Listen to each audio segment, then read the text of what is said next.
forever, baby. You gotta hold on tight to your dreams. Cause that's all you got, you know. It's your dreams that make you free. You gotta make them happen, man. Dream, baby, dream.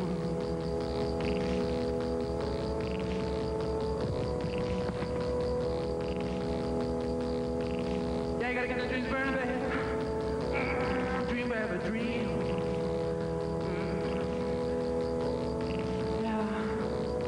Yeah, hold on tight, baby. Yeah, hold on tight to light. Light a fire to dream.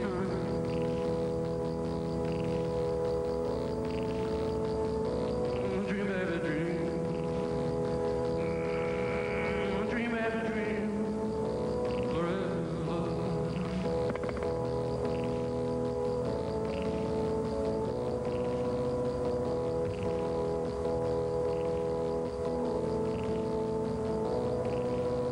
Yeah, baby. Yeah, you just hold on tight, you know? You hold on to the one thing that means anything. Your dream. Yeah, keep it burning forever, baby.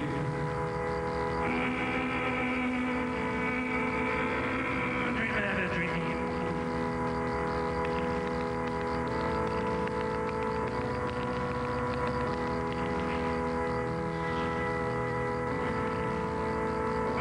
Come on, baby, dreaming.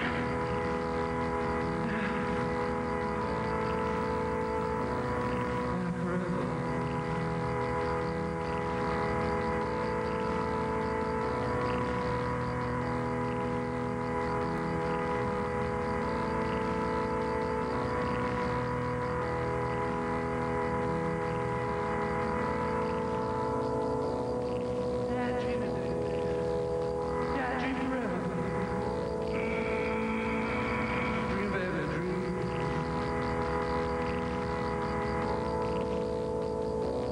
Dream, baby, dream.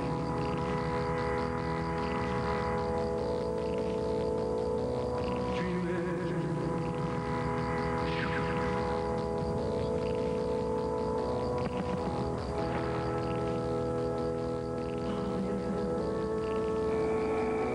Dream, baby, dream, baby, dream, baby, dream, baby, dream, baby, dream, baby, dream forever, baby.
Gastar dinheiro com sintetizador é besteira.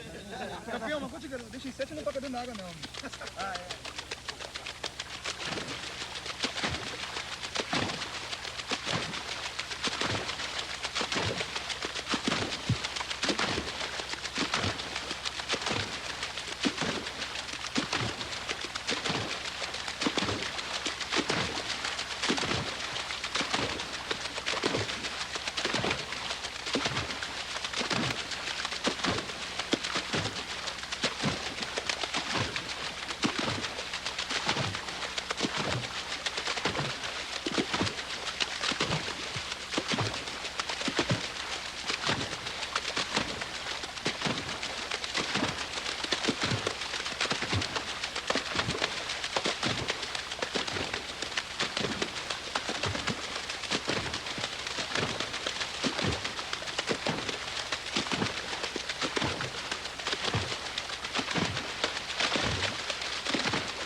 Hello, hello, hello, hello, hello, hello, hello.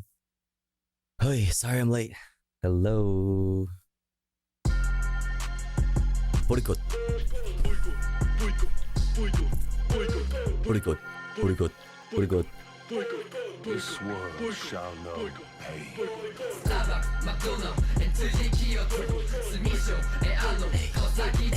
What's up, chat? Sorry I'm so late. Boycott. Boycott. Sorry I'm so late. Oh my gosh. I'm so late. Oh my gosh. Oh my gosh. Oh my gosh. Oh my gosh. I don't know how all of a sudden it became midnight or midnight and 30. But yeah. It did. It happened. So it's so fucking hot in my fucking house, dude. I was like getting ready for stream and like I got all like done up, you know what I mean? Like yesterday, I'm like, get all dolled up. I'm trying to feel, I'm trying to like feel good about my appearance and stuff like that. And I sweat through my fucking makeup. And so I try to like fix it and I just end up making it worse and getting more frustrated as like time continues on, as I'm trying to like I'm just trying to like start stream, you know what I mean? Like I'm just trying to start stream and like I'm just getting more and more frustrated, and I was like, fuck, should I just not stream? And I just decided I need to set up my just set up set up my new PNG screen. So here we are. I set this up and I hit go live. But it looks kind of cool. It looks kind of cool, right? Like, look, you got the purple tint on the tofu, right? It's like we're really here, and the TV's really going, also, right? Oh wait, hold on. Look at the CRT. It's really going. Dun, dun, dun, dun, dun, dun. You look good without it. You're just good looking, Lamau. I appreciate that. That's very nice of you. But what's up, everyone? Good to see everyone. Good to see you. Sorry again that I'm so damn late and it's already fucking past midnight, at least for me. But I'm here. I'm here. You know what I mean? I'm here and it's good to see everyone. Fire setup, thanks. You know, I wanted it to mirror like my current setup. You know what I mean? I wanted it to like be my actual setup. You know, so I figured I'd just do it real quick. But what's up, chat? How are you guys doing? What's the vibe? Looks good. Thanks. So I tried to do it as if it's like a real, like, or like not a real. I tried to do it like a looping video so that things like move a little bit around in this. You know what I mean? So that it's like extra realistic. But that shit was just too much to fucking handle. That shit was that's what made me I think that's what made me not be able to stream on Sunday, was because my OBS kept freezing because, well, one, it was overheating. My computer's overheating because it's so hot in my room. Plus I was stressing out my poor little computer with like running like a 1080p, or I think I had it in 4K and I didn't even realize, like a 4K video like looping. You know what I mean, while I'm streaming. So yeah, like I kept freezing my shit and so I couldn't stream on Sunday. But so now it's just like a photo, like it's just, you know, it's just like a still of my setup. But this, see my hand, this is live. Hi. There, that's all you get of me today. That's it. So this is live right here. Look at my little finger. Boop boop. Doop doop doop. But so like this is actually running. So, you know, so like the computer, or not the computer, the CRT. The CRT has an actual CRT image on it. Anyway, you're not actually a block of tofu? Unfollowed. Wait, who said I wasn't actually a block of tofu? Wait, what? Who the fuck said that? Tofu's got CRT. Yeah, it's been subliminally placed behind me this whole time and you didn't realize that you've been looking at CRT every stream. That's right. Anyway, let me say hi to everybody. What's up, Eva? What's up, Will? What's up, Nori? What's up, Two Base? What's up, Tech Tink? What's up, Zyrum? What's up, McSecular? What's up, Pajama Jamma? What's up, Reclaw? What's up, Solar? What is up, Andromeda? You're a real asshole. Like, fuck, if you were a store, you'd be like Costco or some shit, girl. Dude, after that shit we watched yesterday, that Costco, I'm a Costco guy or whatever the fuck. We're Costco guys. Video from fucking, what's his name? Papa Meat. Man, I don't know about that shit. I don't know about all that. I saw fingers. Gross. What's up, Punky Gal? What's up, Rain Beastie? What's up, Undead Logic? What is up? Who else is in here? What's up, Ashtray? What's up? Whoever else is in here. Who did I miss? Hey, everybody. Good to see you. Good to see ya. So I'm super late, but so I whittled, because of that, I whittled down, you know, like the content a bit to make it, you know, a doable amount of stuff. There was a lot of fat that I could trim, you know what I mean? I like this stream being the place where like we don't trim the fat, you know what I mean? Even if it just means like briefly touching on something, making sure we touch on as much as possible, you know what I mean? But you know, started like 3 hours late and all. Thanks for lurking, Rudol. Hi, Tofu. Only tune in when I can't sleep. Hey, well, Undersuit, it's good to see you. I'm sorry you can't sleep. But you know, glad you can come hang out with us. Well, hang out with us. All right. So we're still gonna start it off with some new music videos. One from a brand new one from Balance and Composure. Any Means official music video. A new one from Chatpile. Mask official music video, and then we're gonna look at we're gonna start it off the fucking evening with Lil Jon. You know what I mean? Turning down for what? Not turning up, I should say, at the DNC. We'll look at Trump posting AI generated fake Taylor Swift endorsement, and then the daily dose of internet. So like obviously we'll start the stream off with a bit of light shit, and then we'll get into all the headlines of the day from Reuters, top 5 stories you need to know today, PBS News Wrap, and then Democracy Now! Top US and world headlines. From there, we'll get into this story.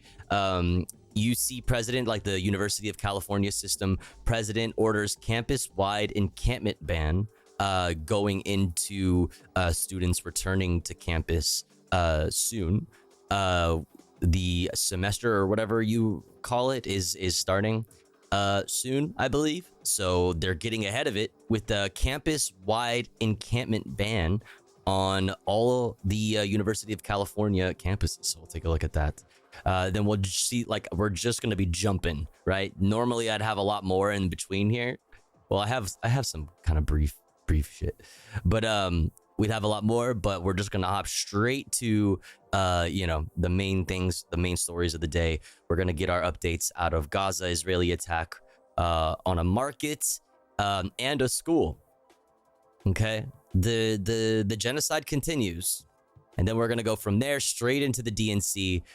We're going to look at this Stop Arming Israel. The folks who were holding up the Stop Arming Israel banner, they were on Democracy Now! We'll take a look at that interview. We'll look at the first ever DNC panel on Palestinian rights with Democracy Now! Also from Democracy Now!, thousands march on DNC in Chicago to demand end to war on Gaza. We'll, you know, from around here, we'll take a look at a bunch of things from outside of the DNC. You know, protest wise. So we'll, you know, we have a bunch of things we'll look at for protest coverage. From there, we'll go into what delegates and protesters want from Harris on Gaza from PBS NewsHour. From there, we'll go into a bunch of people speaking, and that's what we'll end, kind of like how we did yesterday with our DNC coverage, or with our stream generally yesterday. We'll just end off the politics kind of easy by just going through people speaking. Obviously not everybody. We're not going to watch everybody because I don't have time to, nor would I even want to anyway. But we are going to look at Minnesota Attorney General Ellison, his message for uncommitted delegates, at the 2024 DNC. Very interesting. We'll take a look at that. We'll look at my governor, gruesome Gavin Newsom, delivering California's delegates to Kamala Harris. We'll look at Comrade Walls, Chairman Walls, speaking at the DNC Women's Caucus. Yep, caucus, aka the Caucus, if you will, the DNC Women's Caucus. Meeting in Chicago. We'll look at JB Pritzker speaking. We'll look at Bernard Sanders speaking. We will look at the drone daddy, drone husband himself, Barack Obama, and his full speech. Yo, Ashtray. 42 Ashtray donated $5. Wrote a lil poem for y'all. Okay, let's hear I it. find myself in words I've never thought to speak, said by me in another body. I find myself in a struggle of liberation, in a struggle to smile. Only together will it be easy. I love that. That's true. I love that. Thank you so much, Ashtray. Thank you for the dono. And thank you for sharing that. Thank you for sharing that. Very true. So thank you. Very, very, very generous. Very, very kind. Thank you. Hey, Tofu or Chatters. I don't know if you get filler done, but if you do, remember 9 a.m. PST, August 21st, you can buy one, get one free. $75 gift card on... Wait, what? For real? Buy one, get one free? $75 gift card? Wait, are you... Wait. I don't know what that brand is. Ale? What is that? That's funny. Anyway, so yeah, we have a good bunch of good little package of content to go over for the day. Like I said, I'm gonna keep apologizing, but sorry I'm late. Otherwise, if I wasn't so late, we'd have a lot more to take a look at. But tis what it is. The show must continue. I won't that go away. Let's get into it. Let's just get started. Let's start it off with some music videos. First one is Any Means by Balance and Composure, who was on a hiatus for a good while, and they're back. So let's take a look at their new music video. Then we'll take a look at this new music video from Chat Pile after that.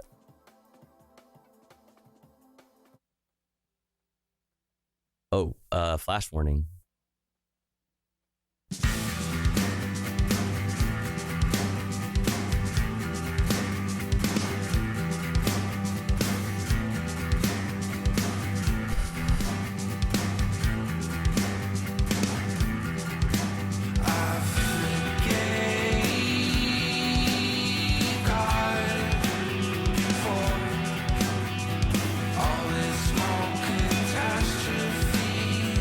Must be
Nice. That was Any Means by Balance and Composure. They took a hiatus for like a good while, and I think they came out with it, or yes, they came out with a new record, and that's the a music video from one of their new songs. Yo, Hapsley, thank you so much. Mustard Queen Hapsley donated $3.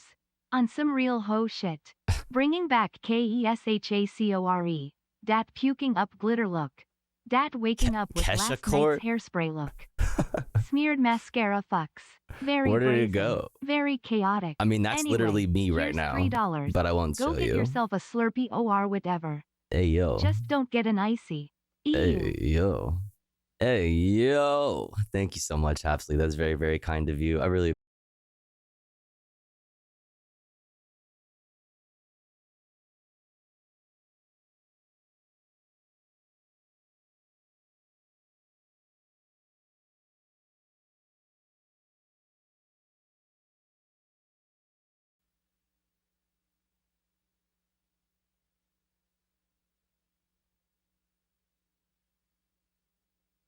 Hello, hello, hello, hello.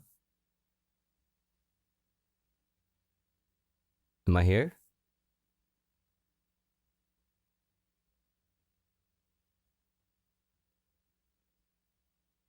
My shit is tanking. Why? Oh, what the heck? Yo, my computer's really been struggling. God damn.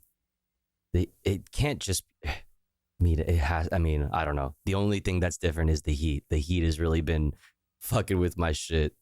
My God. It's really crawling right now.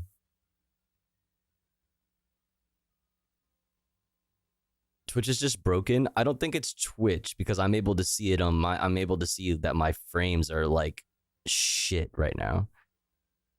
Ugh. God damn it.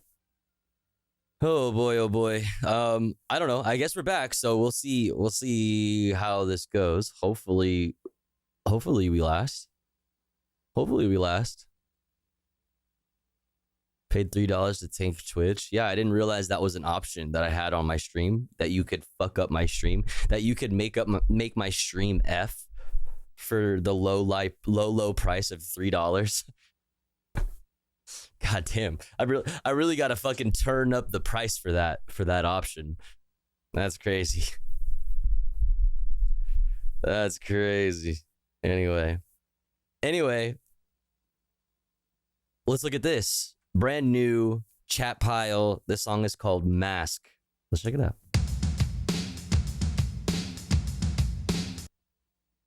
Okay. What in the world is happening?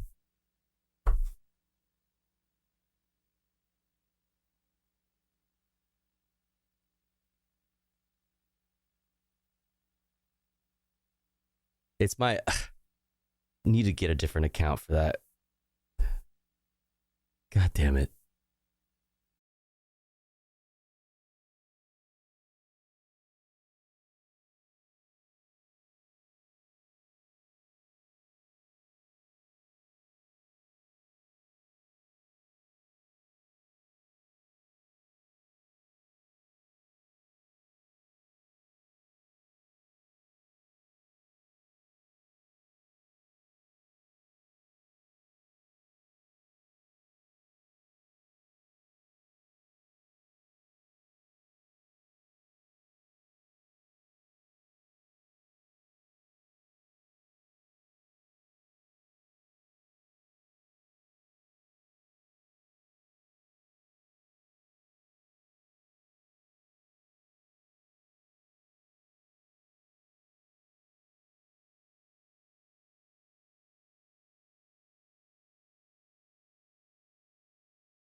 Trust and bleed, I trust and bleed, I trust and bleed, I trust and bleed, I trust and bleed, I trust and bleed, I trust and bleed, I trust and bleed, I trust and bleed, I trust and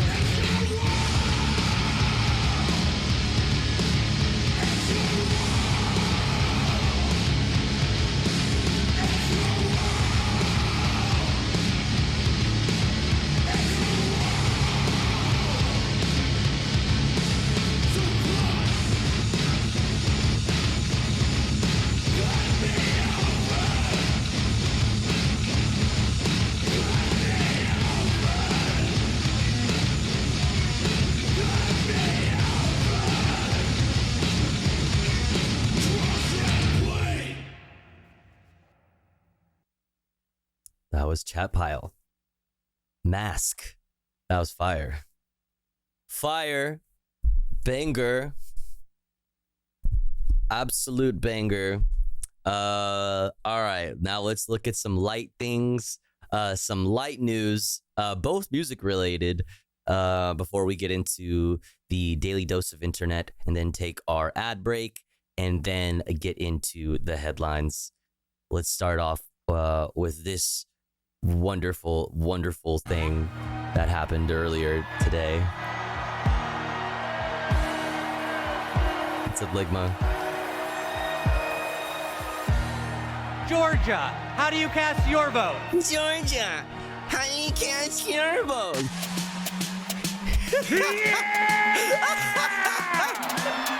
Ladies and gentlemen, we are here tonight. What is this timeline? I'm still waiting to wake up. I'm gonna wake up any moment now. Any moment, I'm gonna wake up and it's gonna be September 12th, 2001. I'm gonna be a little tiny child, and all of this is going to have been the most insane fever dream. Like, I swear it's gonna happen any second now. Nominate Kamala Harris for president. Bob, get loud. Another round of shots. DNC, turn out for what? Yo, wait, I just need to, like, hold on.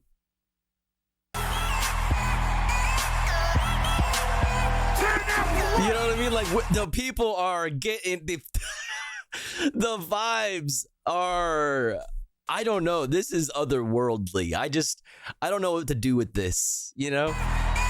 Like, I don't know where to file this in my brain. You know what I mean? Like my memory storage system. Like, I don't know where to fucking put this. Hey, turn out for what? Yeah, turn out for what? Let's go. Turn out for what? Hey, everybody get The your song's hands so up. great because he just says Everybody turn get down your for what hands the up. whole time, and I fucking love it. Everybody get your Lil Jon is a hands up. legend. Say, we're not going back.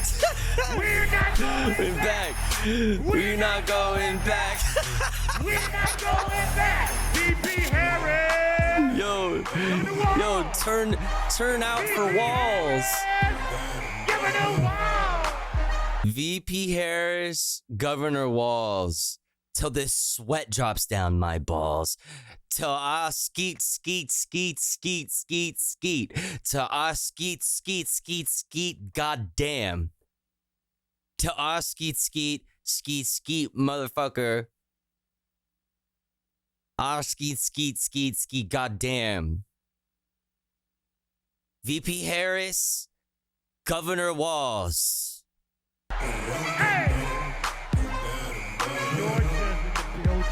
That was the fucking coolest shit ever. I mean, it was pretty fucking hype, dude. Like, just run it back to the beginning once. This shit, dude. The beginning is perfect.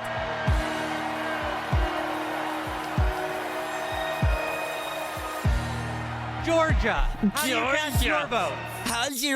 Georgia, how do you place your vote? Yeah! Like nobody saw that coming. That's just, I'm sorry. That is the funniest shit in the entire fucking world. But more importantly, okay, chat. More importantly, the counter programming from the GOP. Okay, you know I will here at the Tofu Ghost broadcast. Right, I bring you a fair and balanced perspective. Okay, so what's going on over in GOP land? Okay, you might be asking yourself. Former President Donald Trump on Sunday, aided by AI-generated images, accepted an endorsement. The only issue is that endorsement, which he said was from Taylor Swift, one of the most popular and well-known musical artists in the world, never actually happened. What? So on Sunday, Donald Trump took to his social media site to repost a series of images that seemingly showed Swift and her supporters supporting the former president. Those images were mostly AI-generated, and in some cases, obviously so. Now let's be clear. If you have Taylor something Swift on that has not endorsed in the Andromeda, 2024 feel free election. to post But it. given her past in politics, she's far more likely to endorse Kamala Harris for president than she is Donald Trump. One reason being is that in 2020, Taylor Swift endorsed Joe Biden and Kamala Harris against Trump, and even lashed out in a post about Trump, criticizing some of the words he was using around the 2020 election. The fake images are just the latest instance of the former president using AI-generated The funniest thing is like how like the constant like accusations of like, oh, this rally is AI and shit like that. And then it's just like presidents just like being so cool and down with just like making fake shit like that. You know what I mean? Former presidents, like candidates for the office, current candidates for the office are able to just like post ridiculous shit to score political points. Now, political operatives have long been concerned that generative AI, or complex computer models that allow basically anyone to take text and turn that into fake images and video, could be used to sow distrust in the 2024 election. There have been many calls for Congress to do something about this issue, specifically ahead of November's election, but Congress has done basically nothing to regulate AI in politics. The Associated Press did reach out to Taylor Swift's team, hoping to get a response to Donald Trump's use of AI-generated images, but they did not respond. There you have it, folks. Hello, everyone. There you have it, folks. Anyway, let's get into a little daily dose of internet. We'll take a quick ad break, and then we'll come back and we'll start off the actual stream with the headlines for the day, top 5 stories you need to know today, according to Reuters, and then we're gonna do the news wrap from PBS, and then we're gonna do the top US and world headlines from Democracy Now, aka Democracy pretty soon here. But first, daily dose. Let's go. Hello everyone, this is your daily dose of internet. She just woke up after having a colonoscopy. I don't know if I have to work.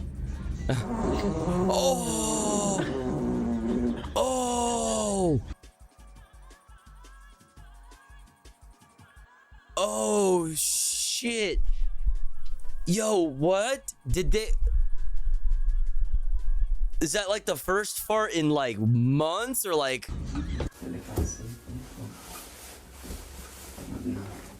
What the fuck? I never in my life.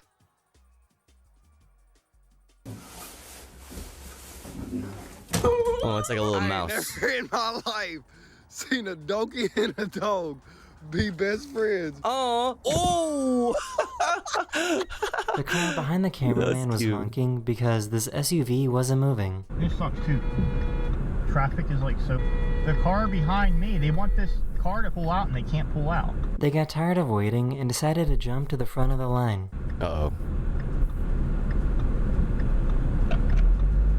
Oh, and it was a What? Okay. Nah, no, fuck that. Free that person. Nah, fuck that. Free that person. What the fuck was the cop doing? Why was the cop doing that? Why was the cop doing that? Why were you there? Why were you fucking blocking traffic? Were you like did you call it in? Did you call it in that you were blocking traffic for some kind of specific reason? No. Or I don't know, but I'm assuming no.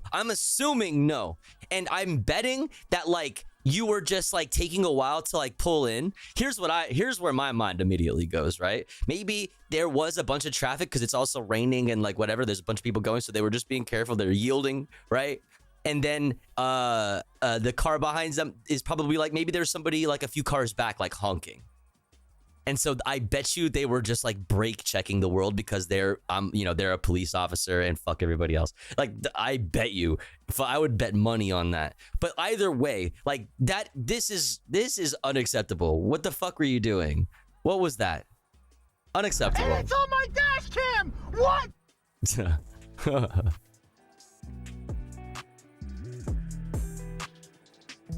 Fuck yeah. I just found out that cats are scared of cucumbers.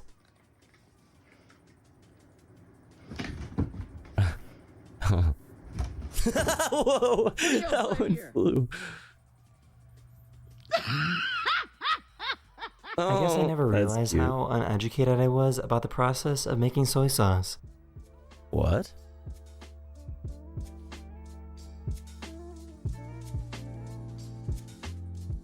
Wait, really? This lion didn't like how close the safari jeep was. Damn. Yeah. Whoa. Whoa. Oh shit, bro, go. It was her very first time going through a car wash. That shit is freaky. Oh my god. I remember the first time, like when I was a kid and like my mom or like my parents would like go through those. I remember growing up, there was ones that I feel like, or maybe it was just the one that like my parents always went to, but it had like clowns in it. There were like clowns that would spin, like, you know, the things that spin around and they like, you know, hit your car, like whatever the fuck, and they clean your shit. Like there was like clowns on them and they were spinning around and they like, it was actually terrifying. It was like rainbow, you know, like whatever the fuck you would call it, not detergent, but like fucking car shampoo, like whatever the fuck you call it, cleaner. It was scary, dude. The fuck?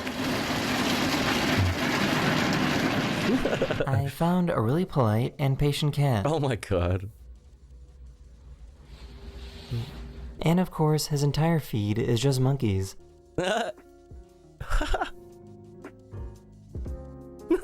Wait, is that for This real? artist can make 3 drawings at the same time.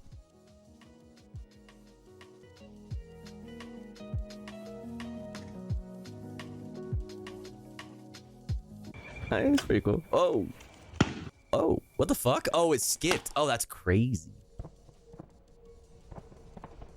Okay, that's wicked as hell. The new US mail trucks are really goofy for some reason. Those are sick as, okay, fuck the haters. Yes, it looks like something straight out of like, you know, The Incredibles or something, or like, I don't know, like a Pixar movie. That's like, that is straight up a Pixar movie ass fucking mail truck, but fuck you, it's cool. Like, they should get cool ass trucks. They deserve dope ass trucks. And if that's the technology, you know what I mean? If that shit's the top notch, they deserve it. They should have it. I don't give a fuck. Fuck you. Fuck the haters. That shit's tight. Those things should be like some of the only cars on the road, period. Period. On period, you know? It really took her 5 business days to fall down. 5 business days. What's happening right now? I don't understand what's happening right now.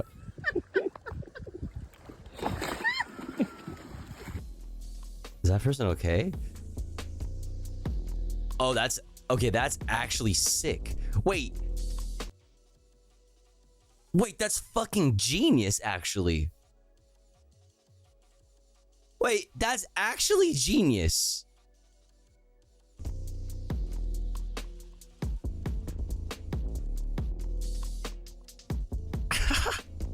That is the end of this video. We hope you enjoyed. And I'll see you guys again very soon. Later. Very soon. Later. Okay, chat. Coming up next, we're gonna get the actual motherfucking stream started, okay? And you know how we do here at the Tofu Ghost broadcast. We always started off with the headlines. First, we're going to do the top 5 stories you need to know today, according to Reuters. Then we're going to do the news wrap from PBS. And then we're going to do the top US and world headlines from Democracy Now, aka Democracy in a Few Minutes. Because first, chat, before we continue on, we must run an ad break, okay? Don't you worry though, because here at the Tofu Ghost broadcast, when we run ads, we run them while I'm away from the stream. That way, even if you're unsubscribed to the channel, you don't miss out on any of the content. But if you would like to support the stream, if you would like to support me, the streamer, and also in doing so, get access to really cool Tofu Ghost emotes, as well as an ad-free viewing experience, all you need to do is subscribe for $6 or for free with a Twitch Prime by connecting your Amazon Prime account, if you have one, to your Twitch account. Or let's say you're already subscribed to the channel and you're feeling generous and you have the means to. Maybe consider gifting a sub to one of our unsubbed friends in the chat that may not be able to afford a sub this month. That way they can also enjoy the emotes and an ad-free viewing experience with the rest of the community. I'm seeing Kippa or Kipo. I'm seeing A loops. I'm seeing AI loops. I'm seeing Gazon Pride. If you are one of the unsubbed friends and I didn't see you, please make sure to say hi in the chat or throw an emote in the chat, or if you're lurking, use the please gift me a sub redeem. That way somebody might notice you and feel generous enough to shoot you a gifty. We are just starting the day off at 0 out of 25 for the daily sub goal. Chat, if you enjoy this stream, if you enjoy the content, please do consider supporting in some way. That way we can continue to do this full time and I can continue to pay all my bills while doing so. You can also support by throwing some bits or a dono my way, $3 for a TTS message. Yeah, I'll be back in 3 minutes, chat. Don't you go anywhere. BRB.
All right, we're back. Thanks for waiting.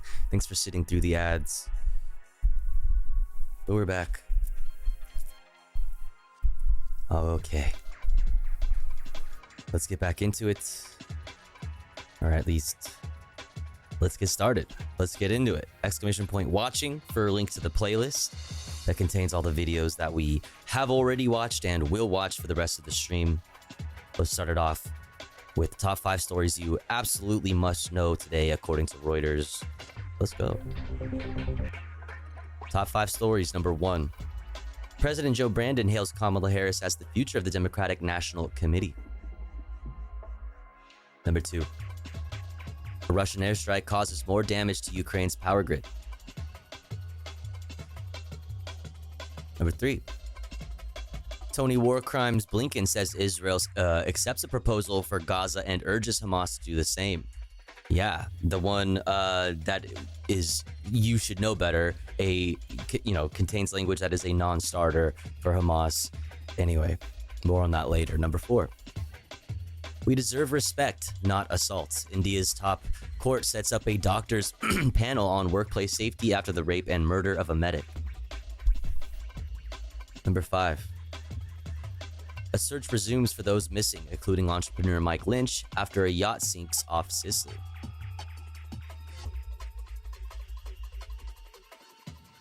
All right, let's continue on. Let's look at the PBS News Wrap. Secretary of State Antony Blinken has been stressing the urgency of getting a Gaza ceasefire deal, quote, over the finish line. For that and all the other day's headlines, we turn now to William Brangham in our Washington studio. William? Thanks, Amna and Jeff. Secretary Blinken is on his 9th trip to the region since fighting began, and he says the U.S. will do everything possible to get Hamas on board with the current ceasefire proposals. Today he met with negotiators in Egypt and Qatar, a day after announcing that Israel had accepted a proposal that would bridge gaps in negotiations. But many challenges remain. Israeli Prime Minister Benjamin Netanyahu says his military wants lasting control over 2 strategic corridors inside Gaza. So, it's already known from the very beginning that this was a non-starter, that for Hamas, it needs the IDF, the Israeli Defense Forces, need to take a phased approach to fully leaving Gaza during, while there obviously having been a ceasefire. But no, Gaza, the IDF wants to remain in Gaza. That's a non-starter. That's completely that just throws all of these months of negotiation, out the fucking window. Just basically proves to the whole entire world. You're just proving to the entire world that you were always, quote unquote, negotiating in bad faith. You were never there to get a deal. We always knew that, right? But now the rest of the world, it should be plain for the rest of the world to see. Which is a non-starter for Hamas. In Doha today. Yeah, I mean, he even said himself just there, it's a non-starter for Hamas. There you go. So it's like you're urging Hamas to accept the deal that they won't accept, and then you're going to pin all of the blame on the negotiations failing on Hamas, while you are presenting a deal that is guaranteed to fail because it goes against all of the negotiations that have happened thus far for 10 fucking months. They're the fucking blatant lying from the State Department is so insane and disgusting. It's bonkers. I can't even believe they still manage to outperform and outshine themselves. and continue to surprise me with how fucking terrible and evil these fucking people are. That condition is not included in the so-called bridging proposal that Netanyahu agreed to. That plan, among other things, as I said, includes a very clear schedule and locations for withdrawals. It's so clearly in the interests of all concerned, starting with Israel, to bring this to a close. But I mean, even this guy from PBS knows, right? Even this lib right here from PBS knows. that it's a non-starter. Because why? Because it goes against the whole purpose of the negotiation for the IDF to leave Gaza. Right? It goes against the whole idea of a two-state solution, right? Which the West is so dedicated to, even though Israel keeps telling you over and over again that they do not believe in a two-state solution. They do not want a two-state solution. And they're doing everything they can to prevent that from happening. But that's where the United States is, right? That's where the United States foreign policy still is. Meantime, Iran says it could be a long time before it retaliates against Israel over the killing in Tehran last month of a Hamas leader. Iran blames Israel for that killing. Israel's military says it come on. Recovered the dead bodies of 6 hostages during an overnight raid in Gaza. A group representing hostages' families say the men were kidnapped alive during the October 7th attack. The army did not say when or how they were killed. So I can't read Hebrew, unfortunately, but what's up, Doom Nukin? One moment.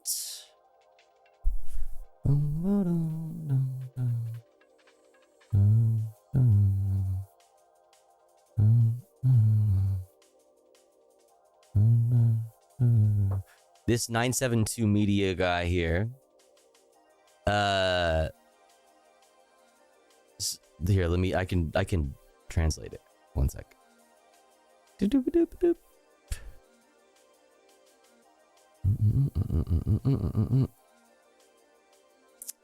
Or I should be able to. Where's my reader mode? Hello.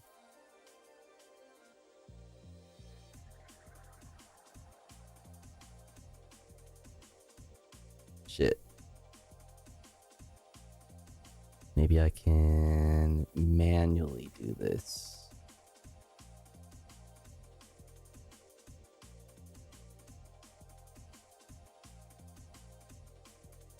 Translate selections to English.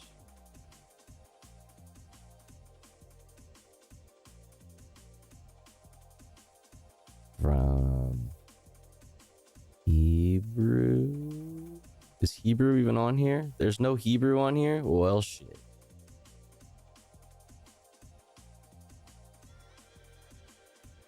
Well, I was able to do it on my phone. God damn it.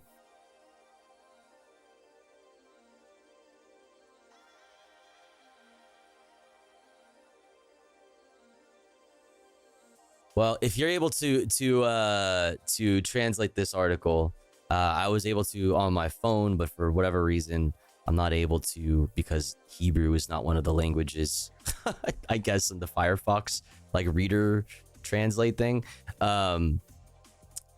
But this guy here is a, oh my God, where did it go? Jesus Christ. Oh, here it is. Dude, I really hate this feature in Twitter. This guy here is from 972 Mag, an Israeli outlet. Israeli media is now reporting that the 6 hostages whose bodies were recovered from Gaza this morning were likely killed as a consequence of army activity, confirming what Hamas stated months ago.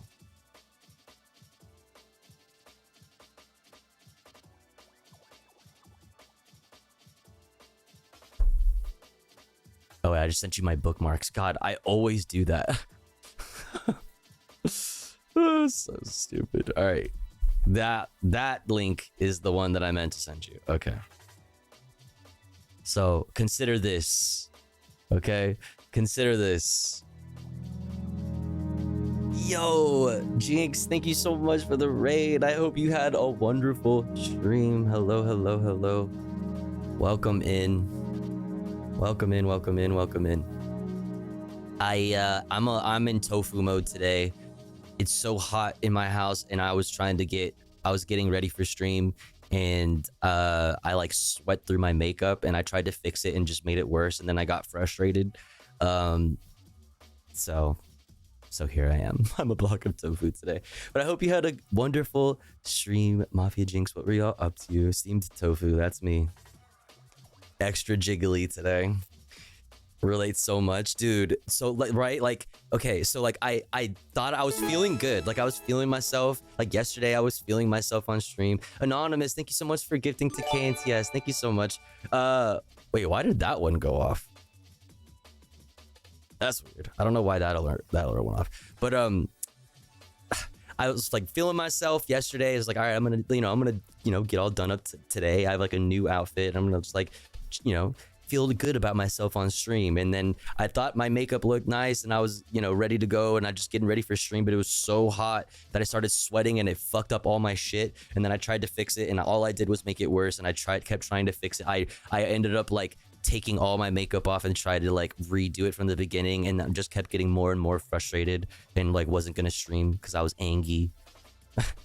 But then I set up my PNG and fuck it, here we are. Fuck it, here we are. But here, look at my TV. You see my hand right here? Look at my CRT. You can kind of see me because my CRT is actually live. My CRT.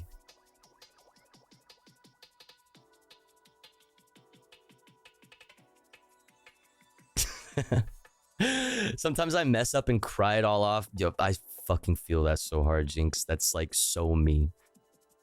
I know that feel. And I'm like, damn, was that really necessary? Yeah, like really though. Yeah. Tofu's trapped in the TV. Help! Help!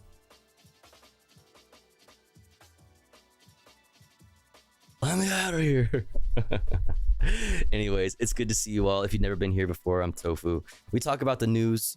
We go over the daily news cycle. I'm super late today because of the story that I just basically said. But we're just getting started. We're still going through the headlines. I was looking at this right here from this reporter from an Israeli outlet, 972 Mag.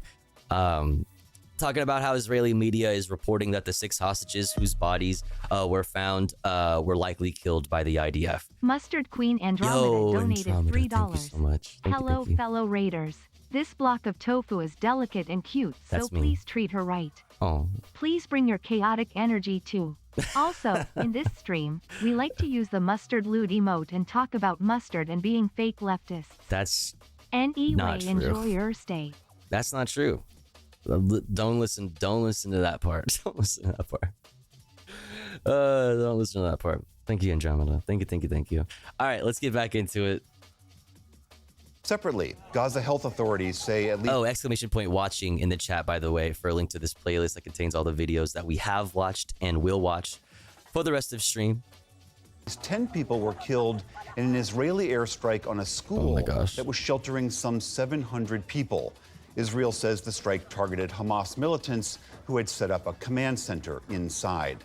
It's always a command center. There's always a command center, right? Like, it's always a command center set up inside, right? So we kill fucking scores of civilians, and every time it's like, what was the command center? Like, oh, we found an AK-47. It's like, oh, really? You did you? Wow, what the, oh my god, we should just kill every civilian then. Wow, yeah, what the heck, one AK-47, like, that's, wow. You know what, I take back everything I said about this Free Palestine shit, you know what I mean? Like, they deserve it, right? Like, Jesus Christ, like, what the fuck? What the actual fuck? And Ukraine are both making military gains in 2 different geographical areas of their ongoing conflict. Russian forces are advancing on the eastern Ukrainian city of Pokrovsk, while Ukraine pushes deeper into Russia's Kursk region. Ukraine's military chief said that his troops now control nearly 500 square miles of the territory. DNC playlist is out. Thank you. I will not be watching or listening to that. Oh god, look at the, I thought it was a collage, but it's just a picture of people because everybody's holding up the faces. Oh, it's a Washington Post puts out playlists. Russian sources say Ukraine has destroyed or damaged all 3 bridges over the Seine River. Since I'm already like a fucking, an Amazon employee, right? Essentially, right? Like, you might as well, like, Can I get that job? I'll put together the fucking playlist for fucking Washington Post, and I'll actually do a good job. The heck? The fuck? I wonder how Ukraine's special operation is going. Better than Russia's one. I got it. Oh no. They're acting like it's Lex Luthor hideout or something. A command center is a Palestinian with a phone. Real though. Jesus. In Western Russia. Meanwhile, Ukraine's President Volodymyr Zelensky visited a hospital today that cares for military personnel. In a rainbow on the ground. Whoa. Message, he warned of the dangers facing the strategically important city of Pokrovsk. Army Chief Sirski reported to me regarding the situation at the front, the defense efforts in the Pokrovsk and Torets sections. It's a difficult situation, but the guys are doing everything to destroy the occupier. Elsewhere, an oil depot in Russia's southwestern Rostov region has been burning for 3 days now after it was hit by Ukrainian drones. More than 500 firefighters are reportedly working to contain the fire.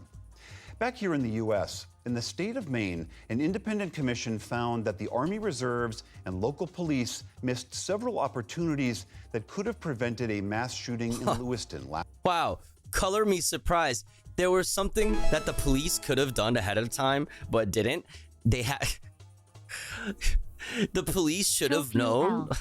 Yo, Private Pile, thank you so much for 2 months. I really appreciate it. Thank you. Welcome back. Last fall, Army reservist Robert Card killed 18 people and himself in the deadliest shooting in that state's history. In its final report, the commission found that the local sheriff's office could have taken Card into custody earlier under the state's yellow flag law. Jeez, and bro. That the Army Reserves did not provide Card proper mental health care or... The 1-2, the classic 1-2. Failed on all ends. You know what I mean? Just like failed. Just like, you know, failure from all possible angles. Address his possession of multiple weapons. Commission Chair Daniel Wathen described a series of missed opportunities. Had members of Card's Army Reserve unit presented a full and complete accounting of the facts, the sheriff's office might have acted more assertively in September. After that shooting, the Army conducted its own investigation and disciplined 3 leaders for dereliction of duty. Maine's legislature also passed new gun laws, including a 3-day waiting period for purchasing a gun. On Wall Street today, stocks... 3 days, like any waiting period helps. Like, you know what I mean? It's, you know, a waiting period is good, right? But 3 days, like, we need to up that up a little. We need to make that waiting period like a little bit more, like a little bit longer. All right, and I'd like to see more about, like, you know, needing to like renew your license more often, and there being like more of, I don't know, it just needs to be, you need to have it needs to take a lot of work. Like it truly does need to take a lot of work. We can't just have people purchasing firearms on a one-off and making crazy decisions. What if someone challenges you to a duel in 3 days, Tofu? Good question. Fuck, I didn't consider that, crazy man. Snapped a recent winning streak, though the losses were markets limited. Don't care. The woman who is believed to be the world's oldest person has died. No! Maria Brañas was born in San Francisco in 1907.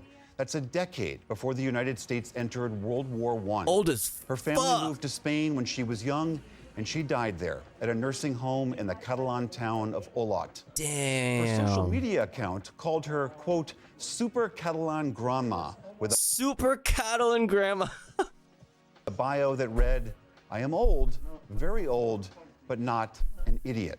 She was 117 years old. Holy. According to the Gerontology Research Group, her passing leaves Tomiko Ikuta of Japan as the new oldest living person. How old is she? She is 116. Sheesh. Still to come on Okay. this hour, Yo, the desperate shortage. Japan. I think Japan could keep it going. Like, what was like the oldest person ever? Like oldest recorded person ever?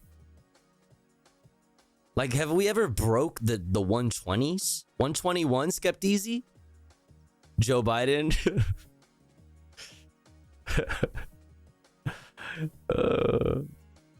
That's crazy, bro. Is it really 121? That's fucking crazy. Damn. Okay, so Japanese person is 116 years old. I think she could do it. List of the verified oldest people. That's funny. Okay, oldest person ever. Death date 97, 122, and 164 days. So like and a half. She's 122 and a half. So like pretty much 123, dude. Where's Joe Biden? Joe Biden's got to be on here somewhere, right? If I scroll long enough, I'll find him. Oh, here's Tomiko. Okay, so these are the two living people. Okay. Okay, so wait, who just died? What was her name again? They just said her name. I completely blanked on it. Oh, here. 2024. Where did it go? There. August 19th. Maria Branyas. Yep. There she is. Rest in peace, Queen. Catalan Queen. Was an American-born Spanish supercentenarian. Supercentenarian? Is that what it's called to be 117 years old? A supercentenarian? Jimmy Carter's gonna make it. How old is Jimmy Carter? Jimmy Carter's obviously. I technically. Are we even really sure that Jimmy Carter's still alive? He's 99, I think.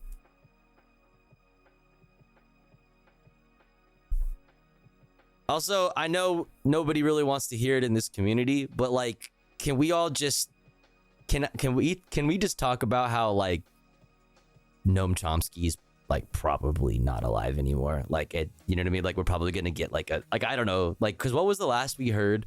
He was like he couldn't like move or speak or like anything or something.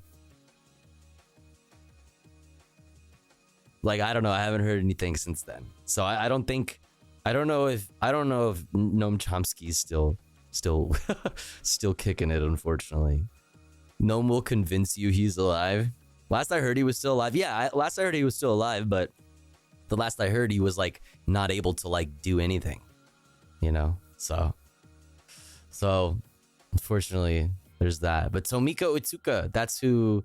She's Japan's oldest living person since the death of Fusa Tatsumi on the 12th of December 2023. That's my birthday, chat. What the heck? Tomika Utsuka was born in Osaka Prefecture, Empire of Japan. Empire of Japan on the 23rd of May 1908. And found him? Is it? Oh, come on. I've never seen this movie.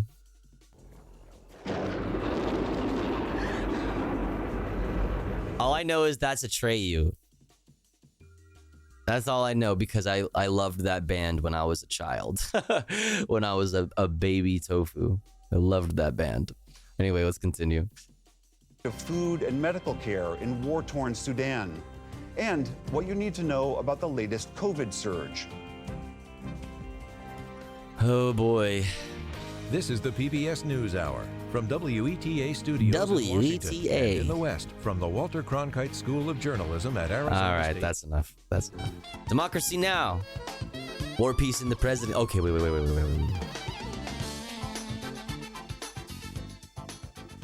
Welcome to Democracy Now!, democracynow.org. War, peace, and the presidency. Breaking with convention. I'm Amy Goodman. Let's fucking go. I did a pretty good job. Stage on the first night of the Democratic National Convention Monday, where he passed the torch to Vice President Kamala Harris. Selecting Kamala was the very first decision I made when I became our nominee. And it was the best decision I made my whole career. A few minutes into Biden's remarks. I would say that was the second best. Number one best, dropping out. Protesters dropped a sign that read, "Stop arming Israel."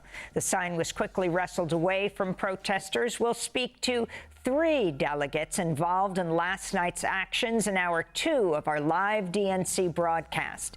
The DNC on Monday evening voted to adopt the party's official platform, which does not call for an arms embargo on Israel and reasserts unwavering U.S. support for Israel. Among other high-profile speakers Monday night was New York Congressmember Alexandria Ocasio-Cortez. We have a chance to elect a president who is for the middle class because she is from the middle class. She understands the urgency of rent checks and groceries and prescriptions. She is as committed to our reproductive and civil rights as she is to taking on corporate greed. And she is working tirelessly to secure a ceasefire in Gaza and bringing hostages home. New York Congressmember Alexandria Ocasio-Cortez's speech came after her fellow squad members, Cori Bush and Jamal Bowman, recently lost their House seats after AIPAC poured tens of millions of dollars into their primary challengers' campaigns.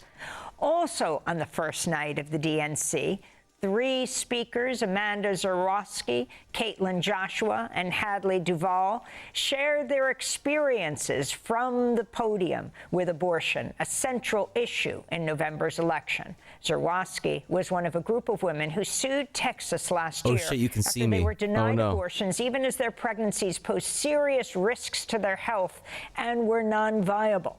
Caitlin Joshua described her experience living through Louisiana's abortion ban. 2 years ago, my husband and I were expecting our second child. Our daughter Lauren couldn't wait to be a big sister.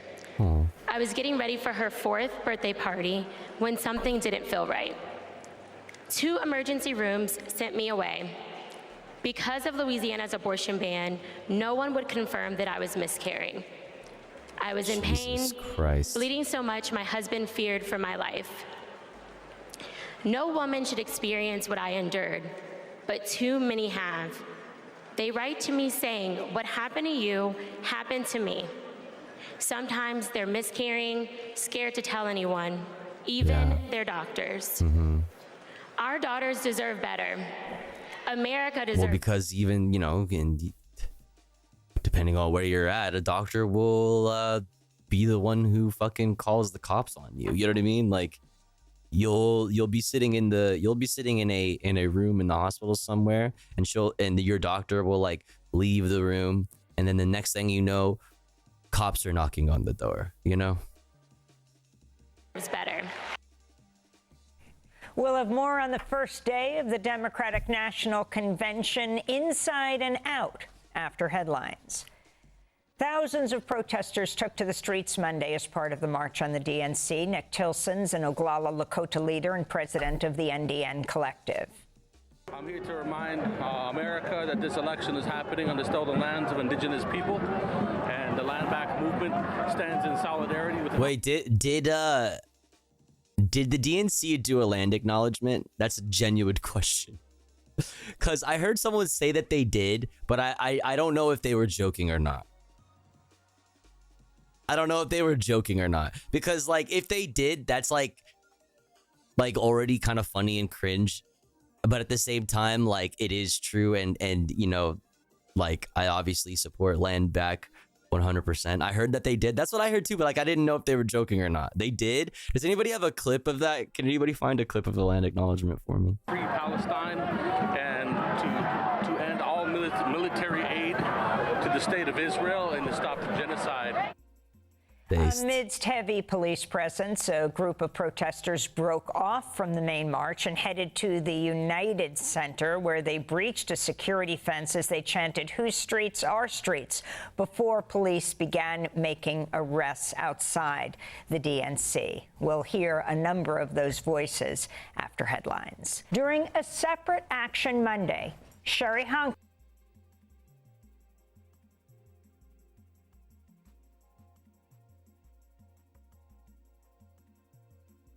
Okay, they had native people come up on stage.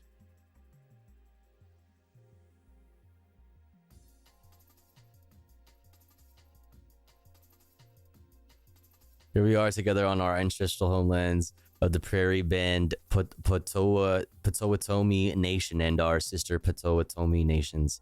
We also honor the spirit of the other tribal nations who traveled westward to this beautiful area. Welcome 2024 Democratic National Convention to our homelands. This land has and always will carry enormous importance to its original stewards, our ancestors, and our present day communities. Potawatomi.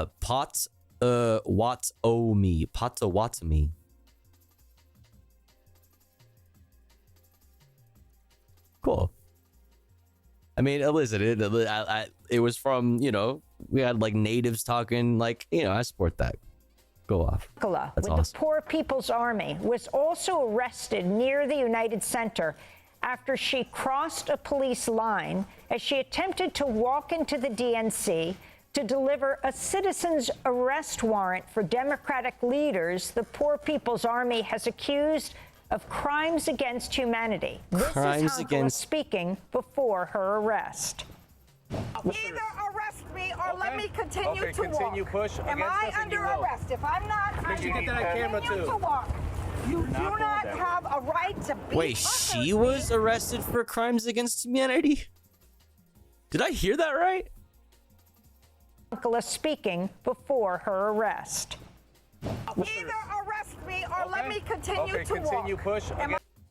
Arrest warrant for Democratic leaders the Poor People's Army has accused of crimes against humanity. Oh, no. The Poor People's Army accused them of crimes against humanity. The arrest warrant she was going to give. Yeah. This is Hankala speaking before I was like, how did she got? I heard it as like she got arrested for crimes against humanity, and I'm just like, what do you mean? What's happening? Arrest. Either arrest me or let me continue to walk. Push. Am I under arrest? If I'm not, I continue to walk. You do not have a right to beat or hurt me. I'm asking you. Hankala led a similar action in Milwaukee last month, the site of the Republican National Convention, where she was also arrested. Several members of the Poor People's Army walked from Milwaukee to Chicago ahead of the Democratic National Convention. To see our interview with Sherry Hankala in Milwaukee, go to democracynow.org. Another speaker to take the stage on the first night of the Democratic National Convention was United Auto Workers President Shawn Fain. Yeah. So for us in the labor movement, it's real simple. Kamala Harris is one of us.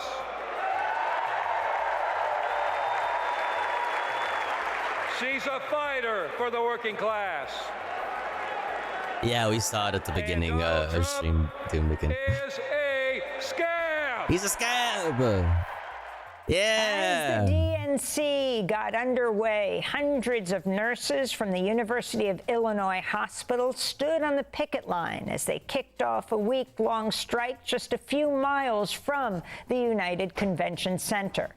The Illinois Nurses Association says UI Health has refused to address understaffing, unsafe working conditions, and fair pay. Sam Cedar's brother? Long lost brother? To address understaffing, unsafe working conditions, and fair pay demands. In more labor news, over 1,000 workers at New York's Cornell University are on strike over pay and benefits and over Cornell's refusal to negotiate in good faith, they say. Hell yeah. The strike comes as Cornell students started streaming onto campus for the start of the new school year. The Cornell workers, which include maintenance and dining room staff, gardeners, and custodians, say they can't afford to live near campus on their salary and often struggle to afford other basic necessities. They're unionized with United Auto Workers. UAW President Shawn Fain gave the striking Cornell workers a shout-out from the DNC stage last night. Secretary of State Antony Blinken said Israeli Prime Minister Benjamin Netanyahu accepted a U.S. proposal that would bridge remaining differences in achieving a Gaza ceasefire and urged Hamas to do the same. Oh, boy. Hamas called out the hypocrisy of Blinken's announcement and repeated its demand that any deal must result in a permanent end to Israel's war on Gaza. And like, what about all those other times that Tony Blinken said that Israel was going to agree or did agree to the previous deals? You know what I mean? Like, whatever happened to those deals? Now, like, each time they fall through because of Israel. Each time. But the United States and obviously Israel, like, each one of those times has turned around and be like, I can't believe Hamas would do this. It's literally the Eric Andre meme. Accusing the U.S. of, quote, merely buying time for Israel to continue its genocide, unquote, by watering down a previous agreement. Despite the news from Blinken, who's now in Egypt to garner support for the deal, Israel's carnage in Gaza continues unabated. The UN warned Monday Israel is now relentlessly striking the besieged territory, with almost all Gazans displaced and some resorting to living among the rubble amidst Israel's barrage of evacuation orders. In Khan Yunis, distraught family members gathered at the Nasser hospital morgue after Israeli strikes earlier today killed at least 11 people, including children. Oh my God. This is researcher and Professor Iyad Abu Mustafa speaking outside the hospital. دولة الاحتلال لا زالت تقوم بعمليات وحشية مستمرة يوما بعد يوم. The occupying state continues to carry out brutal operations day after day. Yesterday, 18 martyrs were killed, and this morning, more than 10 martyrs. The number of martyrs has reached more than 44,000 martyrs. This escalation indicates a crime of genocide, a well-organized crime. Every bloodbath is a crime in itself. There is no country in the world that is able to stop these serious violations against the Palestinian people. The United States is still taking the neutral stance and is blindly biased towards the occupying Israeli state. Meanwhile, Israel says it's retrieved the bodies of 6 Israeli hostages from Khan Yunis overnight. The families of hostages have been calling on Netanyahu to work towards a ceasefire in Gaza for months. Back in the United States, in Wisconsin, a Kenosha County court has sentenced Crystal Kaiser to 11 years in prison after she pleaded guilty to charges related to the killing in self-defense of the man who sex trafficked and assaulted her in 2018. Oh, she was God. 17 years old at the time.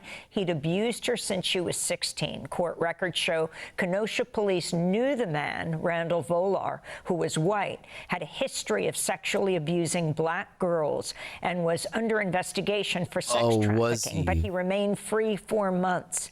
Oh, he was on. How is this the second time on this stream already that, like, this is like the cops knew ahead of time, like, what was going on? He was on the radar type beat. Every fucking time, man. Every fucking time. Kaiser says she shot and killed Volar in self-defense after he drugged her and tried to rape her. Oh, my God. In Georgia, the Republican-controlled election board approved a new rule Monday, giving county election board officials more power to examine votes after Election Day, a move which could delay the certification of results and allow officials who are unhappy with the results to sow chaos and doubt over the election. ProPublica reports the new rule was pushed by the far-right group Election Integrity Network, which is run by Cleta Mitchell, an election denier who tried to help Trump overturn his loss in Georgia in 2020.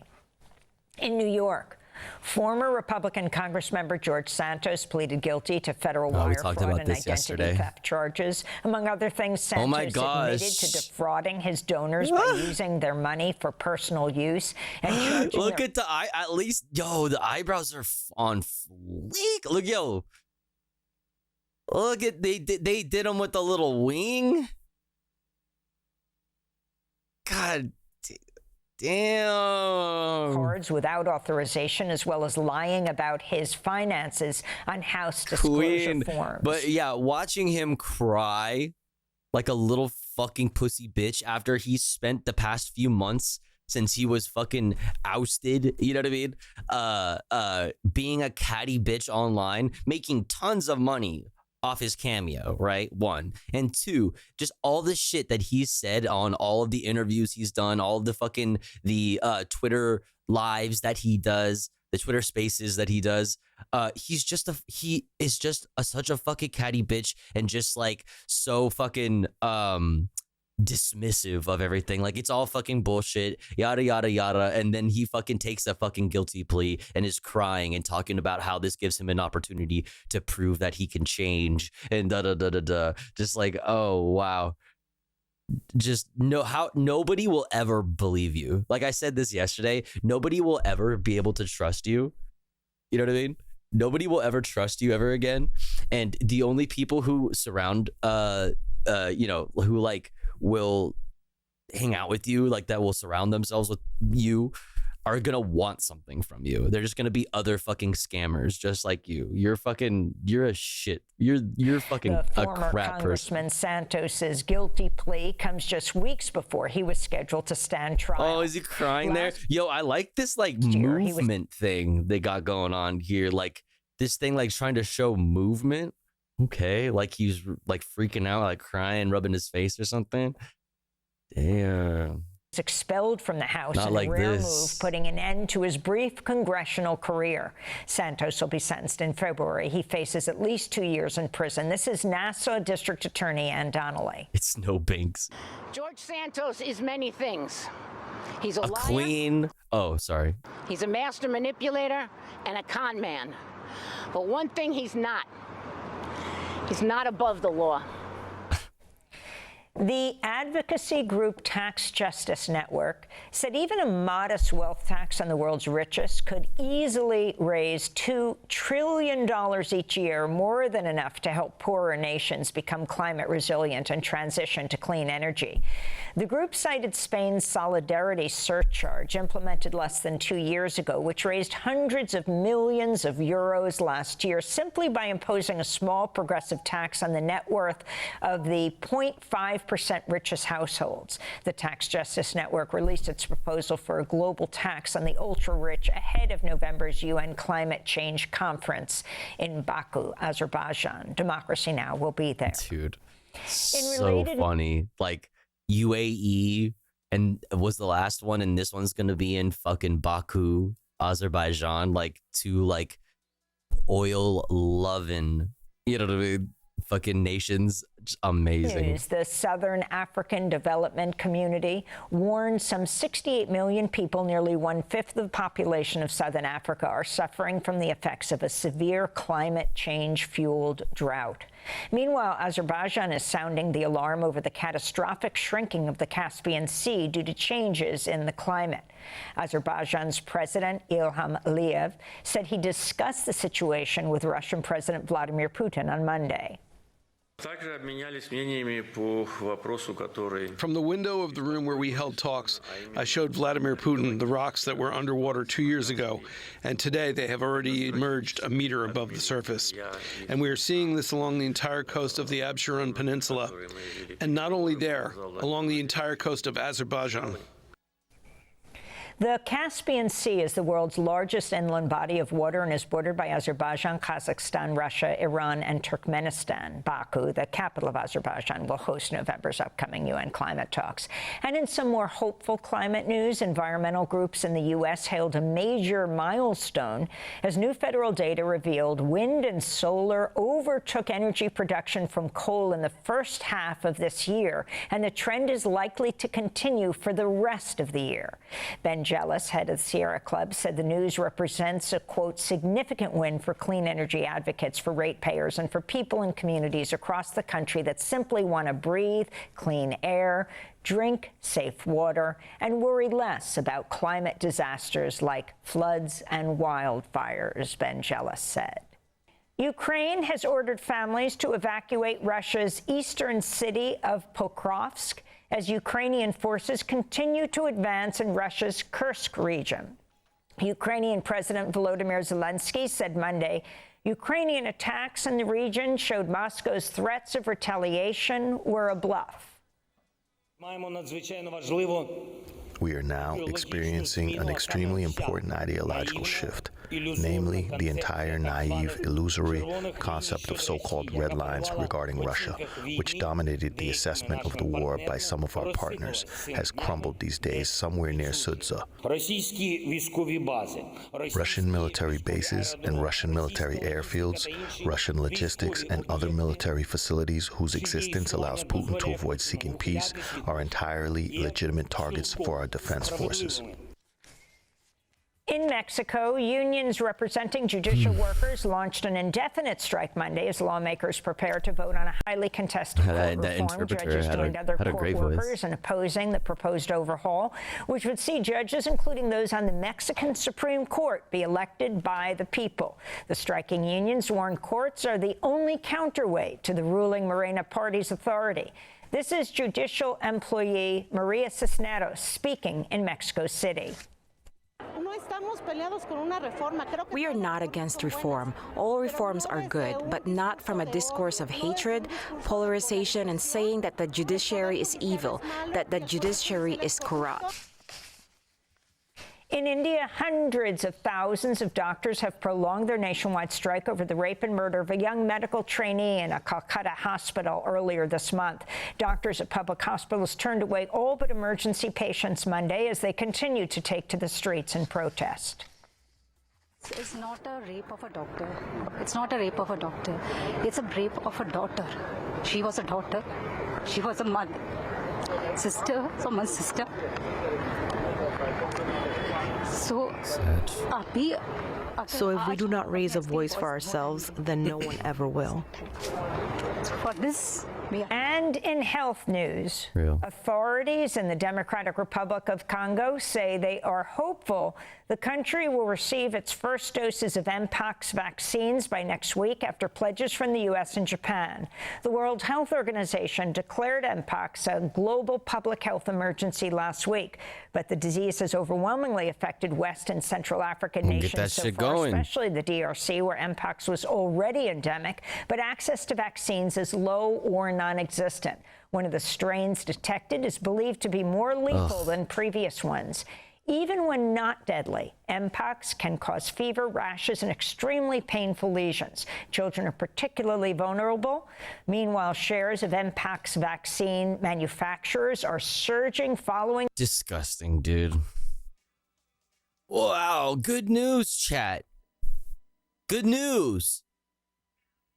Shares for Mpox vaccine manufacturers are fucking soaring, chat. Oh my God. The WHO Public Health Emergency Declaration, Declaration, GeoVax Labs, Tonix Pharmaceuticals, and Emergent Biosolutions are some of the companies hoping to profit from the Mpox crisis. Those are some of the headlines. This is Democracy Now!, democracynow.org, War, Peace, and the Presidency. We're breaking with convention. I'm Amy Goodman with Juan Gonzalez. We're broadcasting from the studios of Can TV here in Chicago. Hi, Juan. Hi, Juan. Welcome. But she says hi, like, it's funny when she does it now because Juan is like literally sitting 2 feet away from her. You know what I mean? So it's like, hi, Juan. It's so funny. They're so cute. She's so happy. I love it. I love it. For our listeners and viewers across the country and around the world. Fun, fun, fun. Fun, fun, fun, fun. Where'd the music go? Hello? The president of the University of California today directed the lead.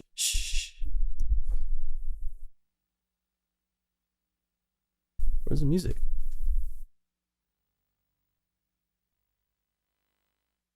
What happened? What happened? One sec.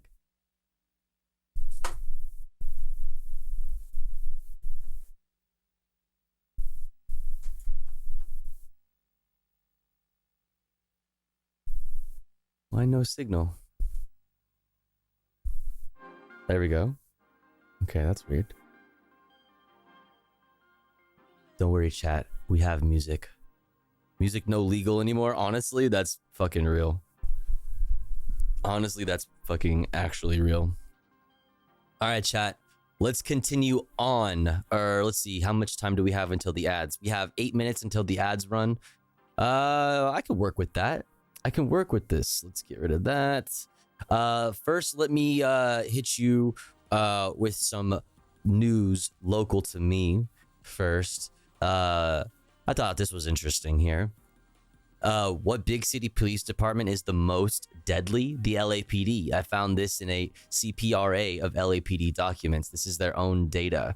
And this essentially shows 2017, 2018, 2019, 2020, 2021. Officer involved shooting. So officer involved shooting incidents.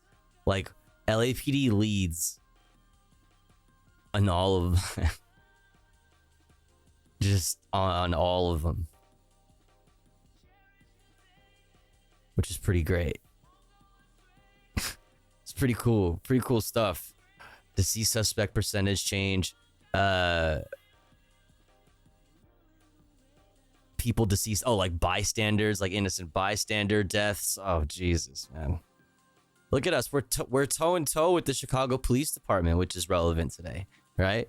Like, we got the LAPD and the LASD, doing a bear hug on the Chicago Police Department in all of these. You know what I'm saying? Chat, this is already one of the hardest weeks of the year for me, but yesterday I tried to save an injured baby pigeon. Aww. And it ended up being put to sleep by the vets I took it to. And I am a huge animal lover. I get upset even when animals get hurt in movies and I'm struggling with it. Oh, I'm sorry, Sil. That's very sweet of you for trying to help out the pigeon. It's very, very sweet of you. You know what I mean? Sorry that you had to experience that, but at least that pigeon had a nice person try to take care of it in its last little moments. So at least there's that. But I hope things get better for you soon. But yeah, still, that's very, very sweet of you to do that. Very, very sweet. So here's just a little thing that I thought was interesting there for you. Like I said, if I wasn't so late, we'd have a lot more, shit to look at. But I had to cut a bunch of fat off of the main course for the evening. But coming up next, California related, but related to everything else we're going to be talking about tonight. UC president, so the University of California system president, orders campus-wide encampment ban for all of the University of California schools. The president of the University of California today directed the leaders of UCLA and 9 other campuses to enforce a ban on encampments and face masks during protests. And face masks.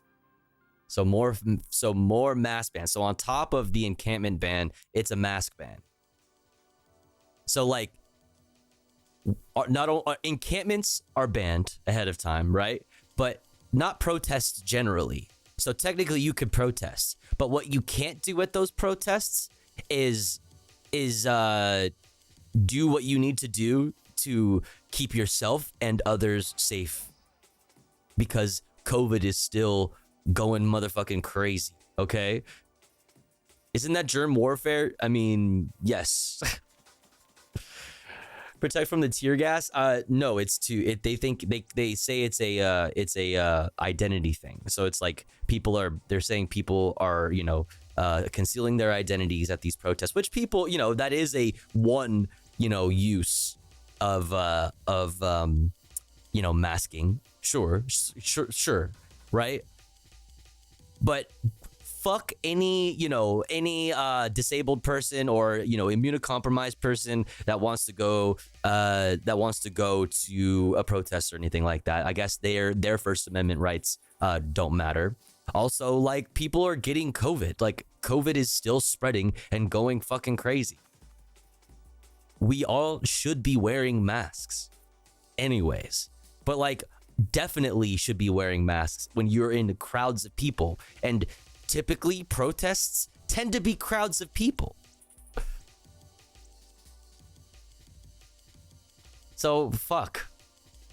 Now, the message comes as the UC system prepares for a new academic year and tries to prevent more protests like this one. Yeah, like as they show literal, this is a Zionist right here. As they show Zionists attack masked Zionists, right? None of these people, by the way, all of these masked Zionists who attacked people and assaulted people and sent people to the hospital, right? A lot of them were quote unquote unmasked, right? They were identified, but still no arrests, just one misdemeanor.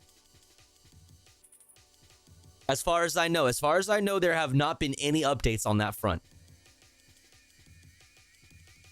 As far as I know, there have not been any updates on that front. That any of these people, these masked Zionist attackers, have been held accountable despite their quote unquote unmasking. So like basically it's all bullshit. It's all bullshit. It's all fucked up. It's all bullshit.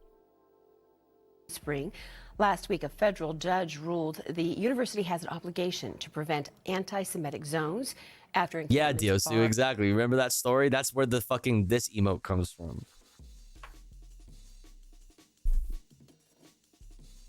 Like, that shit is incredibly infuriating. Jewish students and faculty from accessing critical parts of the campus. The UC president said each university must protect free expression and the rights of all UC community members. So we begin with... So mask bans and encampment bans are already coming to California. Already coming to California. Okay, like they would rather make disabled people or immunocompromised people and people generally less safe, and let COVID spread than let people protest what we're about to cover right now.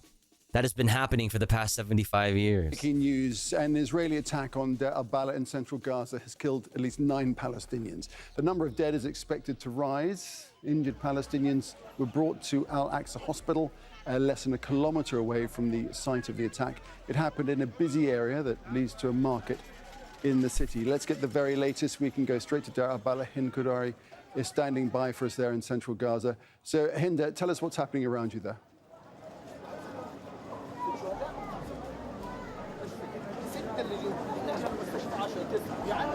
The Israeli forces just targeted a street near the roundabout of Al-Birka. It's in the heart of Deir al-Balah, and this area is a very busy area where there are thousands of Palestinians walking in this area. So we know so far that 6 Palestinians have been killed. It was a drone airstrike, and we saw tens of injured Palestinians. Most of them were children coming from the ambulances to the hospital. The hospital is literally crowded. The children are laying on the ground without any treatment. We know that Al-Aqsa Hospital has been suffering due to the lack of medical supplies, due to the lack of medicine. And since the Israeli forces took over the Philadelphia corridor, there has been no medical supplies entering. Now, inside the intensive care unit, there are at least 10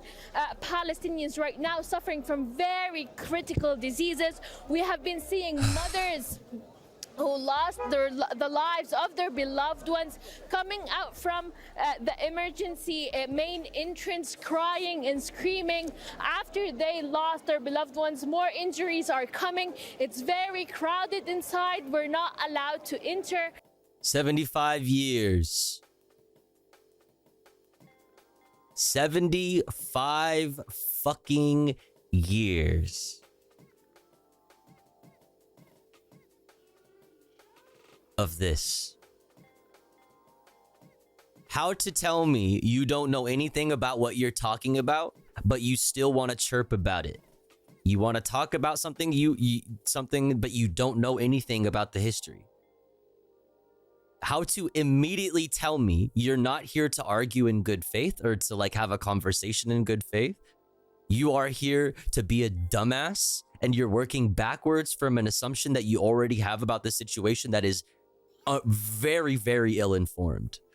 Okay, like you don't get banned for having different opinions than I do in this chat, despite how annoying some motherfuckers can be.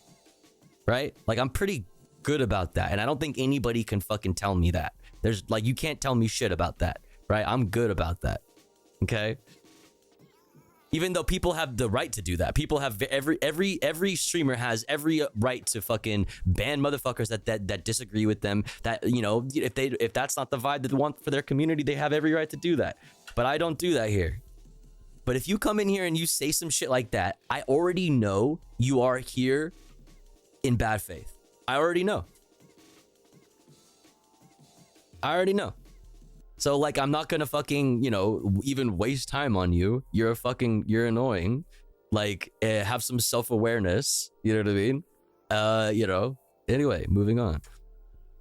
You barely have the ability to walk because the amount of blood and bodies and children laying on the floor. Now the situation is very hard this time because this is a normal street.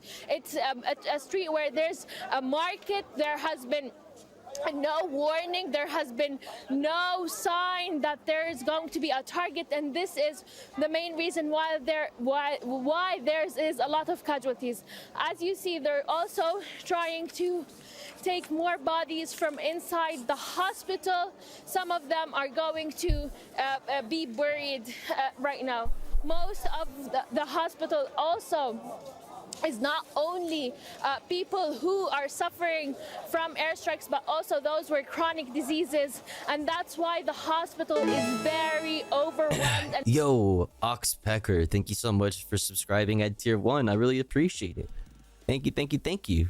Fresh tier 1. You love to see it. Welcome in. Thank you. The doctors said that they are not even able to treat all of the injuries due to the huge amount of injuries that they received since the beginning of the morning. This was not the first attack. There was an attack in the eastern parts of Deir al-Balah. There was an attack in Zuwaida, and there were different attacks in the middle area. And let me remind you that we're talking about 1.8 million, at least 1. Hamas market. Hamarket. Yep, that's right. Also the school, Hamas. The school is Hamas. That's right. All of those children, all of them are Hamas. Every single one of them. That's right. 8 million Palestinians displaced in Deir al-Balah right now.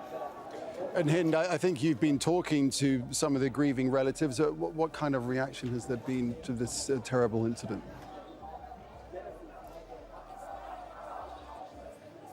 Frustration, rage. As you see the rage behind me, people are very drained and overwhelmed, losing their beloved ones every single day. We have been witnessing a lot of goodbyes, and all those goodbyes are very hard. Mothers screaming, mothers crying. They said that they did not do anything. Their children were only on the street.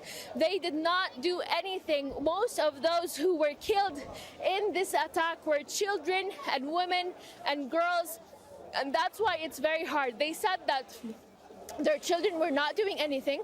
They were just in the street, and what was targeted is a street where it's like, what? Excuse me. Traffic, they weren't doing anything. It's one of the main. What could they have been doing that would warrant this? Like, what exactly? Like, they weren't doing anything. Well, like, of course, because they're children. Like, what do you mean? What could they possibly have been doing? Interests for the market, and that's why those Palestinians are very frustrated. They're so angry. Every single day, Palestinian families are losing their beloved ones, and there's no stop for the lethal force the Israeli forces have been using against the Palestinians. This scene is a scene we have been seeing every single day. every single hour across the Gaza Strip in different areas. Just right now, before a couple of hours, the Israeli forces targeted a school in the Gaza city.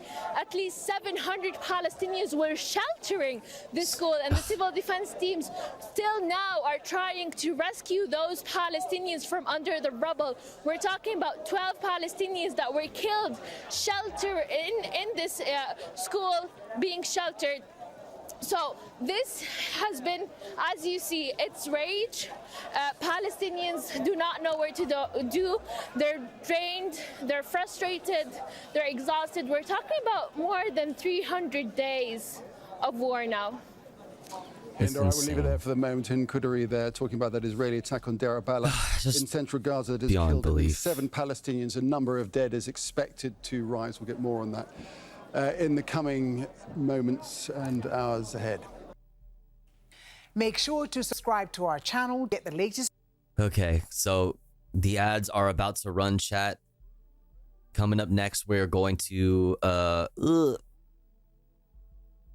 I would have liked to not split this up by the ad break, but coming up next, we're going to look at this to continue coverage on the ground in Gaza. War in Gaza. Israeli strike hits Mustafa Hafez school and kills 12. So not only the market, but also, yes, yet again, another fucking school. And then from there, we'll go into the protests of this.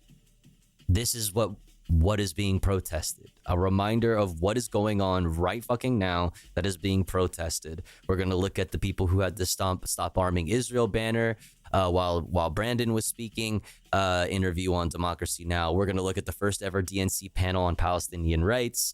Then we're going to look at all of the protests outside of the DNC. And then we'll cap off our DNC coverage by looking at a few of the speakers. And yeah, and then we'll do fun stuff, and then we have a bunch of fun content that I'd like to check out. We have some Anthony Fantano, we got Bourbon Bresky Branch, Dying Llama, Inspiragio, Carter, got a bunch of fun shit. !watching in the chat for a link to this playlist that contains all the videos that we have watched this evening and will watch for the rest of the evening. But first, chat, before we continue on, we must run an ad break because it's been a little bit more than an hour since our last ad break. But don't you worry, because here at the Tofu Ghost broadcast, when we run ads, we run them while I'm away from the stream. That way, even if you're unsubscribed to the channel, you don't miss out on any of the content. But if you would like to support the stream, if you would like to support me, the streamer, and also in doing so, get access to really cool, really exclusive Tofu Ghost emotes, as well as an ad-free viewing experience, all you need to do is subscribe for $6 or for free with the Twitch Prime by connecting your Amazon Prime account, if you have one, to your Twitch account. Or let's say you're already subscribed to the channel and you're feeling generous and you have the means to, maybe consider upgrading your sub from tier 1 to tier 2 or tier 3, or maybe consider gifting a sub to one of our unsubbed friends in the chat, like Groove Homes or Bitter or the Fubs, or 3 Geese in a Trench Coat, or whoever else is unsubbed. If you are one of those unsubbed friends in the chat, make sure to say hi, throw an emote in the chat or something, or if you're lurking, use the please gift me a sub redeem. That way somebody might notice you and feel generous enough to shoot you a gifty. We are, Crow Magnetron, thank you so much for lacing up Fox of Fate with the gifty. I really appreciate it, Crow Magnetron. Very, very kind of you. Thanks to Crow Magnetron, we are now at 3 out of 25 for the daily sub goal. Chat, if you enjoy the content, if you enjoy the stream, please do consider supporting in some way, like Crow Magnetron just did. That way we can continue to do this full time and I can continue to make all my bill payments while doing so. You can also throw bits or a dono my way. Donos are cool because they go straight into my wallet and I could use it immediately. Also $3 for a TTS message. But yeah, I'll be back in 3 minutes. Marty, thank you so much for gifting to Groove Homes. Let's go. Thank you so much, Marty. Very, very, very kind of you. Thank you. Putting us at 4 out of 25 for the daily sub goal. Let's fucking go. Very, very poggers. Thank you guys. I'll be back in 3 minutes. BRB.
All right. We're back. Thanks for waiting. Thanks for sitting through the ads. If you are one of those that had to sit through the ads, hey, thanks for doing that. I appreciate you. It's a good way to support the stream, even if you don't have any money to throw my way. But speaking of money being thrown my way, holy shit. Fulistan with the 5 bomb. Thank you so much for the 5 community gift subs. If you got a gifty, please make sure to thank the person that gifted you. Thank you so much, Fulistan, for the 5 bomb. Thank you, thank you, thank you, thank you. Also, Anarchist Tech Support, thank you so much for gifting to 3 Geese in a Trench Coat. And Marty, thank you again for gifting to Groove Homes. And Crow Magnetron, thank you again for gifting to Fox of Fate. Chat, thank you so much for the support. I really, really appreciate it. Around here, we call that kind of support praxis. Thank you so much. Thank you. You promise. Sometimes I feel like Karl Marx, but that would be dogmatic. Sipping all this drink, I just spilled it on my fabric. If you have that knowledge, then you know you need to practice. Red book on my lap, you could never catch me lacking. Sometimes I feel like Karl Marx, but that would be dogmatic. Sipping all this drink, I just spilled it on my fabric. If you have that knowledge, then you know you need to practice. Red book on my lap, you could never catch me lacking. I don't worship idols, man, that shit just be so corny. I be with the masses cause the risk could be so boring. I be on the internet whenever I feel lonely, and I rather feel like Che Guevara than ever be Tony. Tell my mama when I grow up, sorry I'm a communist. Take a flight to Cuba, roll up but right in that bitch. All up in Jamaica, say you need to see this shit. She don't wear no makeup, wanna give me all of it. We should take like all of it, we should take like all of it. Careful who you talk to cause they fed and they be counterfeit. I switched out the AR for the AK like a Soviet. Say I get her high like some opiates. Sometimes I feel like Karl Marx, but that would be dogmatic. Sipping all this drink, I just spilled it on my fabric. If you have that knowledge, then you know you need to practice. Red book on my lap, you could never catch me lacking. Sometimes I feel like Karl Marx, but that would be dogmatic. Thank you, chat. All this drink, I just spilled it Thanks for all the support. Really, really appreciate it. Then you know you need to practice. Red book on my lap, you can never catch me lacking. 10 out of 25 for the daily sub goal. Thank you. If you enjoyed the content, if you enjoy the stream, now's a great time to throw some subs if you were thinking about throwing some subs. But for the meantime, chat, unless anybody wants to keep throwing some subs my way and wants to keep jamming, we're gonna get back into the stream. But thank you again, everybody, for all the support. We are almost to the halfway mark for the sub goal, which is very, very poggers. Thank you. But in the meantime, let's get back into it. Where did we leave off? Right here. Let's get back into the reason why we're protesting, why people are protesting right now at the DNC, or protesting today at the DNC. Let's check out this. War from Al Jazeera. War on Gaza. Israeli strike hits Mustafa Hafez school, killing 12. And dozens are believed to be beneath the rubble still. Welcome to the program. Dozens of people are believed to be buried under rubble after an Israeli attack on a school in Gaza. Emergency crews are searching for survivors after the building collapsed, killing at least 12 Palestinians, most of them women and children. Civil Defense says 700 displaced people were sheltering at the school west of Gaza City. The Israeli army says it targeted a command center used by Palestinian fighters at the school. Ibrahim Al-Khalili reports now from the scene of the attack. I am here standing inside Mustafa Hafez school, and this is the aftermath of a brutal air attack targeted this school, northwest Gaza City, resulted in killing many civilians and dozens injured. I managed to crawl from under the debris. Every time I have to run for my life. For months, I've been living Look at this fucking baby. This is a child. Yeah, this is the manager of the command center. This is the head. This is the head. You know what I mean? Like, this is who's commanding the command center. Here's the statement from Hamas. Holy fuck, man. Injured. I managed to crawl from under the debris. Every time I have to run for my life. For months, I've been living in fear. Israeli tanks were very close. I have lived through a lot. The moment we heard the explosion, we ran for our lives. My sister kept crying. We did not know what to do. I saw dead bodies torn to pieces. Bro, that sentence should not even be like fathomable by a child that age. Like a child that age should not even know how to describe that type of thing because they should not know that type of thing. They should never have experienced anything like that. To be so straight-faced and so clear-minded and, you know what I mean, and so well-spoken about atrocities. Like, genuinely, horrors beyond my imagination. This child is just, with ease, describing a scene of bodies and body parts. That kid should not even, be able to conceptualize that. You know what I mean?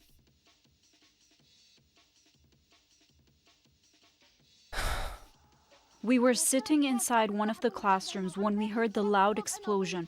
It was so powerful that we fell to the ground. I ran searching for my children who were playing in the schoolyard. I did not find any of them. All who were in this part of the school were killed. The entire building collapsed on their heads. They were all killed. No one survived. Till when will the world stand watching in silence? We are killed and our homes destroyed. Where do we go? Civil defense forces are trying to rescue, but unfortunately, they have little to work with. They are using the basic equipment to get the trapped civilians from under the rubble. The school building was flattened to the ground. We, together with a few medical teams, are doing our best to recover the dead. I regret to say we will not be able to recover all of them, simply because we are using just our bare hands amid a total absence of equipment and other resources. This has been the case for civil defense throughout this genocidal war. Families are grieving as they are asking themselves, where do we have to go? As this school were sheltering more than 700 civilians who already got their houses destroyed due to the ongoing Israeli war on Gaza. They are now left with no shelter. Maybe they will end up in a street due to the relentless and discriminate airstrikes targeting the shelters, which sheltering civilians here, northern Gaza City and in the whole Gaza Strip. Families are grieving as their loved ones are still trapped under the rubble of this school. Efforts are being exerted by civil defense forces to get civilians and injured from under the rubble. Ibrahim Al-Khalili, Al Jazeera, Gaza City, Palestine. Well, that was Ibrahim. Let's join. Why did they bomb the school? Were there terrorist tunnels? They said there was a command center there. They say the same thing every time. There's always a command center. There's always some fucking thing. They didn't provide us a cool Call of Duty map. You know what I mean? Like, you know, Unreal Engine render. Unfortunately. Right? Cucking the content. But it's always some fucking command center. It's like command center. Like someone in the chat said, like a Palestinian with a phone called out a command center. A Palestinian or like a group of Palestinians crowding around a hotspot, trying to get internet, trying to contact loved ones and get information about what's going on. Call out a command center. Bala in central Gaza. Very difficult to know how to even begin sometimes talking about yet another school attack, Hind, because we've talked about so many of them during the last 10 months. And yet again, August has been another bloody month for the numbers of deaths of children and women in what should be safe havens. Yeah, Forlorn. No, there are, depending on the situation, sometimes they're in the hundreds. Sometimes the ratio is hundreds to one, depending on what like level, you know, what level command, like, you know what I mean, like it, you know, in the hierarchy, I guess. the people that they assume that they are attacking are.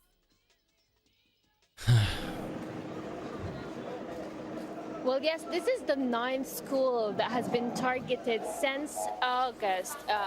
And we have been counting those schools, and every school is a complete misery and catastrophe. Now, Mustafa Hafiz School had at least 700 civilians sheltering there. They came from different areas across the Gaza City, where there has been recent evacuation orders from the northern parts of Beit Lahia and Beit Hanun, and that's why Palestinians were sheltering in this school. So the Israeli forces targeted this school, and at least In this piece here, they go over the ratios. It's long. It's fucking long. I don't know if I'll be able to like find the ratios. God, this is so scary thinking about like this is explaining how the AI works that they use to target people to murder them.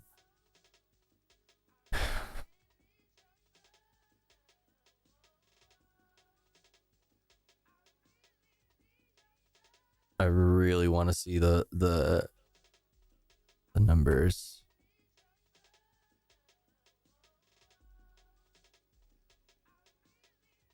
Fucking one of these tracking softwares revealed here for the first time is called Where's Daddy. Where's Daddy is the one that tracks people and then triggers the response once the software tracks and make sure the whole family is home, like that everybody is home, and that if they track somebody the software tells them is a Hamas operative, they'll wait to attack them until they go home so that they can kill their whole family with them.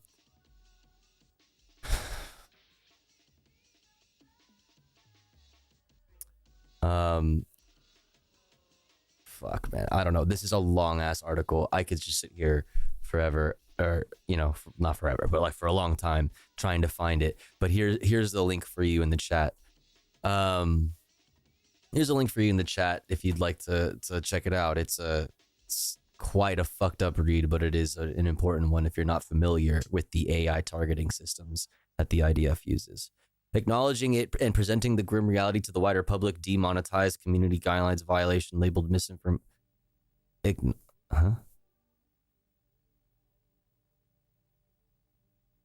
Acknowledging it and presenting the grim reality to the wider public, demonetized community guidelines violation labeled misinformation, strike on channel for submitting an appeal labeled hate speech somehow. But IDF soldiers want to do little TikTok dances on burnt rubble. I'm not sure what you're referring to. These 12 Palestinians were killed, but according to the civil defense TikTok, wider reality to the wider public, demonetized community guidelines violation labeled misinformation, strike on channel for submitting an appeal labeled hate speech somehow. But IDF soldiers want to do little TikTok dances on burnt rubble, sharing videos of civilians. Are you talking about a TikTok that you posted? I'm not sure what you mean. teams, they're saying that there's a lot more Palestinians still trapped under the rubble. They say that the buildings completely collapsed once there was the airstrike targeted the school, and the civil defense teams are trying their best to rescue as much people as possible. Now, most of those who were killed were children and women, and also there was among them the Palestinian journalist Hamza Murtaja. Now, according to our colleagues in Gaza City, they said that they were very close to the school where there was an event for children. They were covering, and at the minute the explosion happened, they started covering the explosion and the target of the school. Now, this is only one school that has been still targeted in the Gaza City. There has been a couple of targets on schools in the past couple of weeks, but this is not the only target on the Gaza City today. In Khan Yunis, in Al-Batn al-Samin area, there was a target on a residential area where at least a Palestinian were killed and others were injured. Among them is a Palestinian child, and also here in Deir al-Balah, a group of Palestinians were also targeted, and they were transferred here to Al-Aqsa Hospital, and it was also a very intense, deadly night for those Palestinians in Khan Yunis, in the western parts of Khan Yunis, very close to Al-Mawasi, which this area is a humanitarian zone. And it's worth mentioning and reminding you that only 11% of Gaza's 365 kilometers is the humanitarian zone. So no hospitals are safe, no schools are safe, even shelters and makeshift camps are all target, and Palestinians are in a state of despair and frustration. I feel like we're just like in this feedback, like it's feeding, it's like the sound, like feedback in audio, right? It's just like the echo, it's happening over. It's just the frequency is getting higher and higher and higher and higher and higher and higher. Like I'm hearing the same things over and over again, and it's just getting louder and louder and louder. You know what I'm saying? Just no place is safe. No place is safe. No place is safe. No place has been safe since October 8th. Since October 8th, no place has been safe in Gaza.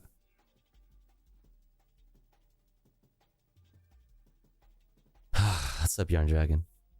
Not know where to go, and especially those who were targeted in Mustafa Hafiz School. We're talking about 700 civilians that are now completely displaced, not knowing where to go and believing that there is no safe. And not only that, their beloved ones are still trapped under the rubble. Hind Kudri there for us with the latest from Deir al-Balah. Hind, thank you. Yo, Ben, thank you so much for 20 months. I really appreciate it. Free Palestine. Thank you so much. Hope you're doing good. Good to see you. All right. So there's that, you know, a market and a school, right? Oh, but there was a fucking command center. You know what I mean? Those innocent children deserved it because command center or something, right? Because command center or some shit. But now let's go to the DNC to cover the protests, to cover people protesting this right here. This shit that we're talking, this right here in the US enabling this, the US supplying the tools to do this. Without the US, none of this would be possible. So here are American citizens, you know, trying to put pressure on their elected officials to do the right thing and to actually represent them. Okay? Let's go now to Democracy Now! Stop arming Israel. Meet the DNC delegates who unfurled banner during Biden's speech. Let's check it out. Talked about it yesterday, but yeah. .org, War and Peace in the Presidency, Breaking with Convention. I'm Amy Goodman. I'm Amy Goodman here with Juan Gonzalez in Chicago. On Monday night, President Biden headlined the opening night of the Democratic National Convention. A few minutes into his remarks, 3 delegates unfurled a banner that read, "Stop Arming Israel." The action took place where the Florida delegation... Like these little pussy-ass fucking soy fucking losers up here. These fucking soy up in their feelings-ass bitch fucking made fucking genocide apartheid enjoyers. Like, dude, these are delegates like anyone else here in this crowd. These are Democrats like anyone else here in this crowd. Are they not Democrats? Are they not here? You know what I mean? Like, these are Democrats, right? This is the Democratic National Convention. These are voters. These are people who care about the Democratic Party and they wanted to accurately represent them. Are they not members of the Democratic Party? I don't see them knocking out We Love Joe signs out of people's hands, but I do see We Love Joe people wielding We Love Joe signs trying to fucking grab the Stop Arming Israel sign. Imagine supporting the things that we just looked at. You're down with that? You fuck with this? You fuck with this being done with American weapons? You like that actually? That's interesting. That's really interesting. That's really, really interesting. Sitting. While some other delegates snatched the banner away, many delegates quickly raised Joe Biden placards that read, "Thank you, Joe," and "I love Joe," to block any view of the banner. More and more of those placards were brought out to cover See, like, the all banner. these people actually enjoy the fact that Israel is being funded. They want the United States to continue funding Israel. That's what they want. That's what they want. As much as possible. The protesting delegates who unfurled that banner were quickly escorted from the convention floor by security. Democracy Now! Was nearby when it happened.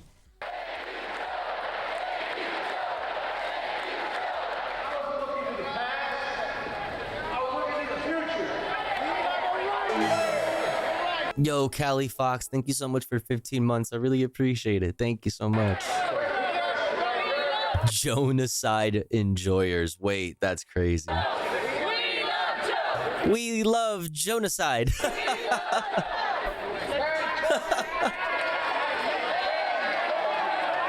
Remember yesterday when I thought these were Jill Stein signs, chat, because it's green?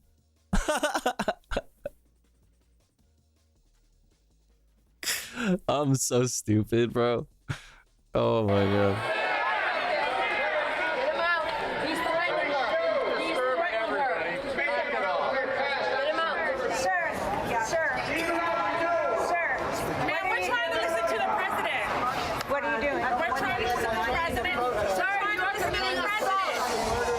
Trying to listen to the president.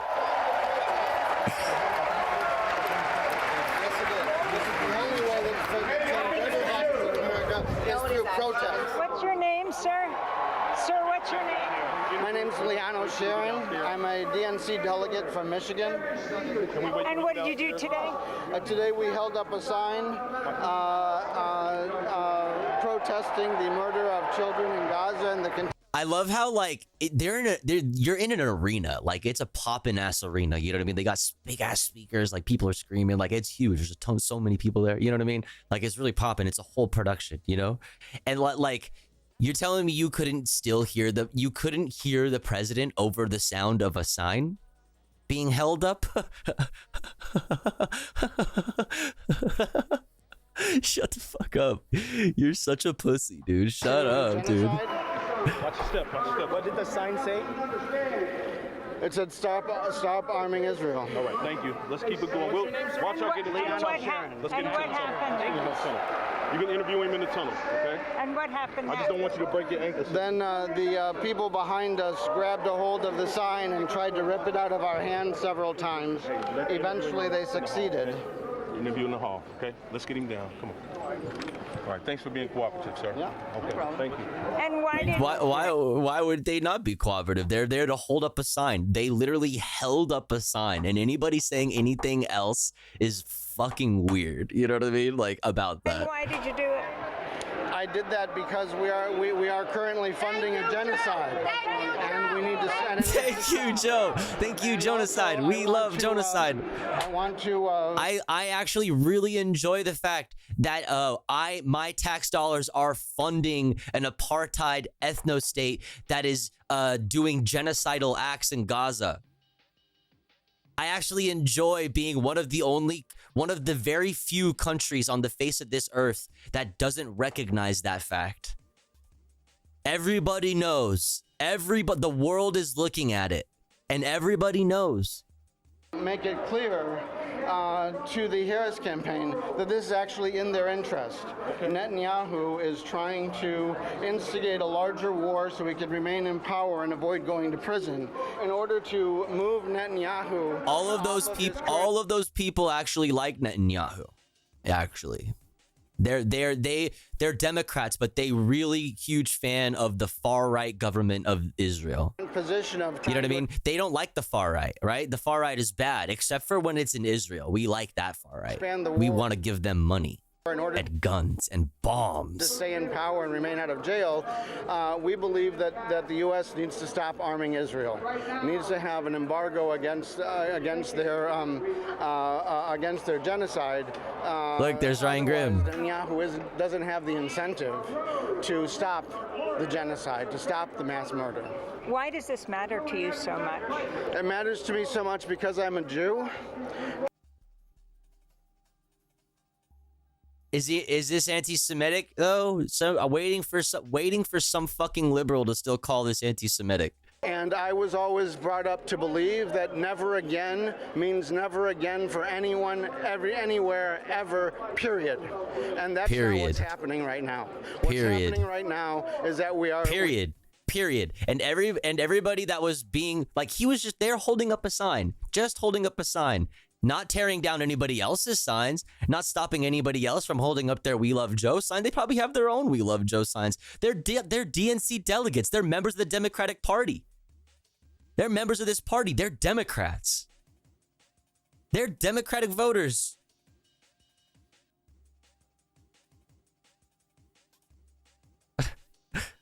All they did was hold up a sign. And everybody tried to pull it down. Try to yank it away from them, try to rip it, try to fucking knock it out, try to cover it with their signs. What does that think about that? Think about what that says about you. What does that say? Continuing to fund and support an ongoing genocide, the mass. Like, I don't trust that you're not on the far right because you support a far right government in Israel. How much of a lefty, how much of a liberal, you know what I mean? Like a socially liberal or a liberal person generally, like, how liberal are you really? Just accept that you're conservative. Just accept it. Of children, and it needs to stop.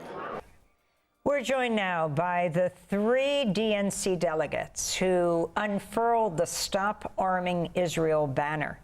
They're all members of Delegates Against Genocide. Naja Ahmed is a Florida Democratic National Committee delegate and member. Liana Sharon is a longtime Jewish progressive activist and elected DNC delegate from Michigan. And Assam Barai is a delegate from Connecticut. We welcome you all to Democracy Now! Here in Chicago. Liana, I want to start with you because you were the one escorted out by security. We got Blue Anon in the chat. If you can explain further why... We got tinfoil wearing liberals in the chat. Oh, goodness gracious, look out. You did what you did. As we heard in that clip, as you were talking, as you were taken out, you're Jewish Michigan delegate, Democratic National Committee member. Mm-hmm.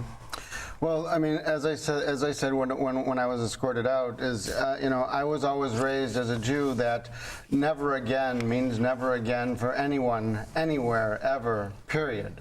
And that's not what we're doing. We are currently continuing to arm a Zionist regime that is set on genocide and mass murder of children, and we need to stop that. And there isn't anything else that is as important as that in this moment. That's why I did it. And Issam, I'd like to ask you how you managed to organize it. You're from different states, and the motivation for you to get involved in this kind of protest right on the floor of the convention. Thanks to Nadia. Since we learned that we would be part of the DNC delegation to Chicago, we quickly came together with our history together on organizing and activism in the community since the war on Gaza started. And we decided to do something, and we wanted to make sure that our voices are heard. We tried multiple ways and many ways of doing these things, and that was our last resort last night. That's democracy, baby. We love democracy here at this house. It's a lot because I'm as an immigrant myself, I was once political activist back in my home country of Egypt, and I was kicked out of the country because I was pushing for justice and equality for everybody, and I was I believe, and I still do, that within the convention, that will be the best platform that our voices will be heard. And this is why, following Nadia's lead on that, we decided to do something yesterday. So, Nadia, this was your delegation. This was the Florida delegation where you unfurled this banner. It was almost as if they knew. I mean, I was amazed at the alacrity with which, first, they immediately put up these banners that said, "We love Joe, thank you, Joe." But they didn't have enough to cover the banner. And so someone had a large stash of them, and they were bringing more and more, and they were handing them out. So people were holding 2 and 3 to cover up this banner. Did other delegates know or in any way support what you did? And talk about your work in Florida. You're a professor. You're also getting a PhD. So for me, this was really a matter of being able to speak up for the community. And this was a moment where we have a massive audience. And we were there specifically to confront President Joe Biden. We could have confronted at any time at that convention, but we chose specifically during President Joe Biden's address because he's the one who can stop this genocide by picking up the phone. Yeah, and making he's a phone the call. one. And he's chosen the one. not to do that. And He's for the the one. organizing that we have done, it's really something that has happened on its own. That whether you This is the spirit. This is the American spirit. Protest. You know what I mean? Like the striving for a better tomorrow, for a better world. Like our country was built on revolution in America. Like the idea is overcoming. Right? It's overcoming and what's right. Surviving and lasting no matter what. Right? Like that's the spirit of America, the fighting spirit. You voice your views.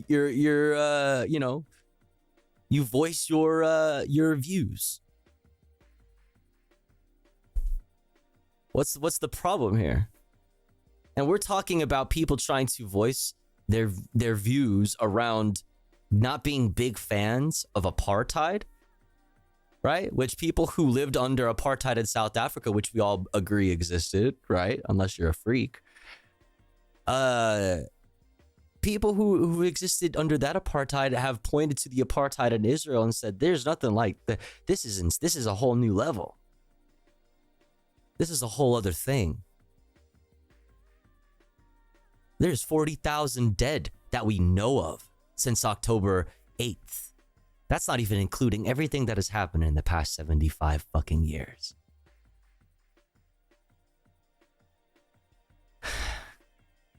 With the student encampments that have happened since April, and also with the protests that's been just endless and ceaseless. And we felt that we could make a change within the party, and that's why we took the actions that we did. And I specifically decided to do it in Florida, and that was a strategic location because we felt that it would be harder for them to take down the banner right away. Look at him using his sign to hit them. Like they're just holding up a sign, dude. It's a political event. That's something that happens. Like this is such a especially too such a non-disruptive form of protest. It's just a sign. They're not even yelling. They're not like, you know what I mean? Like they're not like occupying, like they're not doing anything crazy. It's just a sign. There's a billion people holding up signs.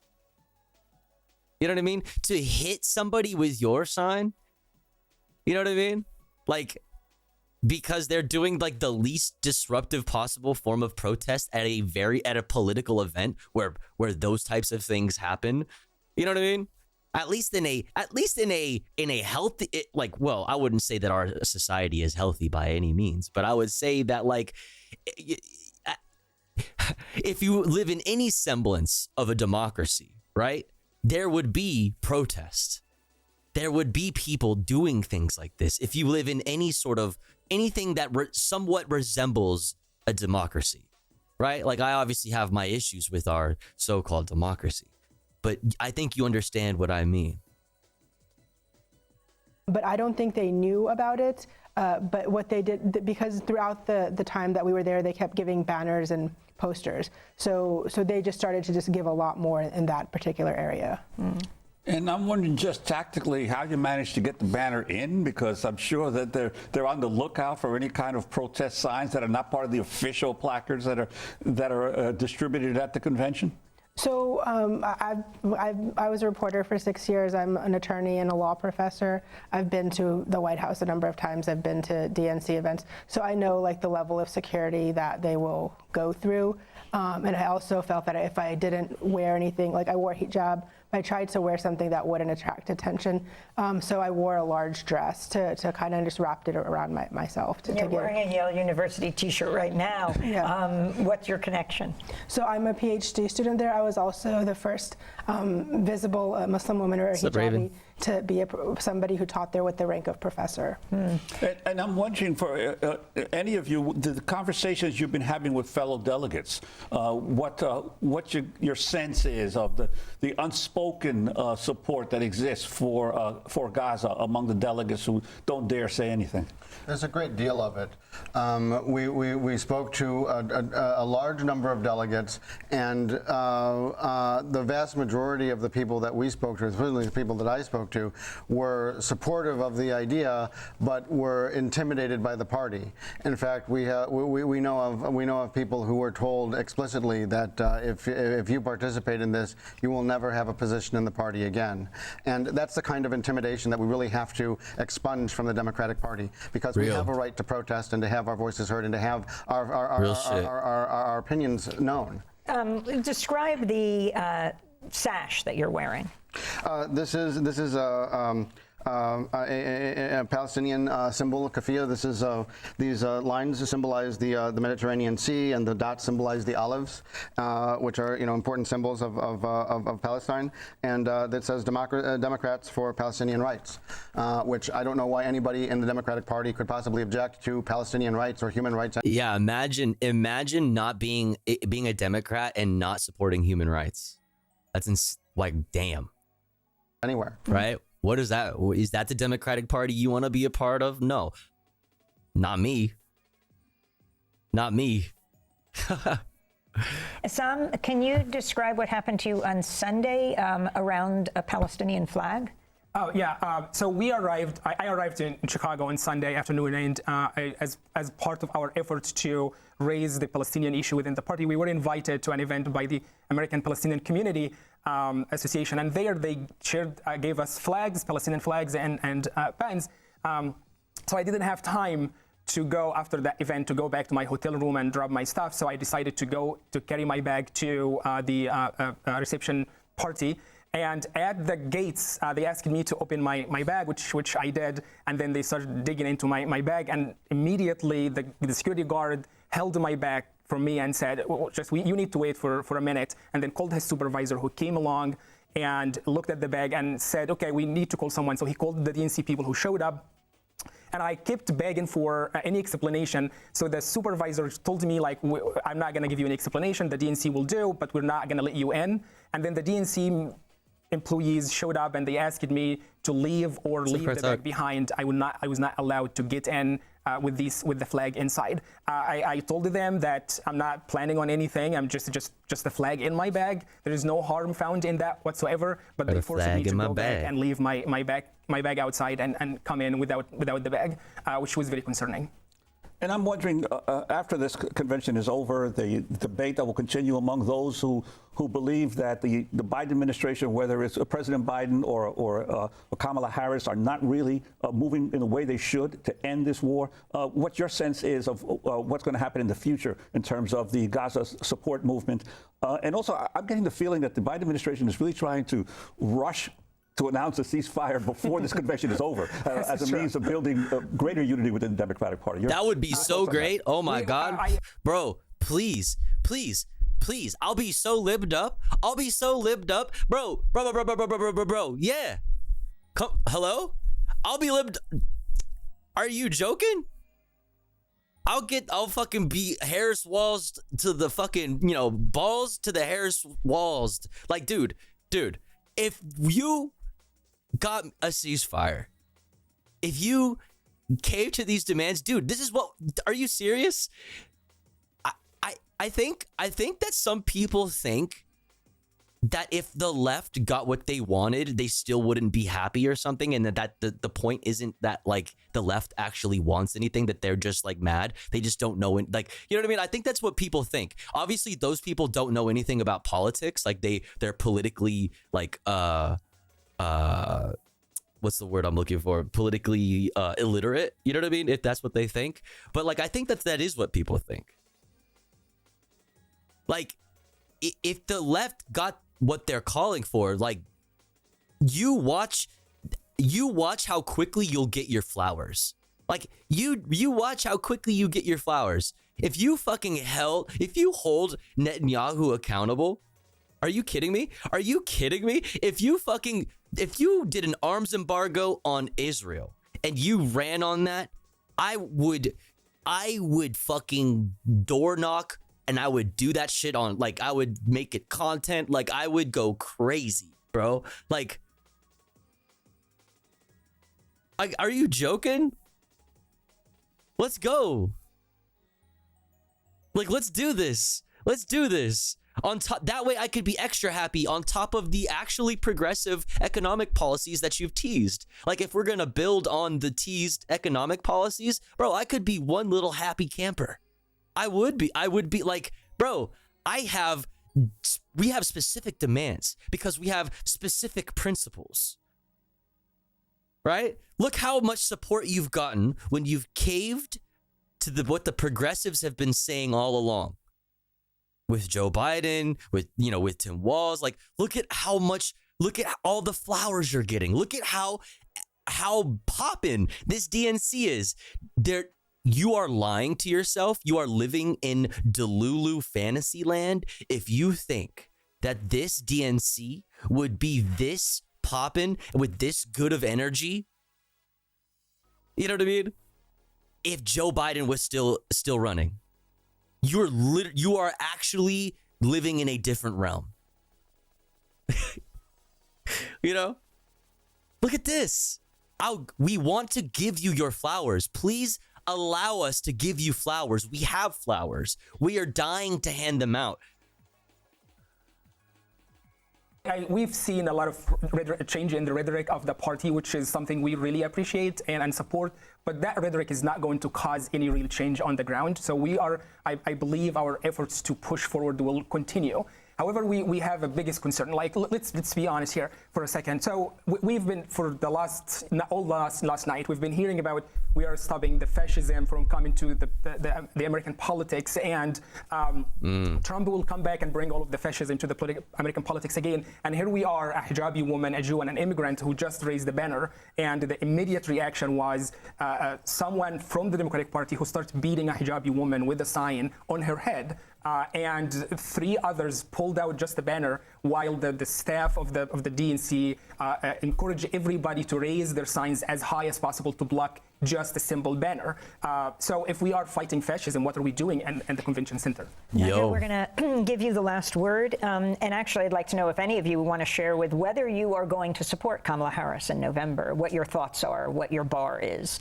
So Kamala Harris has to decide if she wants me to support her, because every vote has to be earned. That's been the position of the Democratic Party. Boom. And the Democratic Party has taken the Muslim vote, even the African-American vote, for granted for a number of years. Because what are we going to support, a Muslim ban? But we have to decide as a community how we're going to decide. And so 80% of the Muslim community, even higher number, depending on which state you live in, are against the Biden administration and are very much against supporting the Democratic Party. You could sweep this election, fam. You could have all these delegates, right? These delegates, you could have all that uncommitted vote. All that uncommitted vote, all of these uncommitted delegates throwing all their support behind Kamala Harris and Tim Walz. It would be GG's for the fucking grand old party. It would be GG's for the grand old party. It would be over.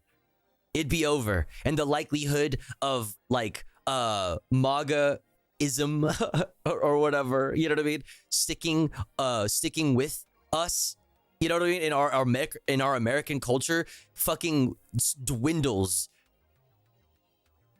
You know, goes way the fuck down. And so if we look at that, I mean, I live in a red state, so it's hard for for my vote to have that much of an impact, but it's going to really have an impact. Liana? So we have 10 seconds. So I plan to vote for Harris, because I don't want Trump. But that's the only reason. I'm not really voting for Harris. I'm voting against Trump. And Assam? I'm a proud Democratic Party member, but Vice President needs to earn my vote. We're going to leave it there. I want to thank you all for being with us. Assam Barai. All valid, by the way. And that's the take. It's the easiest position to have. All of those positions, while they differ, you know what I mean? Each one valid.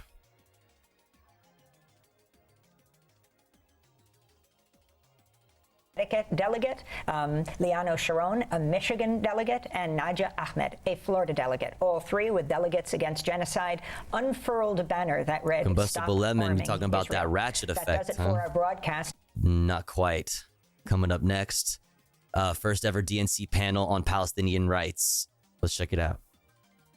This is Democracy Now! Which already, remember, this is a success in and of itself, right? Like, this panel is not necessarily directly saving lives right now that are currently people are dying probably while this panel was going on. But like, think about this. There's no way that there would have ever been a panel on Palestinian rights. You know what I mean? Ever. Before this. Like, there's no way. DemocracyNow.org. War, Peace, and the President. That's what pressure does. That's what pressure does. Breaking with convention. I'm Amy Goodman here in Chicago with Juan Gonzalez. Chicago. Well, the opening day of the Democratic Convention on Monday featured the first ever panel on Palestinian human rights at the DNC. The panel was announced just a day earlier and came after persistent grassroots organizing against U.S. support for Israel's assault on Gaza. The panel was moderated by Minnesota Attorney General Keith Ellison and featured former Michigan Congressmember Andy Levin. We're going to hear from Keith Ellison in a bit too, talking about the uncommitted vote, which I say over and over, I've been saying over and over again, is key to sweeping this election, and which is what I think the Democrats really need to do. They need to not only win, but they need to sweep this election. There needs to be no question. Jazi, a Democratic organizer and fundraiser who's had over 100 family members killed in Gaza. Dr. Tanya Hashassan, a pediatric intensive care surgeon who served in Gaza many times. Leila El-Abed, the co-chair of the Uncommitted Movement, and James Zogby, a former longtime executive member of the Democratic National Committee and the founder of the Arab American Institute. Zogby began by speaking about the significance of the first ever panel on Palestinian rights being held at the DNC. I have been doing this for most of my life, like 50 years. And I remember when we couldn't get the issue of Palestine discussed at the Coalition for a New Foreign and Military Policy. That was all the left groups, because they said if you let the Arabs in, we'll lose our credibility. And when the anniversary of Dr. King's march happened, again, we were invited to be on the steering committee, and they said, if you let the Arabs in, it'll hurt our credibility. And so we were asked to leave. Jesse Jackson made all the difference in the world because he elevated the issue. And he elevated those of us who raised the issue. And the last two times, the only two times that the word Palestine was mentioned at a Democratic convention was 1984 and 1988 with Jesse Jackson, when he spoke in his speech about it, and he invited me first to give him a nominating speech where I talked about justice for Palestinians. In 1988, we had a platform fight, an actual platform debate from the podium of the convention on justice for Palestinians. So we've come a long way. People say to me, well, you're just being optimistic. You're just saying, the cup is half full. I say, no, I remember when we didn't have a cup. And we are now with a cup and filling it up. So now apparently there's also cum cups that you guys taught me about yesterday. What the fuck? When I look at this panel today, it is not the prize. The prize is like 88. Policy. Damn. That's the prize. But what's historic here is that we are having an officially sanctioned panel to talk about it. Like I said, it's not the main prize. It's not the big prize. But it is. I didn't believe you guys either. You guys never follow. By the way, you guys told me about the cum cups, and I was like, what? But we never followed up on that, and we never looked up the cum, what exactly you were. You never showed me the cum cups, but I ended up seeing the cum cups on my own later, and I was just like, oh. That's what chat was talking about.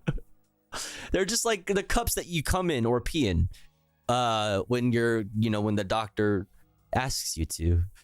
What, Diosu? Something I do not want to dismiss for a minute as to how significant this Cum is. or pee? About what message the Harris campaign is sending. Little cups of cum, and apparently it's like JD Vance's cum, specifically.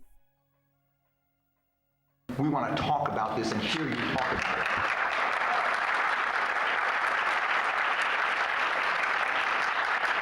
And so I've heard some grumbling, you know. I quote Willie Barrow, a friend of mine from the Jackson campaign in the 80s, who said, "We ain't never been here before." She'd say, "We ain't never been here. We've never had this forum before." And it is not, like I said. That really hits in his circle of friends. You know what I mean? That joke really hits among the group of friends that all know that person and the way that they talk. And it's the beginning of a process. And the difference is... Yeah, he would always say, what did he say? Back. In the 80s, who said, "We ain't never been here before." She'd say, "We ain't never been here. We've never Nobody knows. Everybody's just like, what? Forum before. And it is not, like I said, the end. It's the beginning of a process. And the difference is, and I told this to Layla and Abbas last night, that when we raised it in 84 and 88, we did so because Jesse Jackson enabled us. It was a top-down. There were people in our Jackson coalition who were, "Reverend, you sure you want to do this? Are you sure you want to talk about this?" He said, "Damn it, I'm doing it. I've been doing it from the beginning. We're not backing away." This is different. No candidate elevated this movement. This was a bottom-up. This was Abbas. This was Layla. This was Waleed. This was activists across the country who said... Pressure. And also remembering that we, you know, the ground that we stand on now was gained, you know, by was gained by the activists of the past. You know what I'm saying? Like we are trying to advance from where we stand at this moment because somebody else got us to where we're at this moment. Okay, you exist in the context of all of that which you came before you, coconut tree. Yo, Ligma Nut, thank you so much for 16 months. We're back. We're so back. Thank you so much. Thank you for the 16 months of support. Welcome back. We're not taking it. And part of recognition of that is that we're having a forum. A recognized forum. I've been to a lot of the forums since this day has begun. You know, I've never really liked coconut. I've been to a number of these sessions. This is the largest audience I've seen for any one of them. Let's go. That was James Zogby, the former longtime executive member of the Democratic National Committee. Zogby is a cool name. Institute. One of the most emotional parts of the panel came during comments by Dr. Tanya Haj-Hassan, a pediatric intensive care surgeon who has been to Gaza several times over the past 10 months with the aid group. More like Pogby. She spoke about some of what she witnessed in Gaza. For the past 10 months, we have witnessed. Oh, I recognize her. I was like, I know her from somewhere, but she's the MSF doctor who was talking about. She was like, I remember she was reading a text message, from the doctors that are still in Gaza. This is maybe a few months ago now, so I don't even know what the situation is with them now.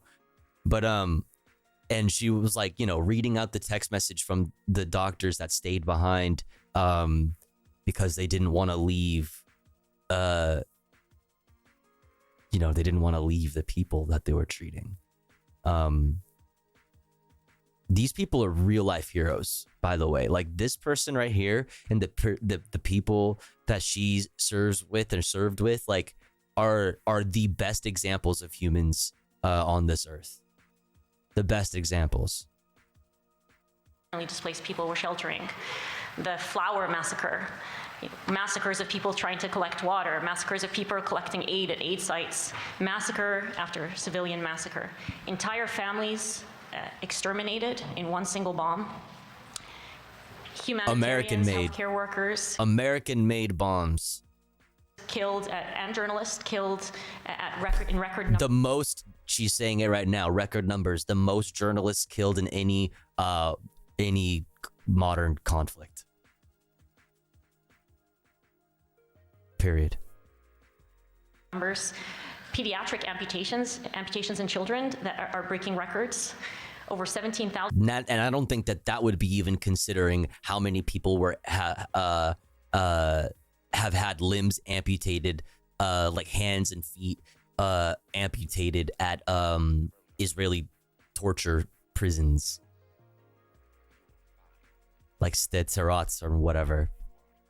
And children who have lost one or both parents since October in Gaza. We have treated so many children who have lost their entire family that it has a term has been coined to describe these children. You've probably heard it, wounded child, no surviving family, WCNSF. This is a term that has been coined since October to describe this very frequent phenomenon that I personally witnessed more times than I can count while I was there. For children, I have held the hand of children who are taking their last gasps because their entire family was killed in the same attack and couldn't be there holding their hand and comforting them and could not bury them thereafter. For the children who I treated who were discharged, and survived, they face a Russian roulette of 100 ways that they will likely and potentially die when they leave the hospital due to the circumstances incompatible with life that have been architectured by this military assault. Incompatible with life. Bombing, starvation, dehydration, disease. Listen to her voice. Listen to her voice. Do you hear the sound of her voice? When she describes these things to you that she's experienced.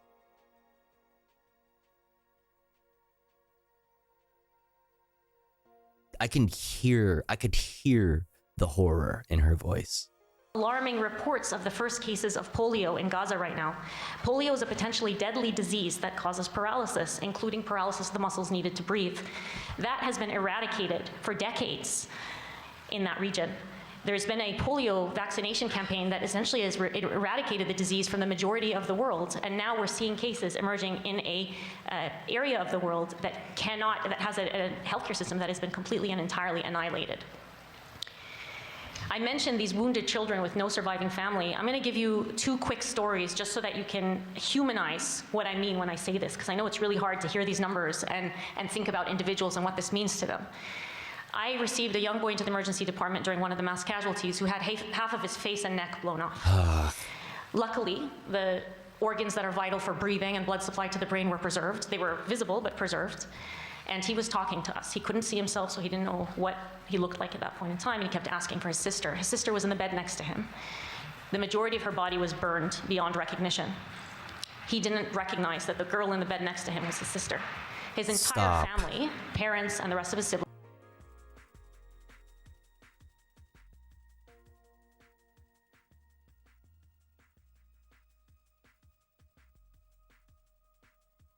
American weapons did that.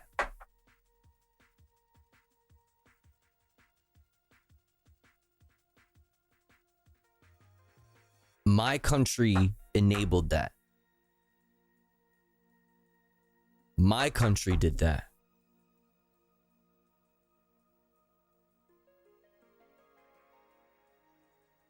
I can't, like, that's unacceptable. Like, I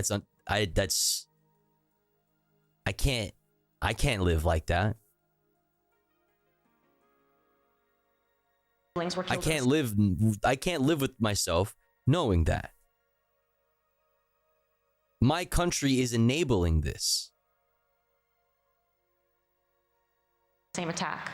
That boy survived, and the next day I went to see him, a very young plastic surgeon, one of the few remaining plastic surgeons in Gaza, because the others have either been killed or... That's right, Limuna, but Toba is the most moral military force in the world. That's right. That's right. have fled. How could I forget? Understandably, had removed part of his chest and created a graft to cover those vital organs of the neck.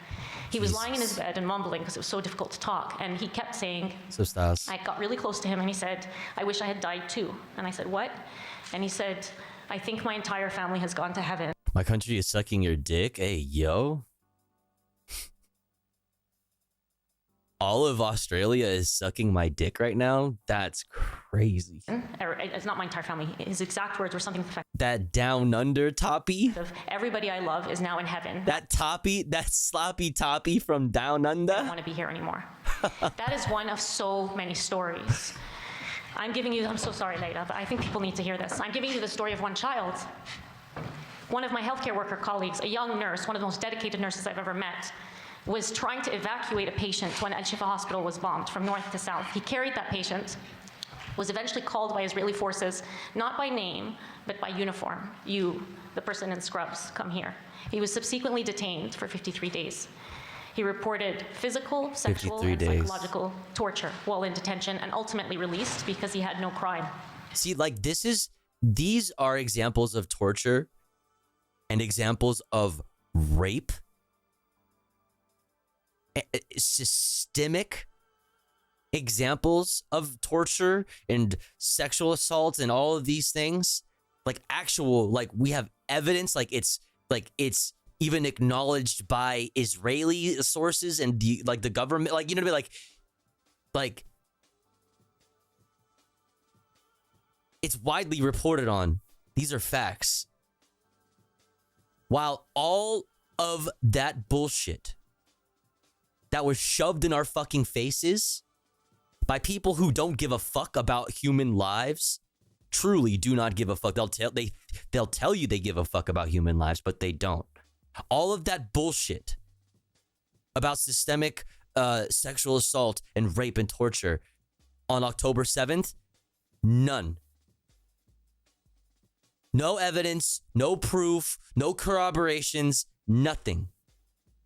Still used to this day to continue to justify more and more instances of proven with evidence and corroboration and witnesses and like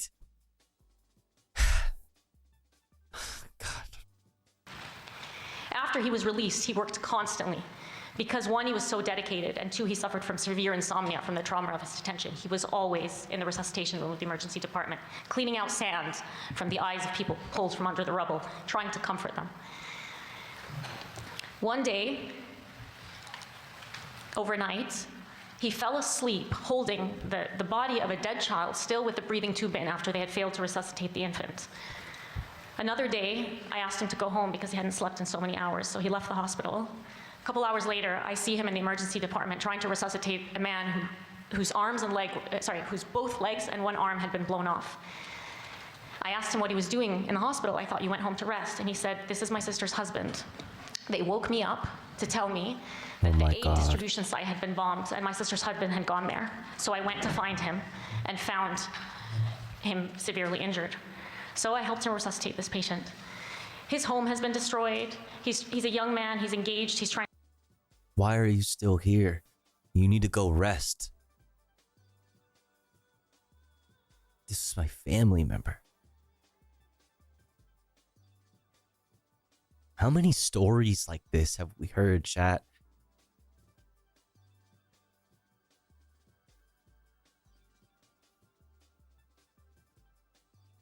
If I'm this tired, if this shit is so draining for me, somebody who's sitting comfortably in the United States, I can't even imagine what kind of fucking hell my tax dollars are putting people through. to get married. He had a whole life ahead of him, and he was a very dedicated healthcare worker. I'm giving you two stories, a child and a healthcare worker, but these are representative of literally almost everybody I know in Gaza. I don't know a single healthcare worker who has not lost multiple members of their family. Jesus. So,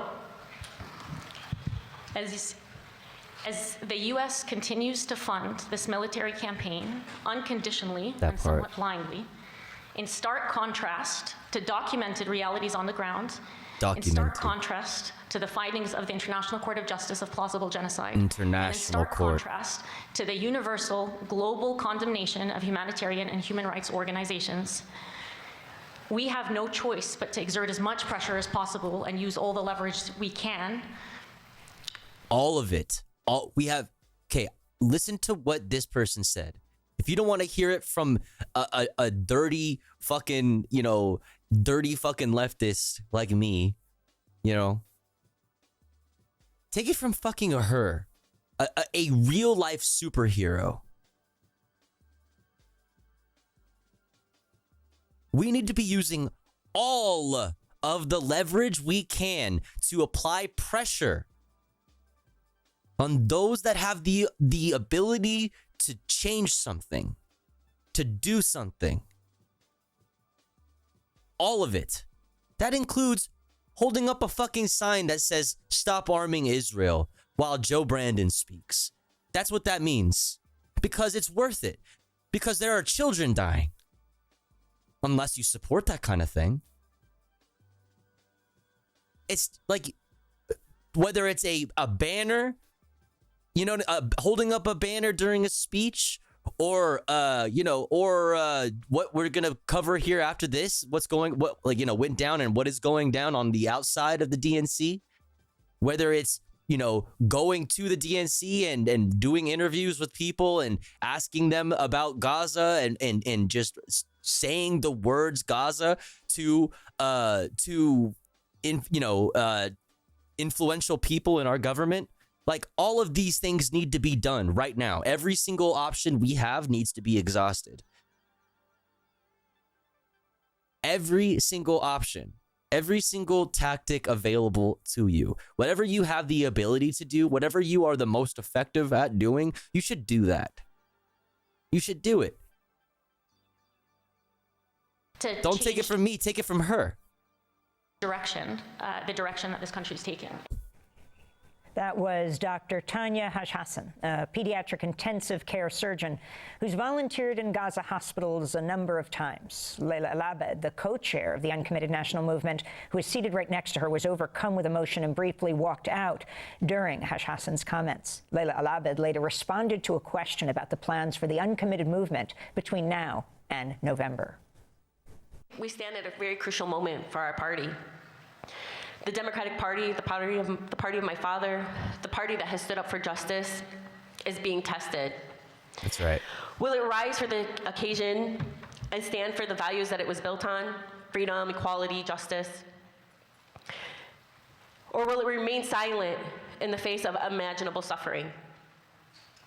If we remain silent and we become complicit, but if we stand up and demand action, an arms embargo, a ceasefire, an end to war, we may have an opportunity to restore the soul of the Democratic Party and unite us under a big tent. The Listen to Michigan and the Uncommitted National Movement is in the fight for the soul of the Democratic Party. I want to quote Fannie Lou Hamer, who wasn't allowed to speak from the stage at the 1964 Democratic National Convention because of her identity. I question America. Is this America, the land of the free and the home of the brave?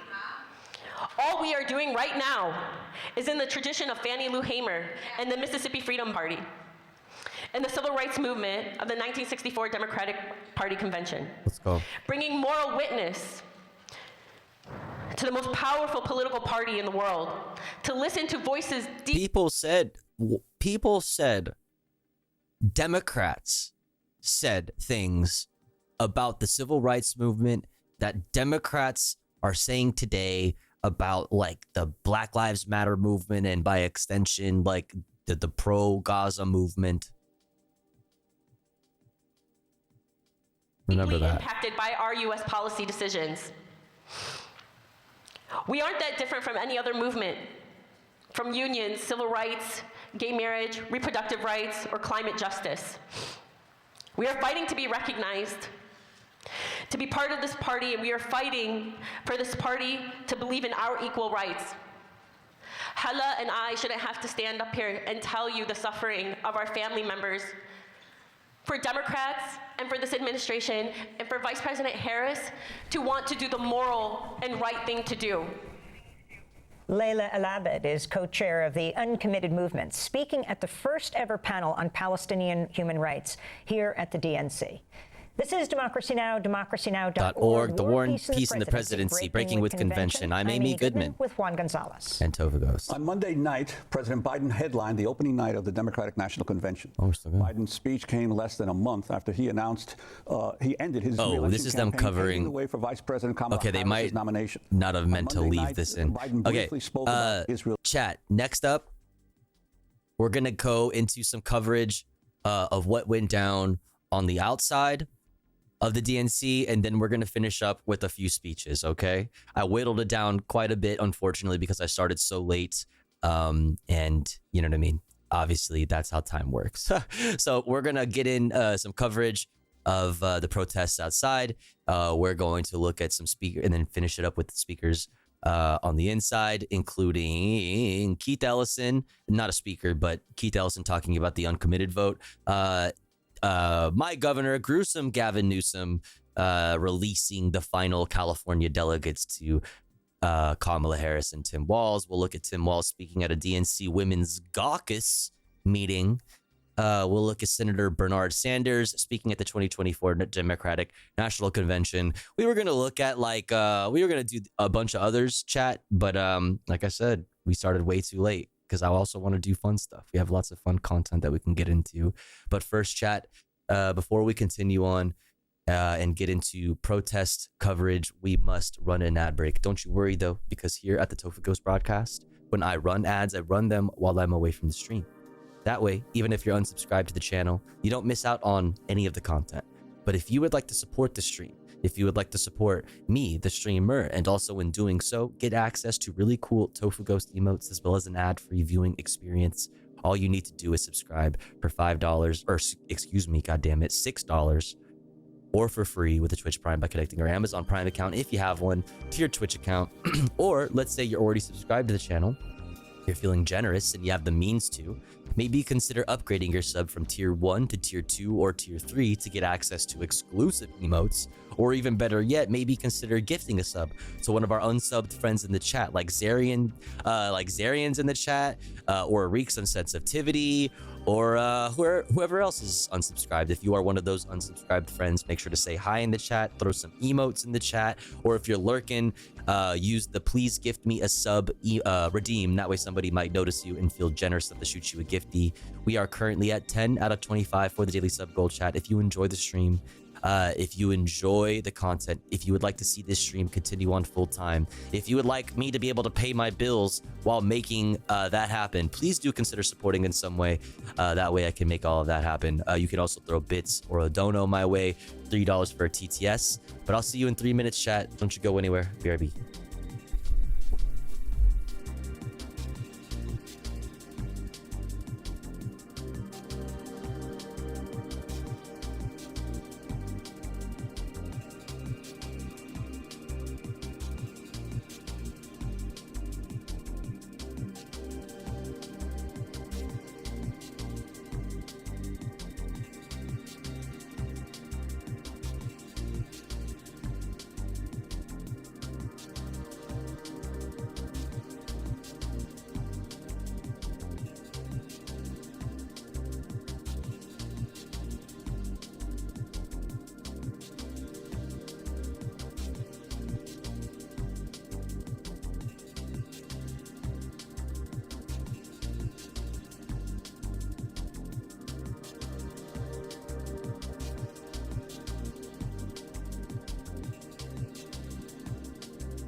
All right, we are back. Thanks for waiting. Thanks for sitting through the ads.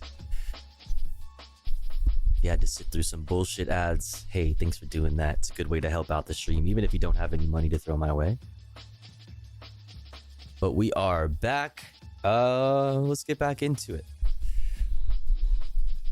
We're gonna stick with Democracy Now! And look at this piece here. Thousands march on DNC in Chicago to demand end to war on Gaza. Then we're going to look at this from PBS. What delegates and protesters want from Harris on Gaza. I also have some Twitter posts that we'll just kind of breeze through. Again, sorry I started so late, chat. I wish we would have more time to really go into depth on a lot of more other stuff too as well today. But you know, that's my fault. Dog, you're gonna get tofu juice in the gear. I'm sorry, what? You're gonna get tofu juice in the gear? What the heck? What the heck? Hey, it's fine, tofu. Hey, thanks for saying so. But let's get into it. Democracy Now! Thousands march on the DNC. Let's check it out. The Democratic National Convention opened on Monday with speeches by top officials of the Democratic By the way, you're not crazy. It's on 1.25. Including an unscheduled appearance on stage by Vice President Kamala Harris and President Joe Biden wrapping up the night with a 50-minute address. Earlier in the day, thousands of protesters took to the streets to voice their opposition to Israel's war on Gaza and to call on Biden, Harris, and the Democratic Party to end U.S. So, aren't you sitting on the... What are you talking about? Support for the war. Demonstrators gathered in Union Park. Oh! No! Look, I'm floating. You see, like, I was like, what are you saying? Like, euphemisticism. Are you good? Now I understand. Okay, I'm so dumb. Okay. I get it. No, I'm floating. See, look. I'm floating here. Where normally I'd be doing this. But I don't feel good about. I just don't want to be on camera today. I don't want to be on camera. See? But like it's like I'm sitting in the same spot. Right? See? For a rally before setting off on a march through the streets amidst a heavy police presence. A few dozen protesters broke away from the larger group and marched toward the United Center, the site of the DNC, and tore down parts of the security fence. Several protesters who managed... Gold bars, Tofu Menendez voice. I'm floating over here. Were detained and handcuffed by police. Protesters are scheduled in Chicago every day this week for the DNC. Democracy Now! Was on the streets yesterday covering the march on the DNC. These are some of the voices of those protesters. Come together to say one thing. We want humanity to take priority over profit. We want people to come together. Our front is united. It's stronger than it's ever been. I don't think I've ever seen as diverse a protest in Okay, I'm sorry. Did you say something about profits? Did you say something else over profits? Okay, I'm sorry. You lost me. You lost me there. Wait, hold on. What? Why you gotta... Whoa, the profits. And I've been going since I was little and seeing all these different flags, all these different faces, all these different flyers holding up signs for queer liberation, for black liberation, for workers' rights, for disabled people rights. It's extremely empowering, and I think that frightens the white supremacy cushion that our elected officials have been sitting on. They're losing their power, and they realize that with our tied to solidarity and our united front continuing to build and become... Yeah, like you see the Irish flag there, like there's always a strong Filipino presence, you know, from the Philippines to Palestine. Stop the fucking, you know, stop imperialism, stop the U.S. war machine. And you love to see it, man. You really do love to see it. It's only a matter of time until their time is up and we begin to speak. As Kamala Harris said, she's speaking. Well, we're speaking now, and we're making sure you hear us, that you're not going to get away with the killing of hundreds of thousands of people, not just in Palestine, but just wreaking havoc all over the global south and on all minority communities. My name is Nick Tilson. I'm of La Lakota. I'm the president and CEO of NDN Collective. We're We're an international indigenous rights organization dedicated to building indigenous. Oh, that's the guy from before. I'm from Pine Ridge Indian Reservation in South Dakota, and I'm here to remind America that this election is happening on the stolen lands of indigenous people, and the Land Back movement stands in solidarity with the Free Palestine and to end all military aid to the state of Israel and to stop the genocide. Let's go, baby. We're here today. We, as SDS, have been launching a long campaign for divestment on our campus, so demanding that our administration divests from countries complicit in war crimes, and that includes Israel and weapons manufacturing companies. Yeah, Doom. Grem was telling me that there's Filipinos for the Filipinos for Gaza, like group there. They were present. They were at UCLA too. I saw their tent and stuff. But we're also here as Minnesota residents saying that we want to hold our Democratic politicians accountable, and that now includes Tim Walz. And we've actually been protesting Walz for years and years. He's the chair of the State Board of Investments in Minnesota, so he's responsible for investing Minnesota tax dollars. And him personally, with the SBI, invests currently $3.2 billion into Israeli companies that are complicit in genocide.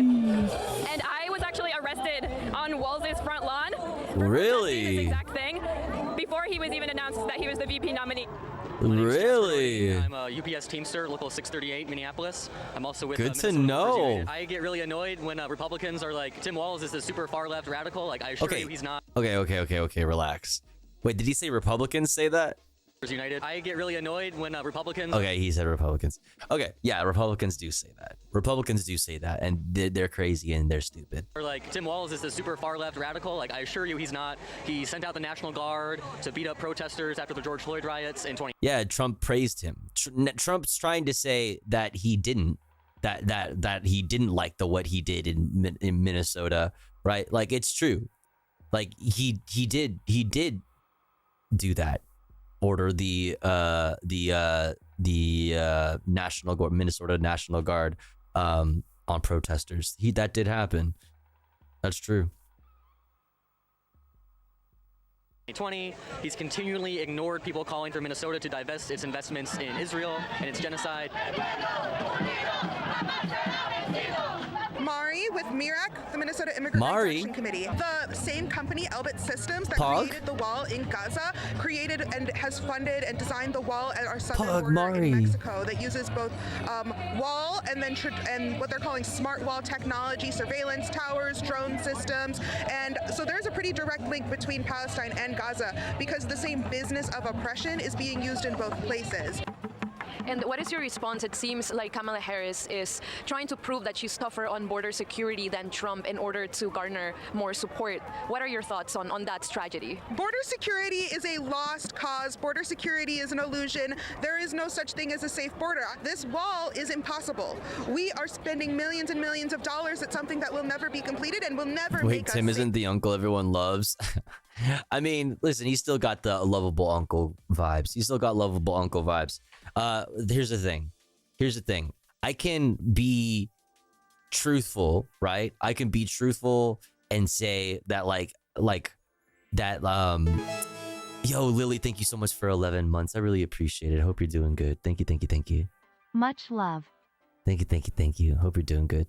I can say that he's done a lot of very, very progressive things for Minnesota. And I can also say that, yeah, him and a lot of people are guilty of like being involved in investments that are, that benefit or are directly, that are investments directly in like companies in or the state of Israel itself. A lot of people are guilty of that. You know what I'm saying? For sure. And as a governor, you know what I mean? Yeah, you have your hands in all of that kind of stuff. And there are a lot of things happening there. And the only way that any of that changes is by, putting pressure on these people. These people have been doing the right thing and protesting those investments. Calling on their elected officials, including Tim Walz, to abide by BDS. There's a reason why BDS laws, or anti-BDS laws, I should say, exist in so many states in the United States. Because a lot of people are guilty of that, and all of them need pressure put on them. I can say that is true, while also saying that, like, you know, the things like school lunches, and protections for trans people, all of these things are really good.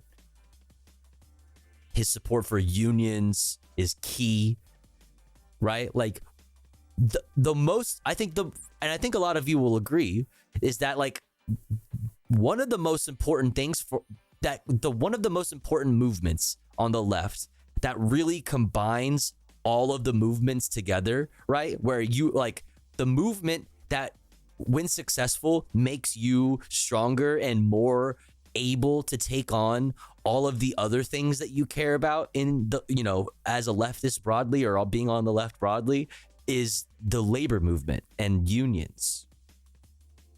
Right? Like, I can also say that like his support for unions is very key to like the working class gaining power to be able to have more leverage and the ability to apply more pressure on the powers that be to get things that we want, like a ceasefire.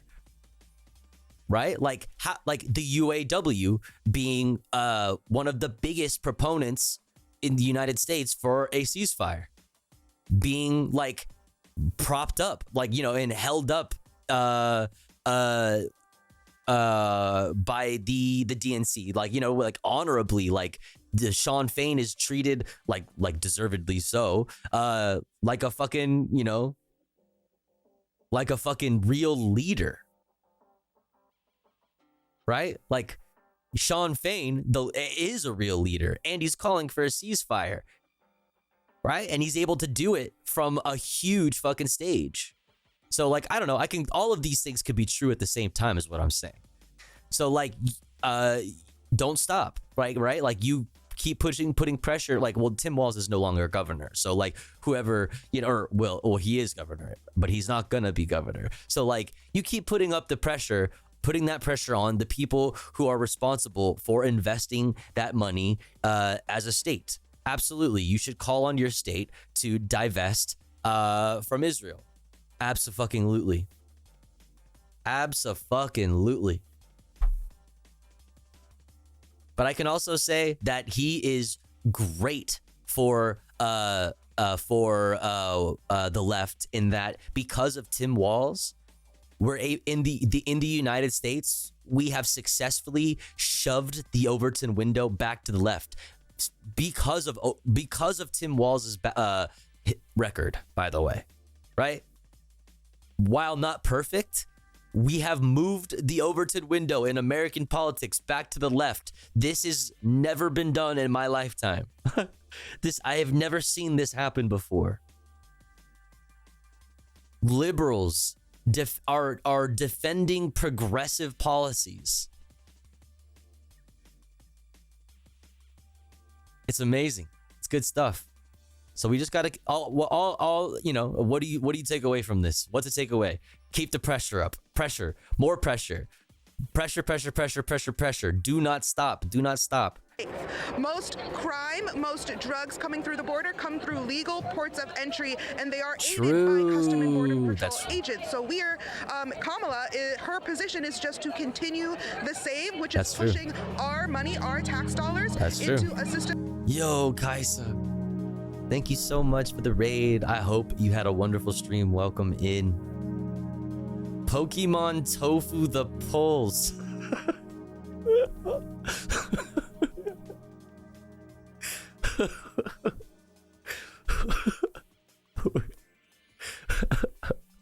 I mean, sure, yeah. She tofu on my pole till I'm a Pokemon. You know what I'm saying? You feel me? Thank you so much for the raid, Kaisa. I hope you had a wonderful stream. What were y'all up to? Shouts out, Kaisa. Shouts out, Kaisa, if you don't already follow everybody's favorite Uwu newscaster, new wooscaster. I'm Tofu. I'm not normally a literal block of tofu. You can kind of see me in the television over here. The CRT. There's me. That's me, yes. I'm here. But I don't really want to be on camera, so I'm in my tofu form today. But it's good to see you all. I cover the news every day. We're still covering the news because I was super late to stream. I started stream at like 12:30 PST, which is extremely fucking late, like 3.5 hours late, actually. But yeah, so we're kind of speed running the news still going through some stuff right now. We're covering, we've covered a ton of shit, but right now we've gotten up to covering what is going on outside of the DNC. We did new music today, new music videos that have come out. We did some silly light news, daily dose of internet, all the headlines, top US and world headlines from multiple outlets, covered updates out of Gaza, the reasons why people are protesting, reasons why we continue to protest, another school, another market, more children being needlessly murdered. We covered all kinds of protests that have been going on inside the DNC, and outside the DNC is where we're at now. And then after we're done covering all of the stuff that has been going on outside of the DNC, we're gonna go to the speakers and finish our coverage up with a few speakers like my governor, gruesome Gavin Newsom, Chairman Wall speaking at the DNC Women's Caucus. Yep, Caucus, and then Senator Bernard Sanders, and then we'll do fun stuff if we have some time. I want to make some time for that, but yeah. So welcome in, exclamation point watching in the chat for a link to this playlist. I was watching DNC speeches and falling asleep. I mean, it's a fucking snooze fest, which is why I cut off all of them. Like, we're not watching fucking Obabe speak. We're not watching, drone wife speak, drone husband, drone wife. We're not listening to them speak. Just fucking old man Sanders yap on about the same old fucking nonsense. We're gonna look at Chairman Walls, gruesome Gavin. Oh, also,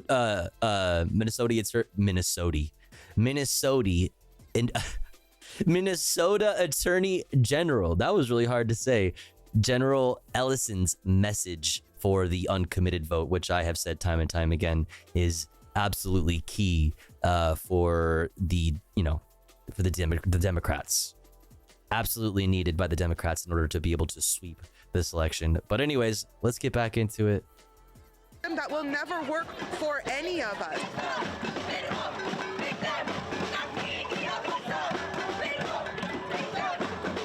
Minnesota. I'm the presidential candidate for the Party for Socialism and Liberation. PSL mentioned. That the people of the United States are not represented in that DNC. That DNC convention is a coronation of war criminals. And we are here to say that it is not with our consent that they are continuing to fund and provide weapons to the war criminals. I want a fucking democracy now hat so bad, bro. What the fuck? The state, colonial state of Israel. We're here to say that they have enough business in the United States to take care of. That does not require for them to go across the globe waging war. We are here to say that we need a price freeze on essential goods. We are here to say that the urgency our communities need to be covered with housing, with healthcare, but instead they're spending trillions of dollars on bombing babies, and it is not with our consent. True. We demand not only to be heard, but to have political and economic decision-making power in this so-called democracy. Real shit. She's great. I'm not like a member of PSL or anything like, but I don't have problems with PSL, and I think Claudia is great. Some of the voices from the thousands in the streets of Chicago at the march on the DNC protests. Special thanks to Messiah Rhodes, Maria Taracena. I'm a PSL member? Hell yeah. Yes. W. PSL, more like WSL, more like WWW. What delegates want? Okay, no. So that's inside. So let's look at this. Okay. We talk a lot about diversity of tactics and how, like, remember the doctors, the MSF Doctors Without Borders. I'm totally blanking on her name. At the DNC panel, what she was talking about, how now is the time to exert all the pressure possible, all pressure possible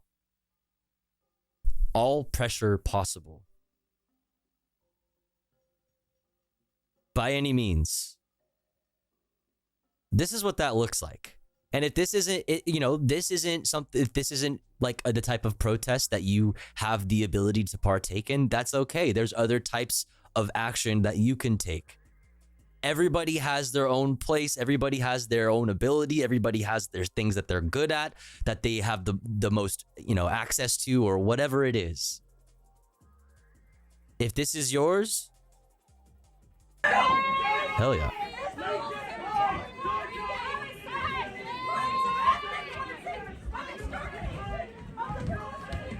Oh my God. Oh my God.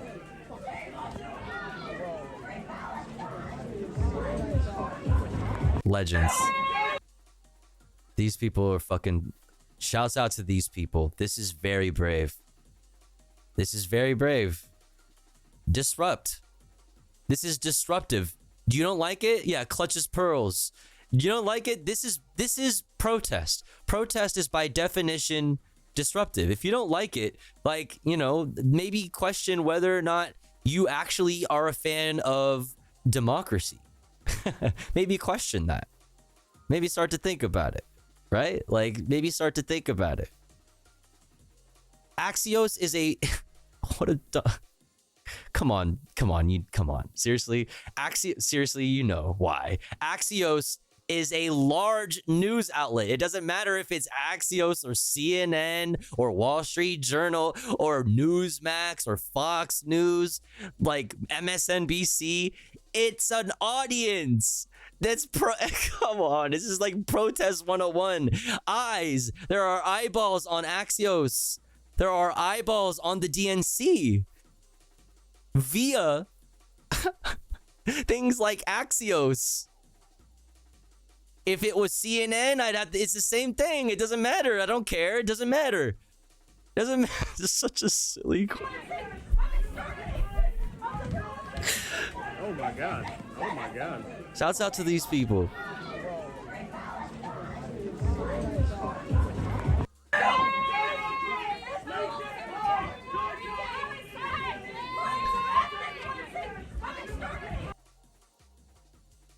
They'll like it, maybe look inwards, right? Chicago pigs, because meanwhile, Chicago pigs arresting journalists covering the cops' brutality. Do me a favor, please get out of the way, or you will be placed in custody.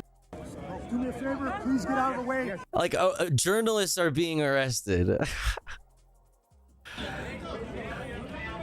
Isn't the Democratic Party the one that respects journalism? Isn't the Democratic Party the one that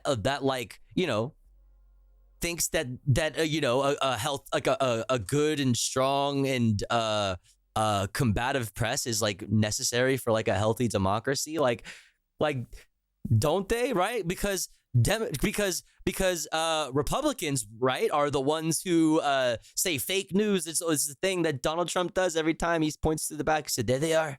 There they are. Yep, look at them. Everybody boo. Everybody look at them and say boo. Right? Democrats are supposed to be the ones on the side of journalists.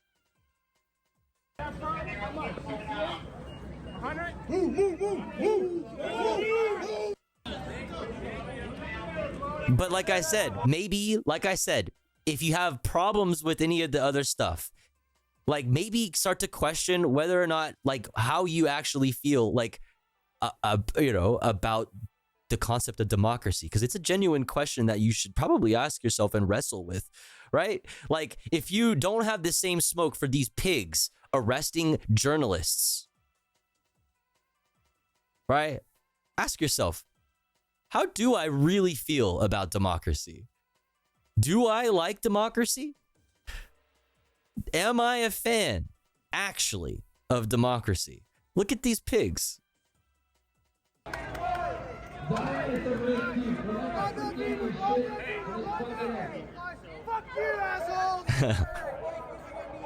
Yeah, get his ass, King. Then he walks right past the cops. Wait, is he on the sides of the cop? Oh, fuck this guy. Oh, wait, no, that's a fucking lame. Fuck that guy. Counter protester. He a bitch. Genocide enjoyer.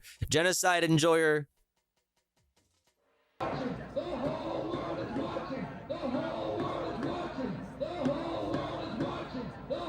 whole world is watching is what we talked about yesterday, is what people like Juan Gonzalez said in 1968 at the DNC in Chicago. The whole world is watching. But they weren't talking about Gaza. They were talking about Vietnam, but they were saying the same things. The whole world is watching.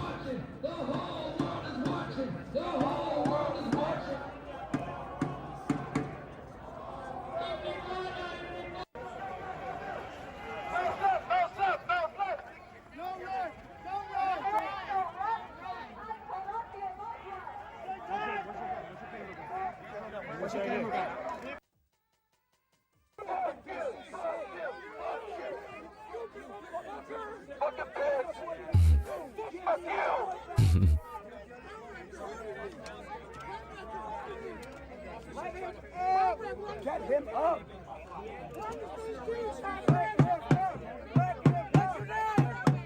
By the way, speaking of what they're doing right now, what's going on right there? Exclamation point protest in the chat for a lot of good resources, tips, a list of like your rights, surveillance prevention, and more relevant to what we're looking at, de-arrest primer, activist guide to basic first aid, just some basic stuff for you if you're the DNC or just generally. What's your name? This guy's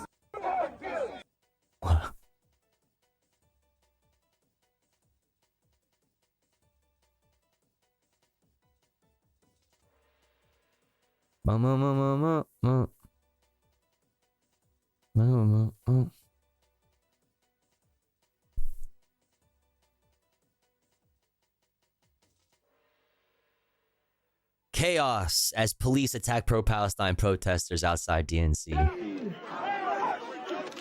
Police riot, police riot, police riot.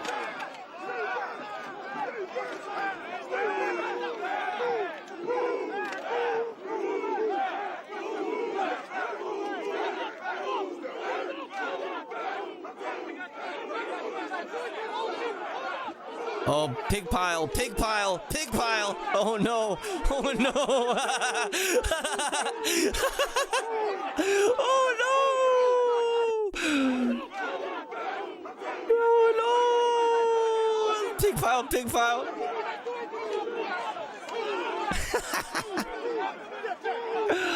Oh no. The piggies crushing each other. Oh, damn. Do you see that? Right there? They're fucking going crazy with those batons. You see? Watch the batons.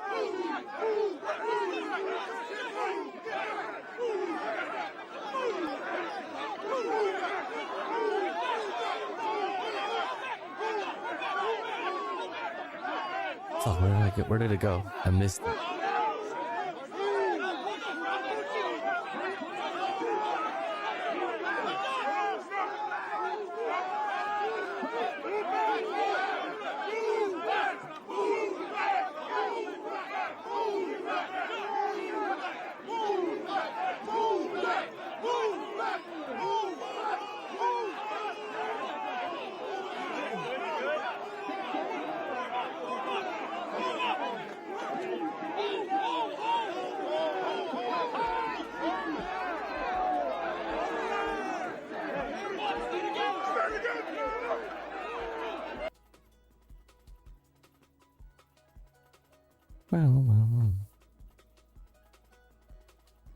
Breaking. Police smash pro-Palestine protesters with bats during heavy clashes. Mass arrests as protesters against DNC push against Chicago police line. Outside Israeli consulate.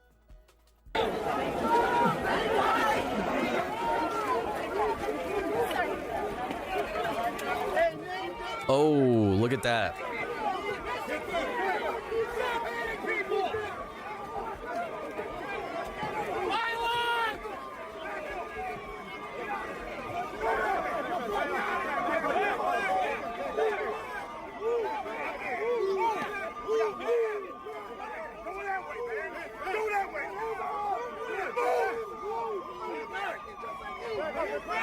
Okay, like I've said this a million times, don't do this, chat. What he's doing, you are not going to have you're not going to be able to look into the eyes of one of these pigs and like, they're not going to like feel you, man. You know what I mean? They're not going to like, I'm a human being just like you. Is not going to work. Like, they're waiting to beat your ass. Like, they are waiting for the moment that they are able to beat your ass. They're looking for any excuse to beat your fucking ass. Okay, like, do not fucking try to like appeal to their emotional state. Like, that's just like, it's not, in this situation, it's just not gonna work. Like, I understand it, but it's baby leftist behavior, and I don't want you to like get let down in the end when that cop that you spent all that time trying to have a, you know, have an emotional like breakthrough with, like, beats your ass and gives you 2 black eyes. You know what I mean? Breaks your fucking phone and shit. Like, you also like do not need to get arrested. You do not need to be kettled. You do not need to allow yourself to be arrested or to be kettled or to be trapped in any sort of way. Like, you need to be like unmovable. Be like they say, be like water. Be like water. Be like water. If they're a rock, be like water.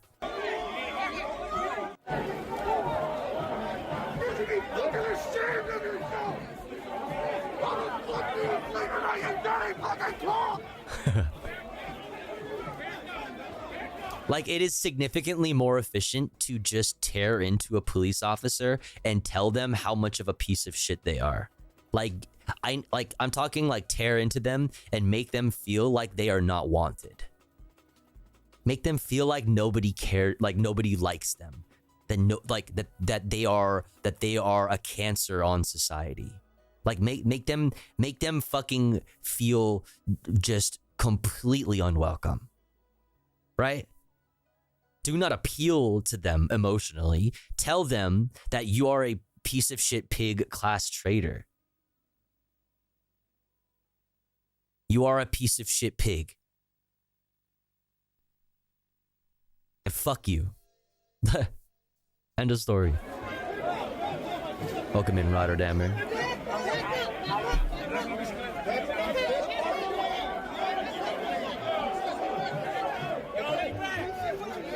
See this? Don't do this. Don't do this. You're making yourself get arrested. Like, don't do that. You are much more, you are worth much more to the movement by being able to continue to protest throughout the day, by being able to move to a different area and continue the protest. Now the protest is down 1 person. The most important thing, excuse me, the most important thing a protest has is literal physical bodies. And if you are down 1 physical body, they are 1 physical body less strong.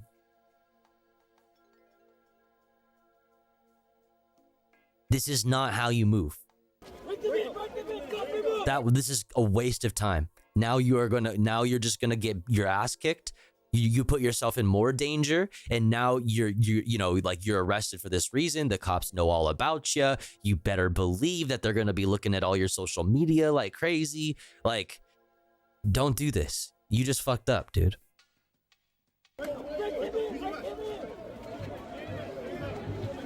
Like, dude, now they're just gonna beat your ass? Look, see, the line's still there. What did you do? The line's still here. Police line didn't break.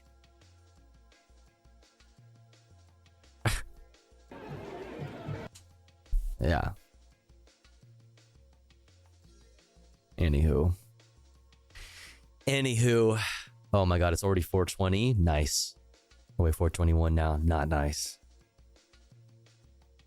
You can't solo 100 cops. Exactly. Also, Unicorn Riot. Obviously, you probably all know Unicorn Riot. They do great work, but they're long coverage here. We're gonna skip it though because I want to get through these fucking things here. All right, I want to get through these fucking things here. What delegates and protesters want from Harris on Gaza. Let's check it out. Addressed it so beautifully last night. It's time for us to come together, to coalesce around each other, and to heal the lands. Every child, every nation, every ethnicity, whether it be Israel, whether it be Palestine, whether it be Russia, Ukraine, we all need to come together and heal all divisions currently taking place. And I believe that we're on the trajectory there. The party is finally making an effort to move forward. Damn, that Pepsi tastes good, dude. That Pepsi tastes good, dude. Thank you, Kendall. Or was it Kylie? I don't remember. We can't defeat Donald Trump, the threat that he is, if we're not united. I've lived a lot of my life not being very... I mean, okay, that's lived up as fuck. But let me, if I was standing next to him and I had to like, you know what I mean? Like if I had to like, you know, like if I had to say something after that, I'd be like, all right, let me, if I'm going to try to meet you where you're at, Mr. Liberal friend, okay? Like, I agree that like, you know, Donald Trump needs to be beat, right? Donald Trump, not good. Don't like Donald Trump. Donald Trump, pretty bad. Pretty bad. If the Democrats want to make sure that Donald Trump doesn't come back, you want to win. If you want to win, you can't just win. You can't just slide by and just like barely make it, right? Because we can't allow ourselves to have a whole nother 2020 of people calling the election stolen. We can't do that again. like our American society can't handle another 2020. You know what I mean? We can't. We just can't. If the Democrats are gonna win, they need to destroy. They need to sweep. To make sure that there's no question, right? If they're going to sweep, the only way you're going to do that is by getting these uncommitted voters and these uncommitted delegates on board.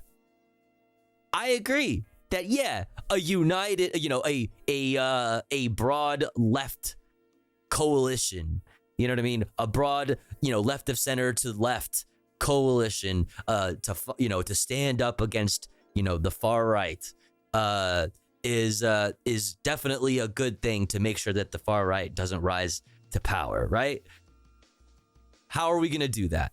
We're not going to do the same thing that the Democrats have always done, election after election after election after election, year after year, time after time after time again, and craft your policy and your messaging towards this imaginary centrist swing voter, right? Like who is like this moderate who could go both ways or whatever. Hey, yo, stop crafting your policy to this fucking person and craft your policy to this huge base of extremely engaged, politically engaged people who would never, ever, ever in their lifetimes vote for a Republican, never, ever in their lifetimes vote for a Republican, but could be convinced to vote for a Democrat if the Democrats decided to represent them at least a little bit, right? If Kamala Harris and Tim Walz too, and the Democrats too, right, all together, essentially, if they rise up and meet this moment and meet the young people where they're at on Gaza, meet the unions where they're at on Gaza, and build on this messaging, which I think is very, very good, this pro-union messaging. You could make it so that there's no question who is the pro-union party by meeting the UAW and unions generally where they're at on Gaza.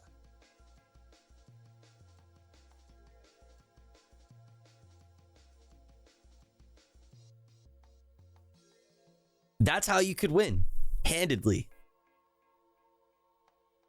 But will they rise to meet this moment? Will they do something with the momentum that was handed to them on a silver platter?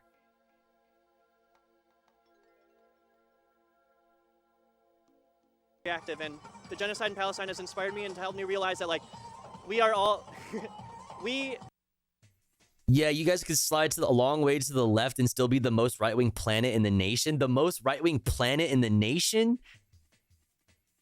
Damn, that's what's, dude. Fuck, dude. Oh. We have to do we have to do it. It's got to be us. There's no hero. Kamala, the Democratic Party, there's no magical leader that's going to take us there. Every single one of The us has to work most right-wing planet in all of the nation, chat. policies change. I think it's really important that we're addressing this as a party and as a country.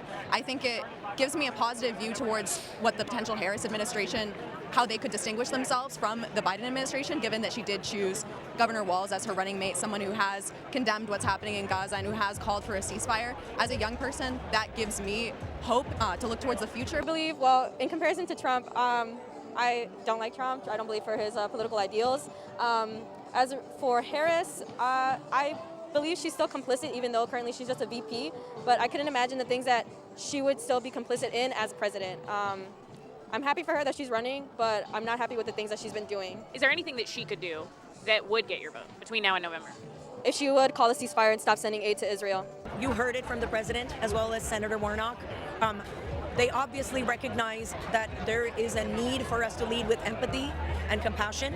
And I'm not a foreign policy expert. I'm not going to opine on foreign policy. I'm an organizer. But I will tell you this, the Kamala that I know does everything by bringing everybody to the table and leading with compassion. Not enough has been done to call for a permanent ceasefire. You know, we've had temporary ceasefires and we're still not with an arms embargo. So we are still supporting Israel as a Democratic Party, and that's actually hurting a lot of opportunities for people to get out and vote. And it's also, you know, obviously hurting the people in Gaza. Oh, I think that's a serum. Oh, no, it's just Palestine right there. Okay, it's just like a similar. Never mind, I thought it was a different stream. Palestinian and Arab communities. So it's really important that if Kamala Harris wants to win, that she listens to her constituents. Agreed. She listens to those voters. The Democratic Party released its official platform a few days ago and voted on it last night. And the section on Palestine and Israel is woefully inadequate for helping the people who are currently under siege in Gaza. At the end of the day, Kamala, she's still pro-Israel. She still asserts that Israel has the right to defend itself even when it's attacking its neighboring countries. And she hasn't condemned the billions of dollars that we're still giving to them. The best she says is that we'll review it and she'll have a meeting for a ceasefire, which where we're at right now, we're past a meeting. I just graduated from the University of Michigan, and on my campus, I saw and I felt that discourse, and I have a lot of friends who have family in Gaza, and you know, this is truly heart-wrenching. I was very impressed by President Biden's speech last night. He came up here and he recognized and validated the protesters. I mean, yeah, sure. He did. He said the people outside, they have a point. That's what he said. I mean, listen, the bar is in literal hell, right? Like actual like fires of hell lapping at your flesh. And you know what? The other party will not validate. Yeah, like I tweeted about that. He literally said like there are lots of people dying on both sides, and it really reminded me of what Trump said about Charlottesville, about like fine people being on both sides, but like way worse than that. Like much worse than that. You know what I mean? Like there's lots of people dying on both sides. It's like, I mean, there's only one side that has 40,000 confirmed deaths. There's only one side that has projected to be over 200,000 total dead, when including indirect deaths. Like, you know what I mean? Like there's only one side. How many October 7ths have happened since October 7th, right? Like you can't, there's no justifying. There is only what, there's not, it's not both sides. People's right to free speech. They will not validate people on college campuses leading anti-war movements like we've done for decades and decades. And, you know, I'm so proud to be a ceasefire delegate. There are a lot of other amazing ceasefire Good for you, but good for this guy, Base. But I see what this party is working toward. And you know what? Kamala Harris is hearing. Yeah, Rotterdammer, that's included in the indirect deaths, right? Like, exactly. Now let's look at Attorney General Ellison from Minnesota talking about with his message or whatever from our uncommitted delegates at the DNC. So let's see what he has to say. And from what I know about Ellison, he's good. He's he's like very progressive and good. Some of the uncommitted delegates. Yeah. We've seen that. Yeah, Rotterdammer, we've gone over that on stream. That issue really roil and divide members of the Democratic Party right now. I believe your son is an uncommitted delegate, right? Oh, yeah. Jeremiah? Yeah, he is. Minneapolis city council member? He's my city council member. His son is his city council member. That's awesome. I want to ask about that. I was going to say, What's up, Ray K? right there. Hope you're well. Thanksgiving must be really interesting. But tell me about your conversations with him, but also, this idea that he expresses that this one issue is absolutely going to have an impact on the presidential race, and he says could have a down ballot impact as well. Do you agree with that? Yeah, it certainly could. And that's one reason why I'm encouraging dialogue and conversation. Look, this is reality. You can't look at your phone or look on TV or look on the radio without hearing news from Gaza. And we all know what happened on October 7th. 1,200 people kidnapped and killed. How many October 7ths have happened since then? How many? By a terrorist act, right? And yet the aftermath, 40,000 people dead, mostly men and women and children, massive displacement. That's right. We've got to talk about it. And I'm proud to be a Democrat because we are talking about it. We are listening. There is a robust conversation going on, and we will find our way to the right answer, but only by listening to each other and having voices heard. And, there was this is pretty kumbaya. There was a meeting yesterday at the McCormick Center, and there was a robust dialogue that was had. We love dialogue. We love having dialogues. Doing something, you know what I mean? Letting the dialogue manifest into some kind of policy. That not so much, but dialogue, happening, and we love dialogue. So that's what I think that's going on now. I think that if, I can't speak for uncommitted because I'm very committed, but I think that if uncommitted delegates know that they can be in a conversation and have a chance to persuade their elected leaders, that's what they're hoping to do. Do you think that conversation is enough, though? Because we know dozens of them have signed basic petitions saying they want to see an arms embargo. They don't want messaging. They want policy change. Okay, yeah, tell them. Okay. Take on that. My take on that is this. They didn't go to the Republican convention. Oh, they did, though. Okay, you lost me, brother. You lost me. Oh, my God. It's over. It's over. It's over. All the nice things I said about you, done. I take them back. Fuck you, dude. He's the Attorney General of Minnesota. He's like pretty progressive, but like that's a cringe fucking. Oh, but the Republicans, brother. Who the fuck is who's in the White House? Hey, who's in the White House? Also, Republicans do get protested. They do. It's such a fucking. It's like, oh, but what about them? No, we're talking about you right now. We are at the DNC right now. We are at the DNC right now. They didn't not show up here. They didn't vote green. They didn't vote independent. They showed up at the Democratic National Convention. Who's in the president? Who's in the White House? Who's in the White House? To try to persuade people they believe are persuadable. So who's in the White House? That's why they are here to persuade. Okay, that's literally why they're at the DNC, to persuade those who they believe are persuadable. That's why there are delegates even from the Democratic Party that are present there. That's why there are people on the inside even, while there are thousands and thousands on the outside, but there are even people on the inside, right? Playing the game, doing the thing. And they're calling for a ceasefire. They're calling for an arms embargo. They're here at the DNC for the reason that you are saying, because they are trying to appeal to the people, the people who are currently hold the White House. So that should just be period, end all, case closed right there for you, right? But I'll give you more. They are there trying to appeal to the people they think they can persuade. This is the classic thing where it's like, oh, I'm not a big fan of oranges. Oh, so you don't, so fucking pancakes, or like, what is the fucking meme? You know what I mean? Like, you know the thing. So pancakes. I don't like oranges, so fucking apples.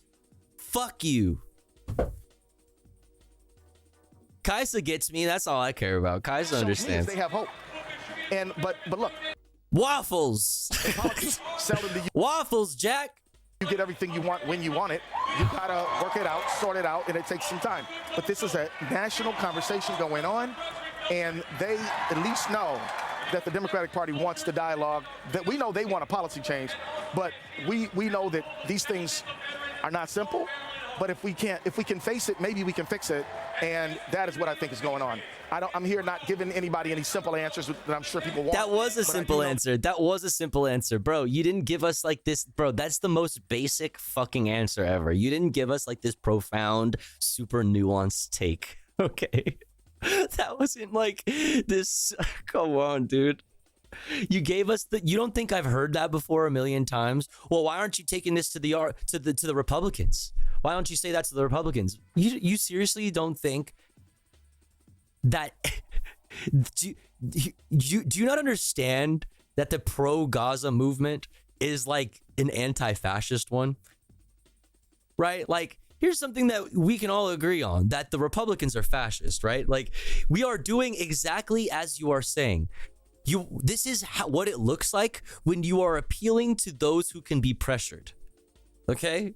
This is what it looks like. They want a better Democratic Party so that the fascists don't come back. Right? So that the fascists don't gain power. That was the most simple take ever.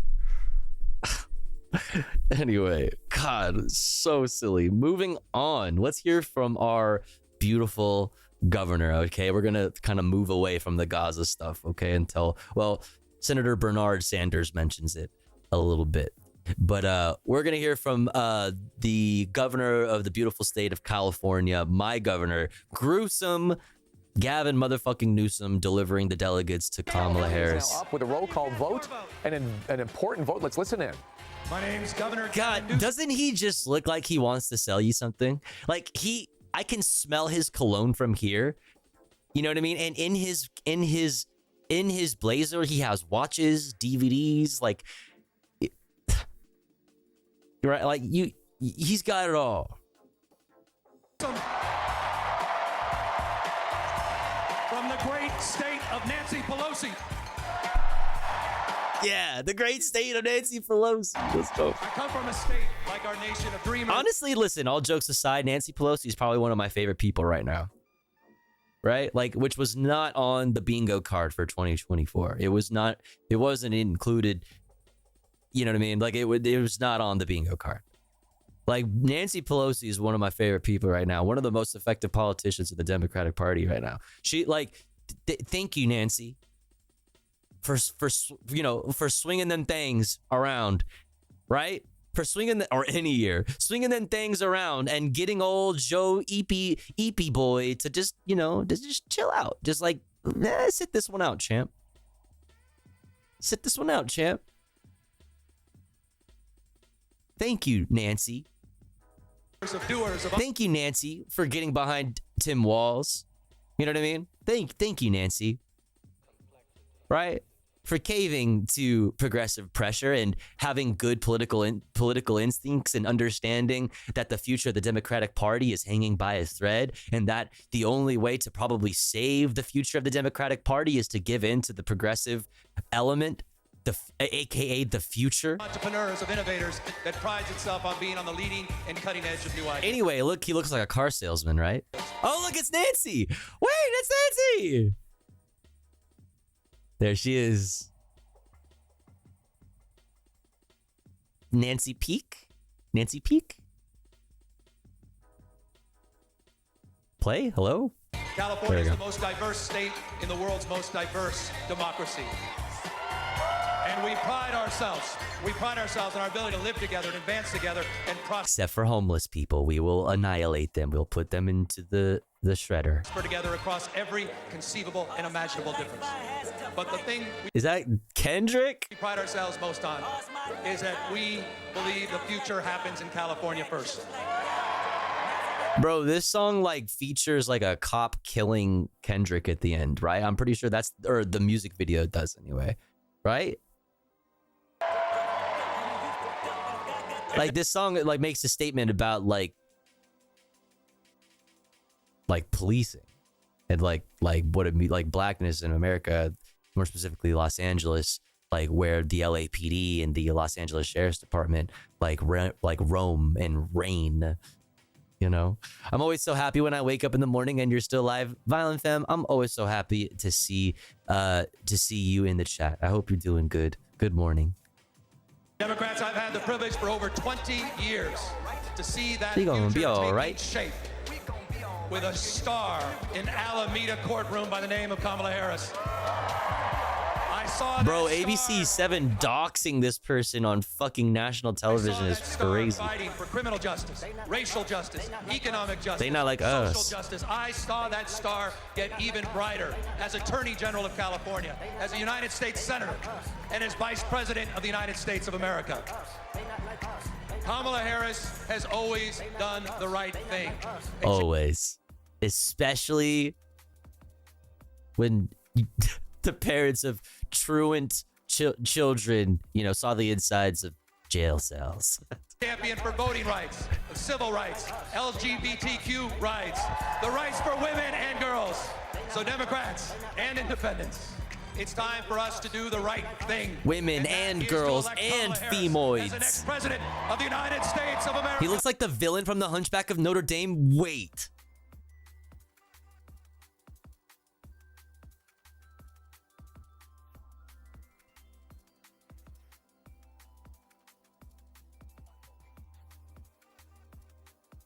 He does!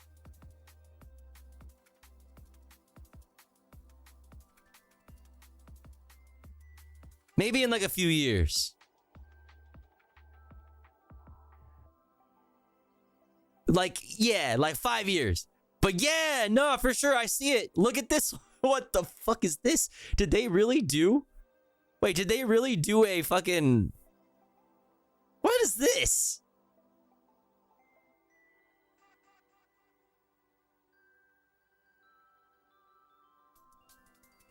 Damn, dude. He's like if Gaston... Okay, all right. I'm glad this is here. Because he's like if Gaston and this guy had a fucking love child and it was just the sleaziest sleazeball politician fucking used car salesman ever. Like, they fucking made the most problematic... Like, their love child would get married to and then divorce Kimberly Guilfoyle. Like that, you know what I mean? Like that would happen. So it makes perfect sense. Anyway, good talk. California, we proudly cast our 482 votes for the next president, Kamala Harris. I love like Maxine Waters is like not looking. She's looking the other way. It looks so funny how everybody's like not looking at the guy who's speaking. You've been watching live. California love. California, those delegates all going to Kamala Harris, putting her over the top and making her the official candidate for the Democratic Party for president. And of course, near Gavin Newsom, you saw Representative Ted Lieu, Nancy Gruesome Pelosi. Gavin. All right, let's go now to see Chairman Walz speak in front of the DNC Women's Caucus, right? Because it's Women's Caucus.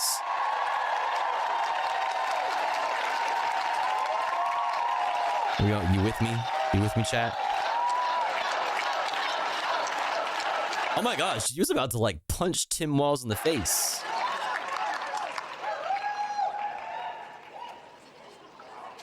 Well, good morning.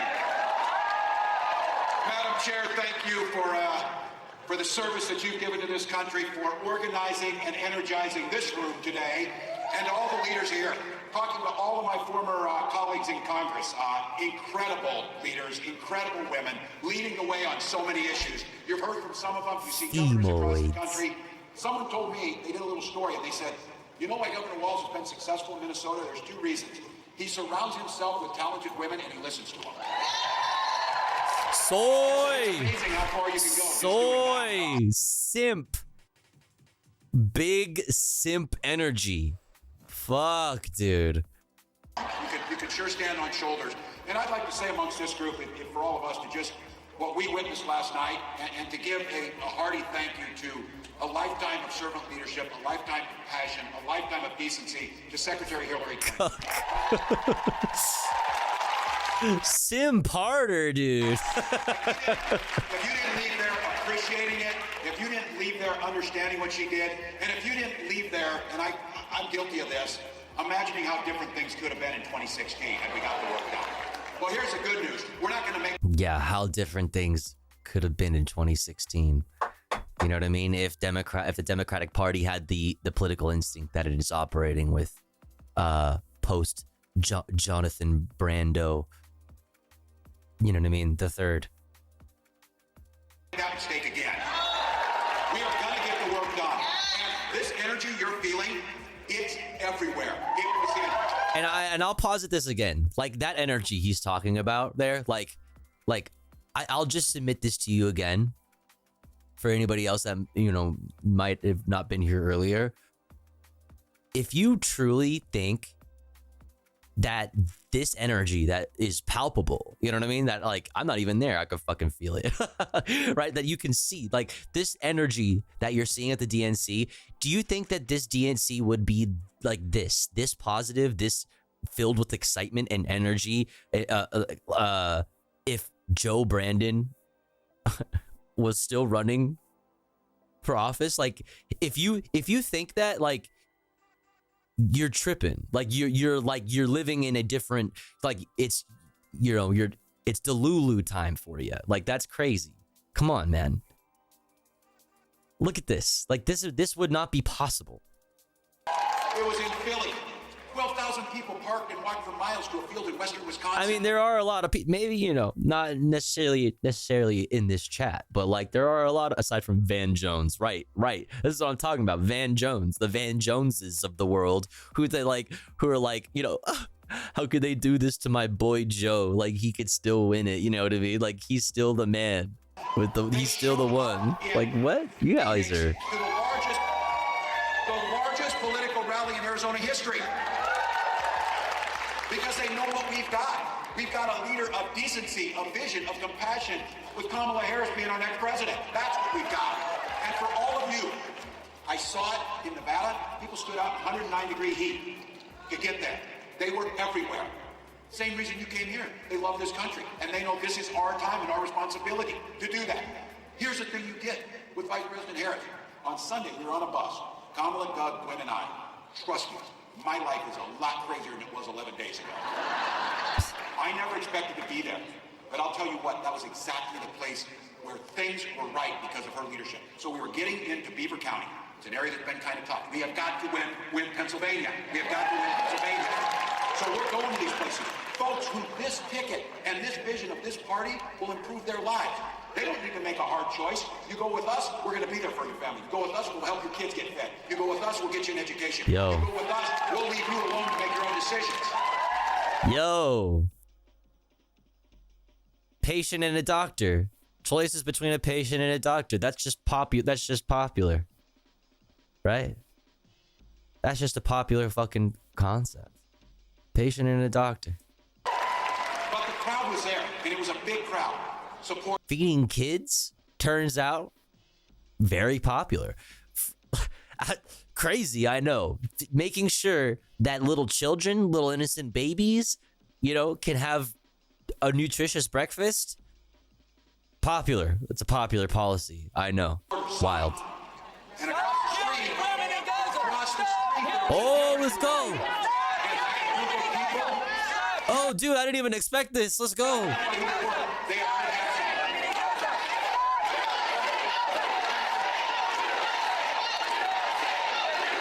They're saying stop killing women in Gaza. You know what I mean? We're here. This is about women, right? We like women. We're all big fans of women here at the Women's Caucus at the DNC. Oh, I didn't realize that not all women, you know what I mean, were recognized by this caucus. Oh. USA.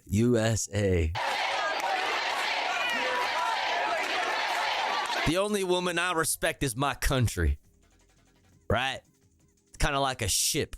We refer to like boats and shit as women. It's like my country. Wait.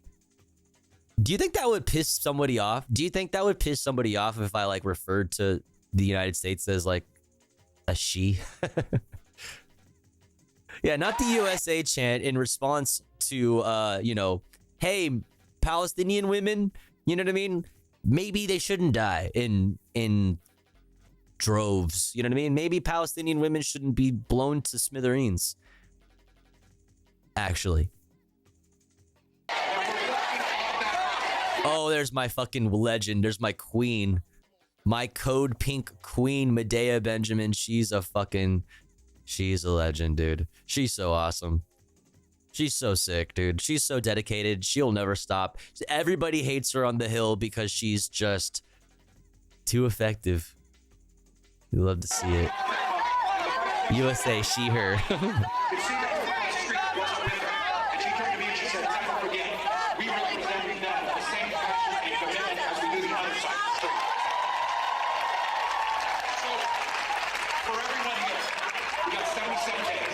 We have 77 days to wake up on the 78th and realize what we've done. This group of folks knows it's well past time to put a woman in the White House. It's well past time to make sure that that leadership is strong and compassionate, because don't anyone in this room or anywhere across this country or I mean, no, I mean, it's definitely used that way, villainy. I don't know about like the like it's just a chant. Like you know, for rallies you need chants. It's just like that's just kind of like a thing generally, but obviously chants can be used to drown out other chants. So that is definitely how it's used though, for sure. Thank you so much, Sisyphus. Yeah. I've been basking in my little tofu box, or like whatever, container, you know what I mean, my little bath, chilling, hydrated in my lane. Free school meals, yeah, I've seen this. Yeah, popular policy, turns out. Do not mistake Kamala Harris's kindness for weakness, because she said strong leaders don't push people down. Strong leaders lift people up. Let's go.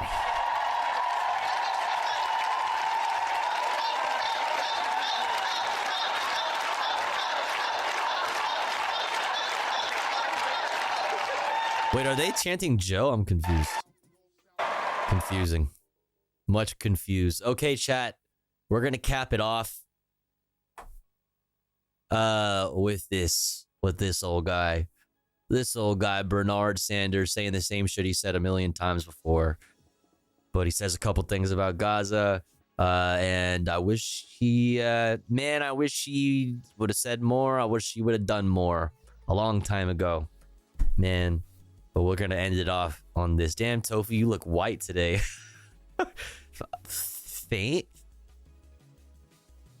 Thanks. I feel like I kind of look a little more purple because of the lighting. You know what I mean? You see the purple tint? That's because the lighting in here is purple. Right? Of course. Thank you. I go. Thank you. My fellow Americans, it is an honor. It is an honor to be with you tonight, because we're laying the groundwork for Kamala Harris to become our next president. And let me tell you why that is so important. I want you all to remember where we were 3.5 years ago. We were in the midst of the worst public health crisis in 100 years, and the worst economic downturn since the Great Depression. 3,000 Americans were dying every day, and our hospitals were overwhelmed. Violent felon. That's why, I mean, there's definitely a reason why there hasn't been any like sit down interviews, right? Like, cause they don't want to be, there's definitely going to be like obviously it's going to be whatever sit down interview either of them do. It's going to include mostly direct lines of question on Gaza. Like, so that's why we haven't seen one of those yet. Hopefully that means they're crafting policy behind the scenes so that they can, this is me being as hopeful as, this is like, if I'm gonna give you the most hopeful my most hopeful analysis, that's what it is, because they're not ready to release policy just yet. Like they have been trickling out the policy like they did with the economic policy, which was broadly progressive. Like maybe they're crafting something, figuring something out behind the scenes. That's the most hopeful view of it. The most like realistic, maybe not as hopeful view is that it's just politically advantageous to not have to take the attacks and to just campaign and ride the wave, you know what I mean? Ride the wave of virality. You know what I mean? Ride it out while you can, and not take any blows, like for as long as you can. Like that is certainly a strategy. You know, I hate that, but like that's, you know, pretty likely, you know, like I said, I don't know, it's probably the more likely of the two that I said, the other being the more hopeful one. But yeah. With COVID patients. All across the country, businesses were shutting down. Unemployment was soaring. Workers were losing their health insurance. Schools were closing. State and city budgets were running out of money. People were being evicted from their homes. Children in America were going hungry. That was the reality the Biden-Harris administration faced as they entered the Oval Office.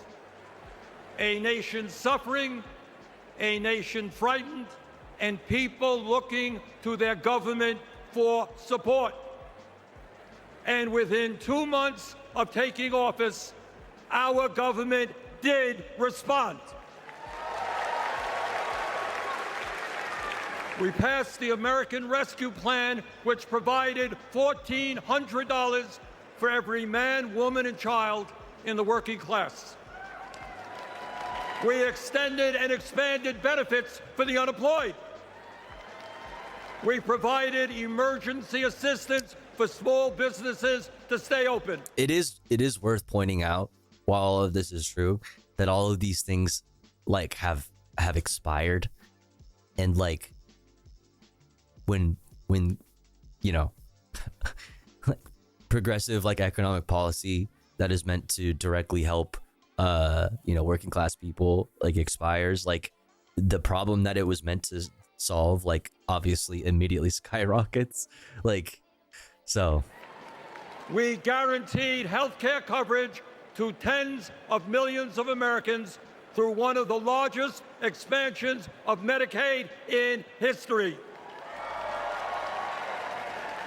We provided rent relief and mortgage assistance, that all which expired. prevented tenants and homeowners from that all expired, and especially now that coupled with the Supreme Court ruling Grants Pass versus Johnson, and gruesome Gavin Newsom already acting and calling on the counties and the cities to start clearing the streets, and literally even going as far as showing up in LA and helping out with homeless encampment sweeps himself, while Mayor Karen Bass and a lot of other city council members in LA were in Paris on vacation, aka, you know, learning how Paris is doing the Olympics and seeing what they can take home to LA, right, for our Olympics coming in 2028. being evicted. We established emergency food programs. Yeah, Bernie could have been ending an 8-year term right now. We could have all had health care.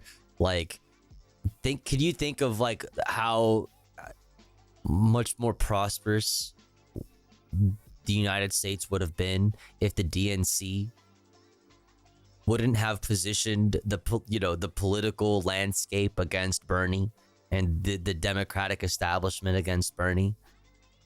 Can you imagine? And like maybe then what if they learned their lesson from 2016, right? The fact that we got Donald Trump after that. What if they learned their lesson then and didn't repeat that in 2020 in the primaries? You know what I mean? Like what if we didn't what if Obama didn't make that call?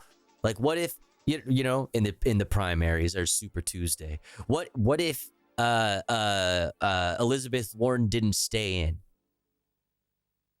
and endorsed and would have dropped out and endorsed Bernard Sanders.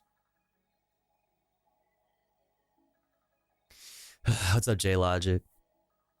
ACA was good, but watered down is, I mean, ACA doesn't go nearly like far enough, right? Like that's why it needs to be expanding Medicaid. That's why it needs to be Medicare expansion.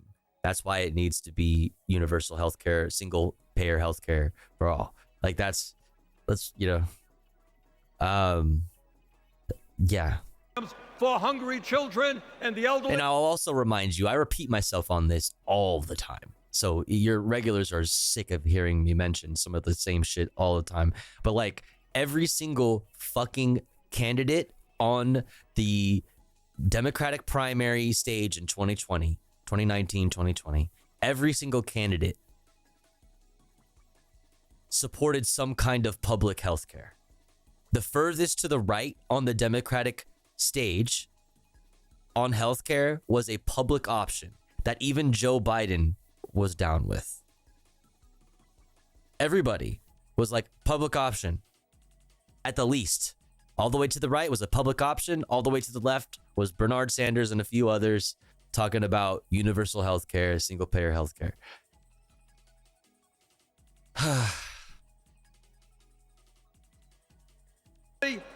And protected the pensions of millions of union workers and retirees from being slashed by up to 65%.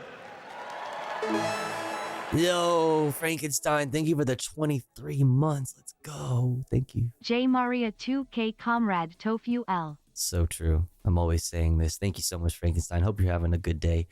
Welcome in. Thank you for the 23 months of support. Oh, and by the way, we cut childhood poverty by over 40%. Oh, and by the way, Kairos Rev, raiding with 15 raiders. I am once again thanking you for the raid. Thank you so much for the raid. I hope you had a wonderful stream. What's up, raiders? Shouts out Kairos. I don't know how to spell _ Rev. I think I spelled it right. Shouts out Kairos Rev. Playing Destiny.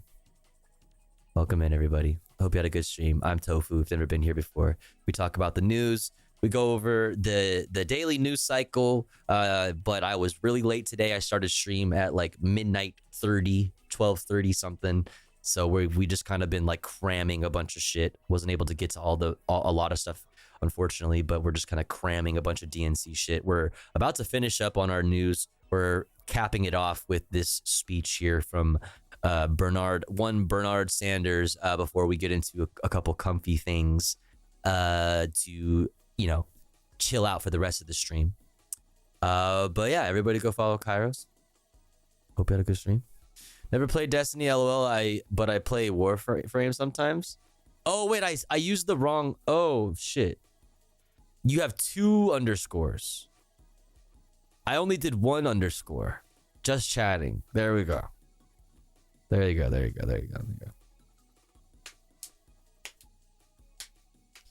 Probably not the best time, but there's a reveal stream starting right now on a game that features Kaisa as a voice actor. Oh wait, really? That's awesome.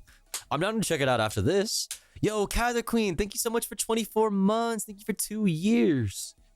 Holy, thank you so much. I hope you've been well. Welcome in. Thank you for 2 years of support. Really appreciate it. Thank you. But yeah, I'm down to check it out. Super down. Oh my god, I have a tab open. They're starting late. Oh my god, wait, let's watch it. I'm so down. Let's speedrun this Bernard Sanders shit. The child tax credit. Wrap it up, old man. Thank you, President Biden. Thank you, Vice President Harris. I am once again asking you Congress. to fucking wrap it up, you old fuck. Now, I say all of this not to relive that difficult moment, but to make one simple point. When the political will is there, government can effectively deliver for the people of our country.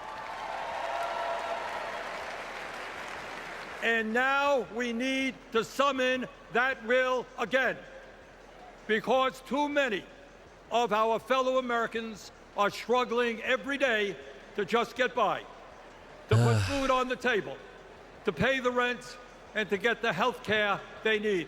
Yes, the stump speech that I've been hearing every day, not every day, but fucking since 2015. Yes. Brothers and sisters, bottom line, we need an economy that works for all of us, not just the billionaire class. My fellow Americans, when 60% of our people live paycheck to paycheck, the top 1% have never, ever had it so good. And these oligarchs tell us we shouldn't tax the rich.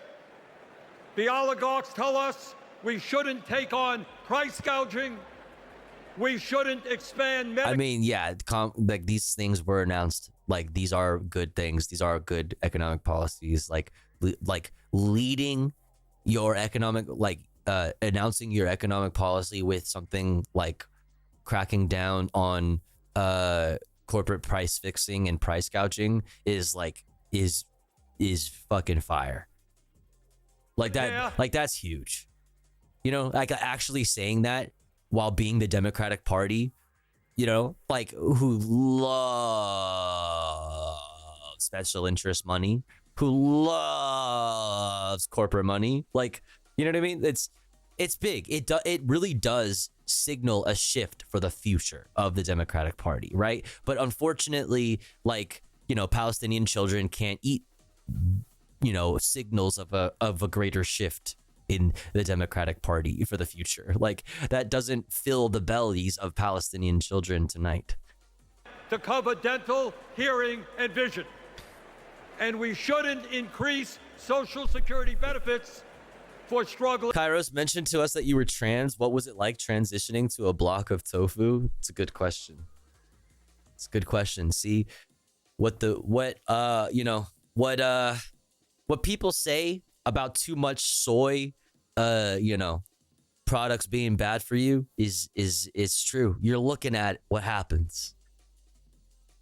Started out, I went vegetarian. Next thing you know, I was vegan. Next thing you know, I was an anarcho-communist, vegan, trans person. And an activist. Like don't be like me. Like it's true. It's true. But here's the thing. Here's the cool thing about that is I can, if I try really hard, if I believe, chat, if everybody believes hard enough, I might be able to make it back to my human form. But you all have to believe. You have to spam tofu slay in order for the soy gods, the tofu gods to know that you truly believe. And for me to change back to my true form. You have to spam it. You have to show that you believe, chat. Do you believe? Do you? Do you believe? I think it's happening. I look like shit. I don't have makeup on, so shut up. Where did I go? No. Hi. Here I am. You believed in me. Oh my God. Wow. Thank you so much.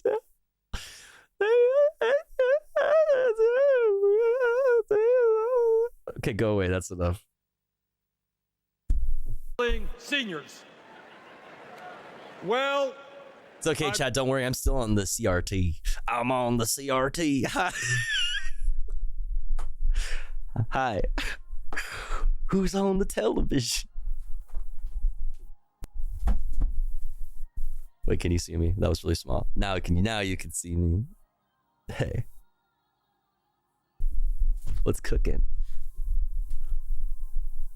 Got some bad news for them. That is precisely what we are going to do. And we're going to win this struggle because this is precisely what the American people want from their government. Wow. And my friends, at the very top of I love y'all that to-do too. list is the need to get big money out of our political process. I love how angry he sounds when it's on 1.25. Billionaires in both parties should not be able to buy elections, including primary elections. No, say the thing. Billionaires shouldn't exist. I didn't know that J.B. Pritzker was a billionaire. J.B. Pritzker is cool and done a lot of cool shit, but like, kind of cringe that you're a billionaire. I'm just going to go ahead and say that. For the sake of our democracy, we must overturn the disastrous Citizens United Supreme Court decision and move toward public funding of elections. Let's go. Public funding of elections. I mean, this is all great. Like, I love this. Like, public funding of elections, elimination of Citizens United, you know what I mean? Like, the making it illegal to like have individual to contribute in any way to a campaign or a political candidate, you know what I mean? Making that completely illegal and making it the only way that the only source of funds you get is the public funds that are set aside for you, and everybody running for office gets the same amount.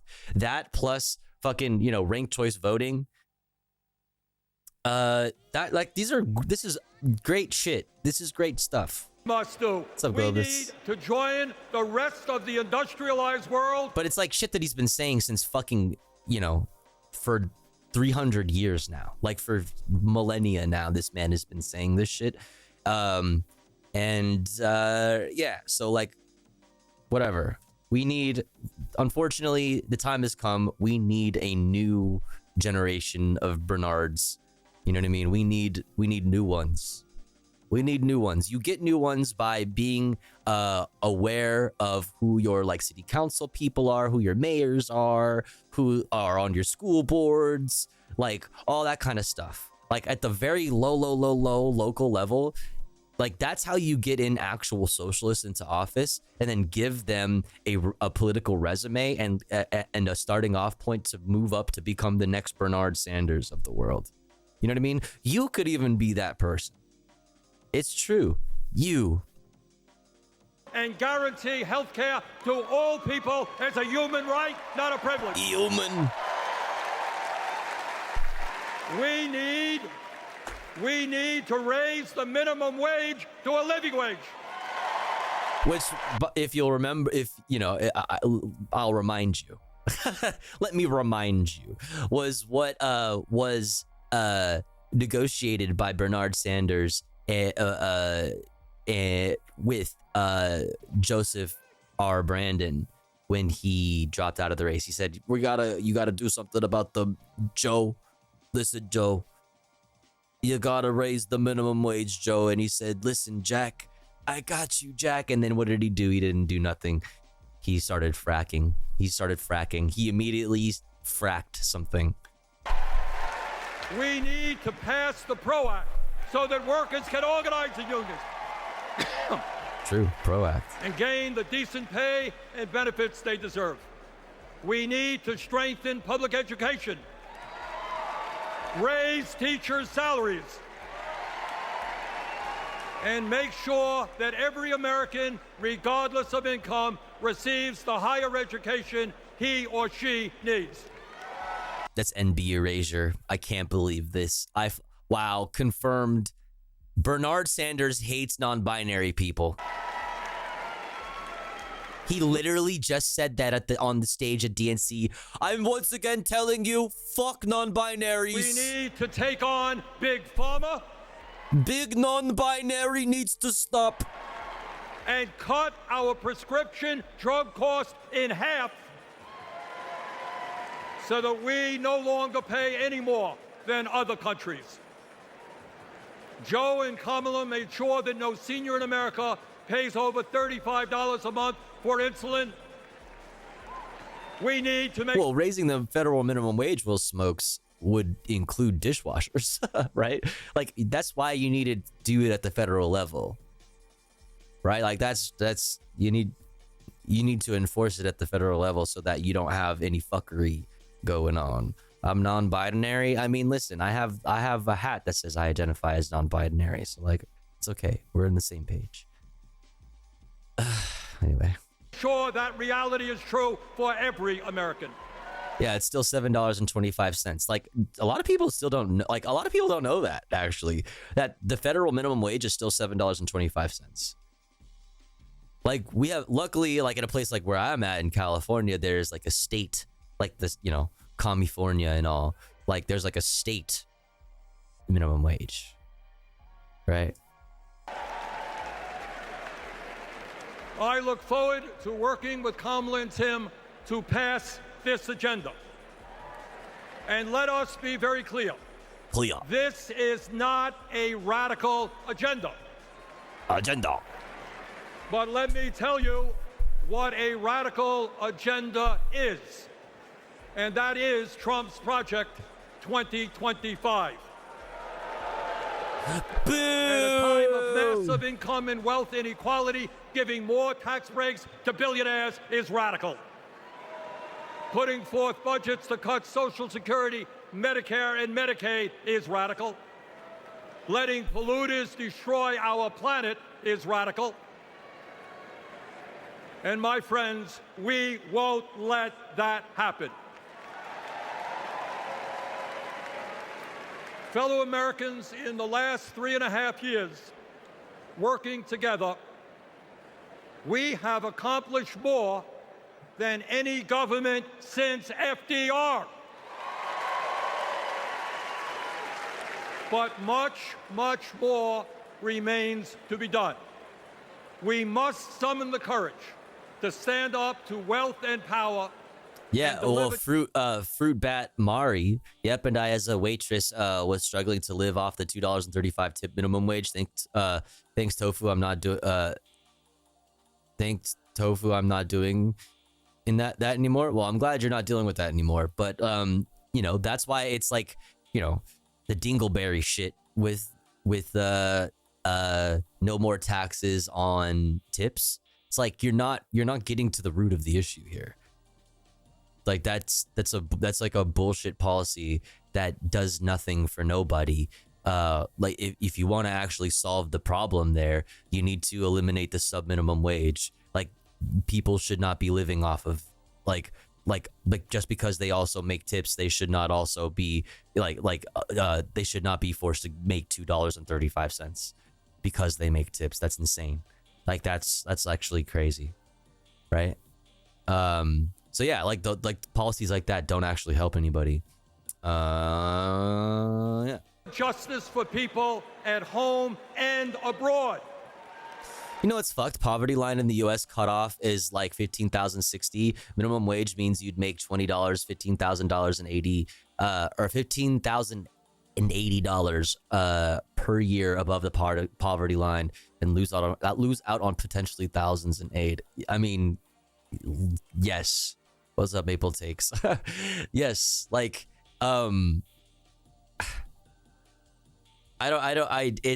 it's unbelievable how expensive it is to be poor,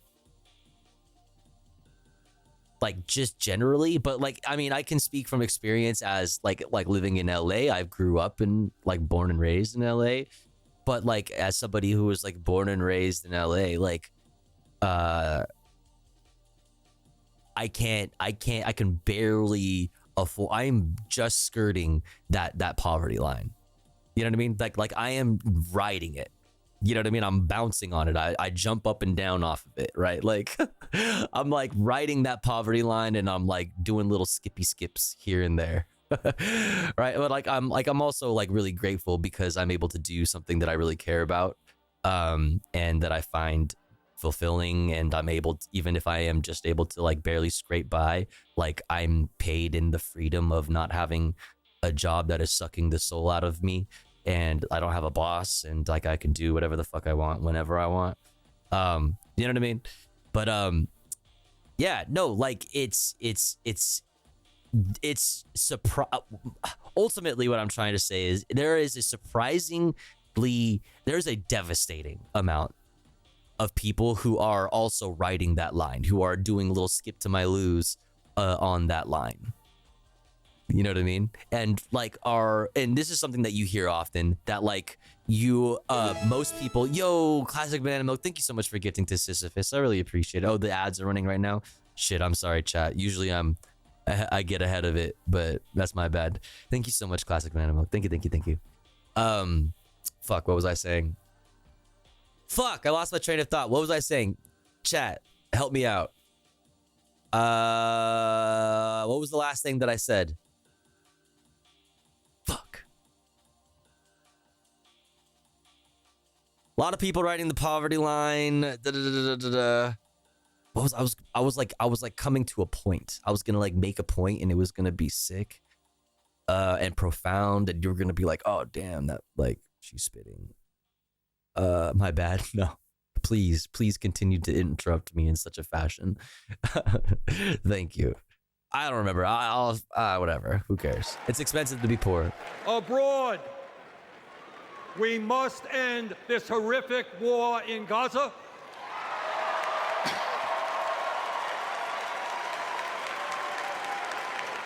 Bring home the hostages and demand an immediate ceasefire.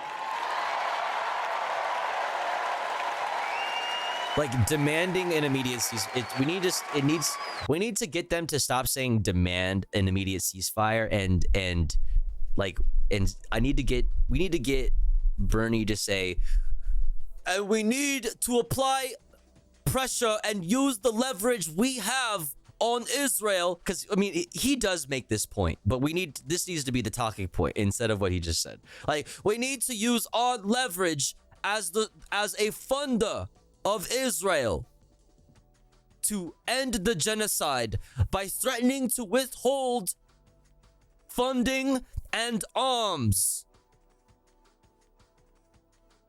Like, we need to stop just demanding a ceasefire, but like being specific about how we can get a ceasefire, not just demand one, but like get one, right? Like force one, right? Because like there's one entity that has any bit of leverage on Israel, and it's the United States. Like, purely. Like, no other country comes close. Like the UK, Germany, like no other country comes even close. Right? At home right here, we must take on big pharma, big oil, big ag, big tech, big soy, and all the other corporate monopolists whose greed is denying progress for working people. Okay, that's on enough. November 5th, let us elect Kamala Harris as our president, and let us go forward to create the nation we know we can become. Thank you all very much.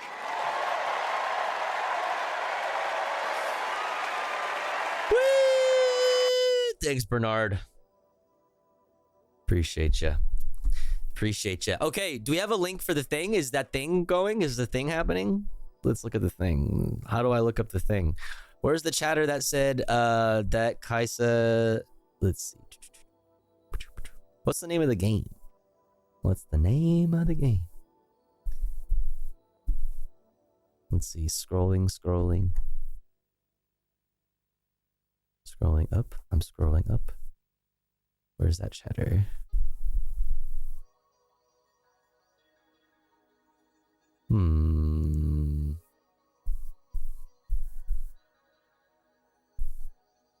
Too much yapping going on in this chat. Hard for me to find what I'm looking for. Bunch of yappers in this motherfucking community. Goddamn.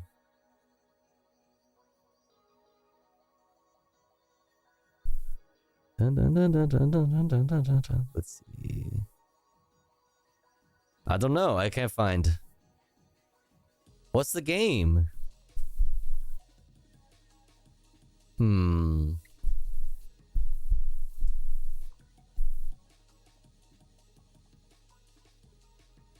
No, I don't think it was Kairos. It was Oh, it was D4.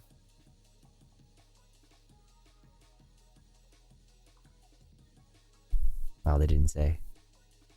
Welp. Rip. Rip. God's TV? Is that what it's called?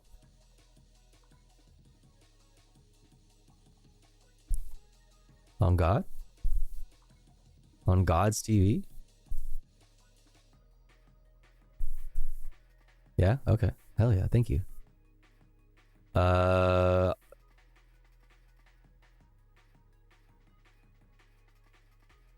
Yeah, I'm seeing nothing. Live? Oh? Is it this?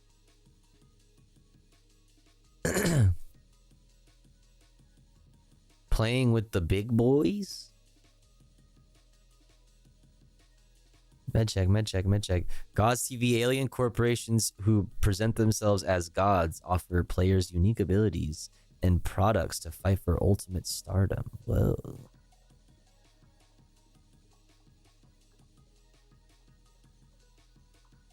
Let's see. I'll find it. I'll find it. I'll find it. I'll find it.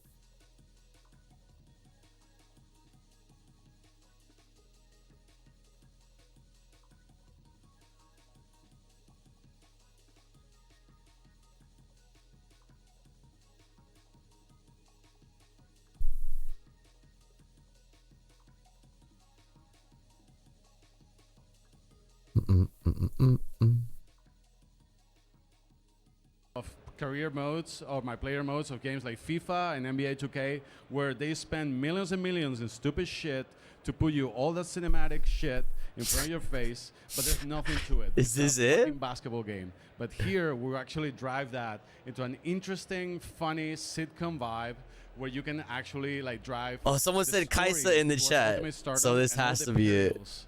Of fame. So in your road to stardom, you can find all kinds of deals. And for example, at some point you might need some money, and your agent, played by me as of now, will offer you a very artful tape for some money. As you can see, the artful tape might not be as artful as it seems, but it might get you in trouble later when somebody shows up the backstage with an illegitimate child, and then you have to deal with that. That's the kind of story that we're driving behind the roguelike mechanics. But as you get more famous, you will also get the sponsorships, because sponsors are a big part of the game, where they'll offer you, for example, a signature weapon. Just like signature shoes, just like your Jordans, we have signature weapons. What? And then we can do really cool shit with this. Because we can allow cute. you to feel that you're actually owning your path to fame through product placement. Because we're making fun of absolutely every game where you're saving people, you're helping the poor and undefended, and here you're just money, power, hungry bitch. We love it. So it's gonna be a fun time just getting into that. And here, I don't know show you a bunch of gameplay. I love this guy. I don't know who he is or what's going on, but I love him. Looks like. This looks great We have it so far. because technical issues at Gamescom is part of the fun. True. There he is. How's Games everybody? from Spain? ¿No tienes el video este que hay ahí? So we have an extensive video that I'm not going to be able to play, apparently, because I wanted to show you the gameplay. If you are nearby at Gamescom, I'll show you live, and you can actually play the build. In the meantime, sorry guys. It happens. Stage fright, I guess. All good. Let me see.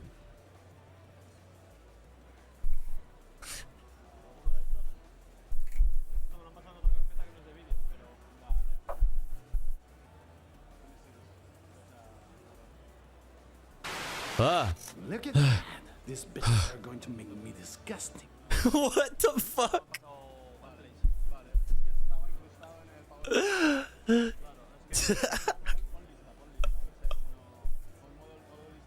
Such a random clip. All right, well, while they're figuring that out.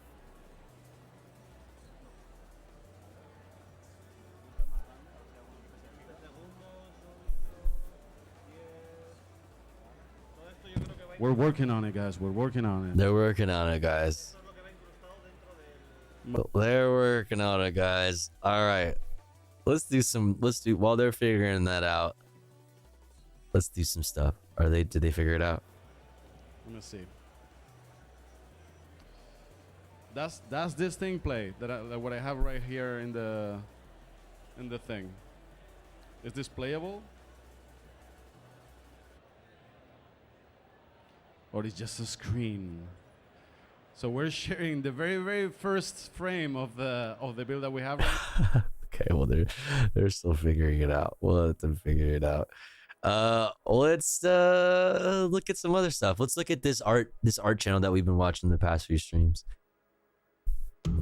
Civilizations are born, they grow, and then they collapse. This painting tried to warn us. Resonated in the 19th century when thinkers had a cyclical view that civilizations inevitably come to their downfall and destruction over time. Thomas Cole, in a series of 5 paintings, captured this dark fate in a powerful way. In Destruction, the 4th piece of this series, Cole shows us the climactic moment of the cycle: chaos, ruin, and the end of a civilization. Storms of fire, overflowing seas, and monuments reduced to dust. But what was Cole trying to warn us about with this painting? In today's video, we will explore these 5 paintings and try to determine where our current civilization might be within this cycle, and whether our society, as we know it, is truly coming to an end. Let's begin. Thomas Cole, considered the father of American landscape painting, was born in England in 1801 and emigrated to the United States in his youth. Fascinating. Change stuff again? All parts of the game creation. Because God's TV. Oh, look, it's Kaisa. Pog. Yep. Okay, so it looks like we have gameplay. So let me show you some gameplay of the game. Oh, look, that's an NPC. I know what's happening here in this image.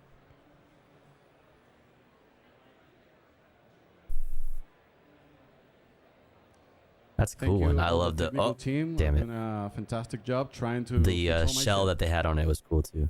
Sold out. Oh. Hey.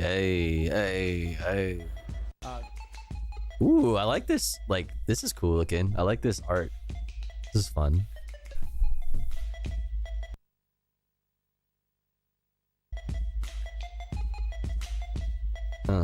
Hey.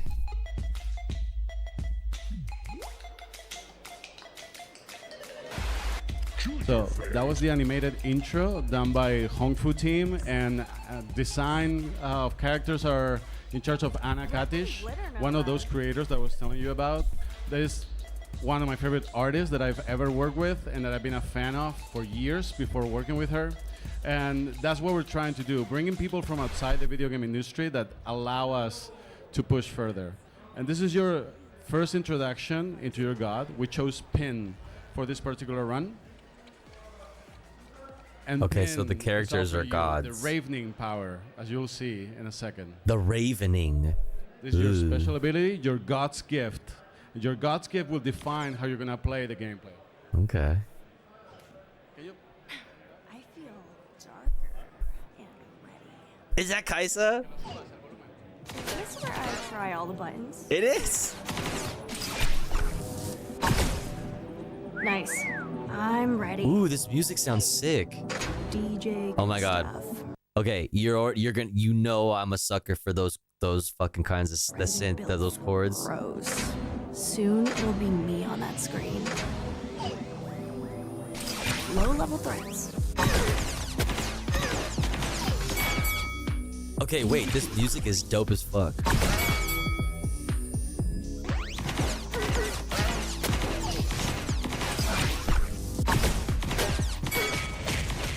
Am I famous yet? Sponsor time.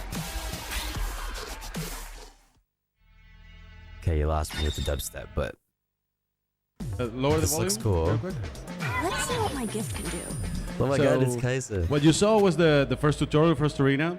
So it's kind of like straightforward. I mean, I don't know. I'm not much of a fucking of a gamer, right? You know this, but like, it looks like Hades. It looks like that type of game. All your skills or your gifts. And as you can see, when she turns... What is the name of that type of game? She is into ravening. And we're building Raven. right now a lot Like of this, emerging the style, gameplay that style of using game. God's gifts, sponsored power-ups, Roguelike. all kinds of enemies and hazards. So Thank every you. round I always get feels them mixed different up. and unique. We're trying to keep the cartoon punk aesthetic at all time. And here, as you can see in Glitter Nova, we have the speakers pumping at all times, and they actually go to the music. Some of the enemies go to the music. Attacks are going to the music. So every world has a very That's different, cool. unique feeling. I like that. Where here, it's all tied to the rave, the cult of the Holy Rave, actually. That sounds fun.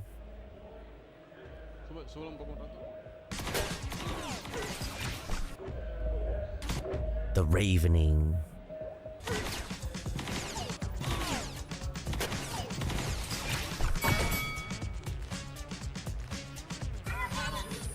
I so got this.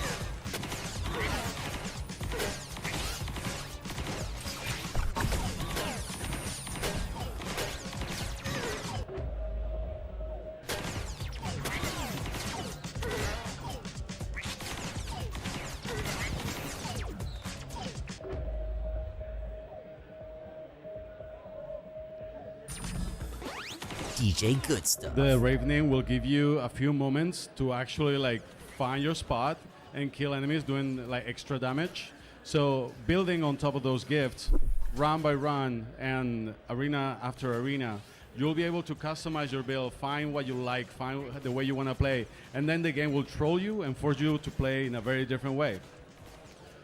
That's our flavor. And what we're trying to add to the oversaturated genre of roguelikes. Hopefully we have something to say about They that. said it. They said the thing. So what do you guys think, chat? What are we thinking? I haven't played very many games like this. Dwarven Quality by Asgard. I'm trying to think of a game. I'm trying to think of a game. I'm trying to think of a roguelike that I've played. Here you can see that we're also adding billboards. Those billboards are dynamic and they will show names of the players and will allow you when you are Wait, is Diablo? What do you call Diablo? very unique experience of stardom and fame. RPG? ARPG.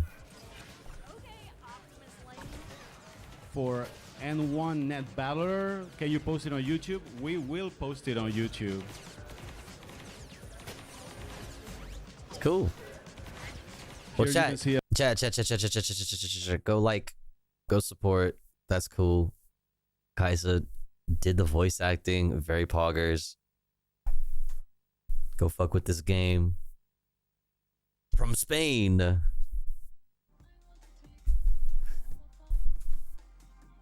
Game from Spain. Pretty cool.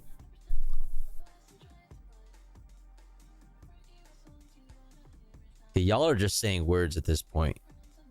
Roguelite wave / horde fighter. It's like Vampire Survivors if it changed levels every now and then as you play. Okay. I don't know. Coming 2026 though? Oh, that's too long from now. Oh, this is muted. Enemy has infiltrated. But has this been playing the whole time? This video has just been playing in the back. Nice. Inspired Cole to capture the majesty. It is truly coming to an end. Moment of the cycle, chaos, ruin, and the end of a civilization. Storms of fire, overflowing seas, and monuments reduced to dust. But what was Cole trying to warn us about with this painting?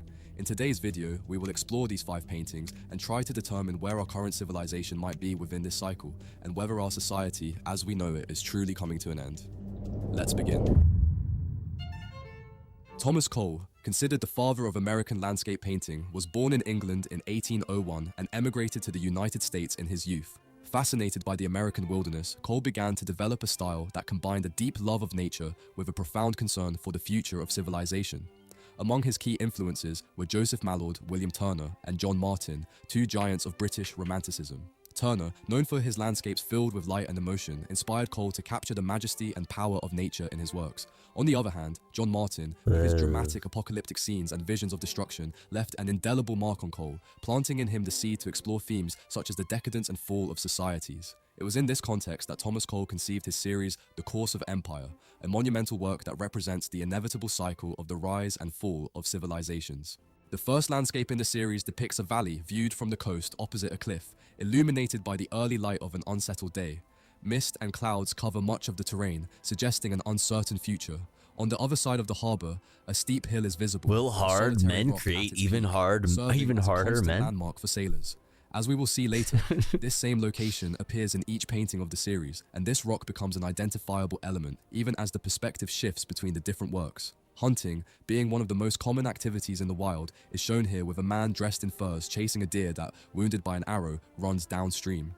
In the cliffs in the background, hunters with dogs are seen chasing more deer. On the water, several canoes can be observed, and beyond, a group of huts with people dancing around a bonfire. Here, the first signs of civilization are shown, with men coming together to hunt and engage in other activities. The practical arts have begun with the construction of boats, shelters, and weapons. It is believed that poetry and music were born from the songs that accompanied primitive dances. In this painting, the empire begins to establish itself, albeit in a limited way, over the sea, land, and animals. The season represented is spring, depicting the life of Native Americans approximately 20,000 years ago. This image captures the natural world in its pure state without the negative influence of humanity. In the second landscape, the sky has cleared and we find ourselves at the dawn of a spring or summer day. The perspective has moved further down the river, with the cliff and rock now to the left of the image and an even higher mountain visible in the distance. Many areas of the forest have been transformed into agricultural land and fields, with plowed fields and gardens visible in the distance. In the background, various activities are underway, such as plowing, boat building, sheep grazing, and dancing.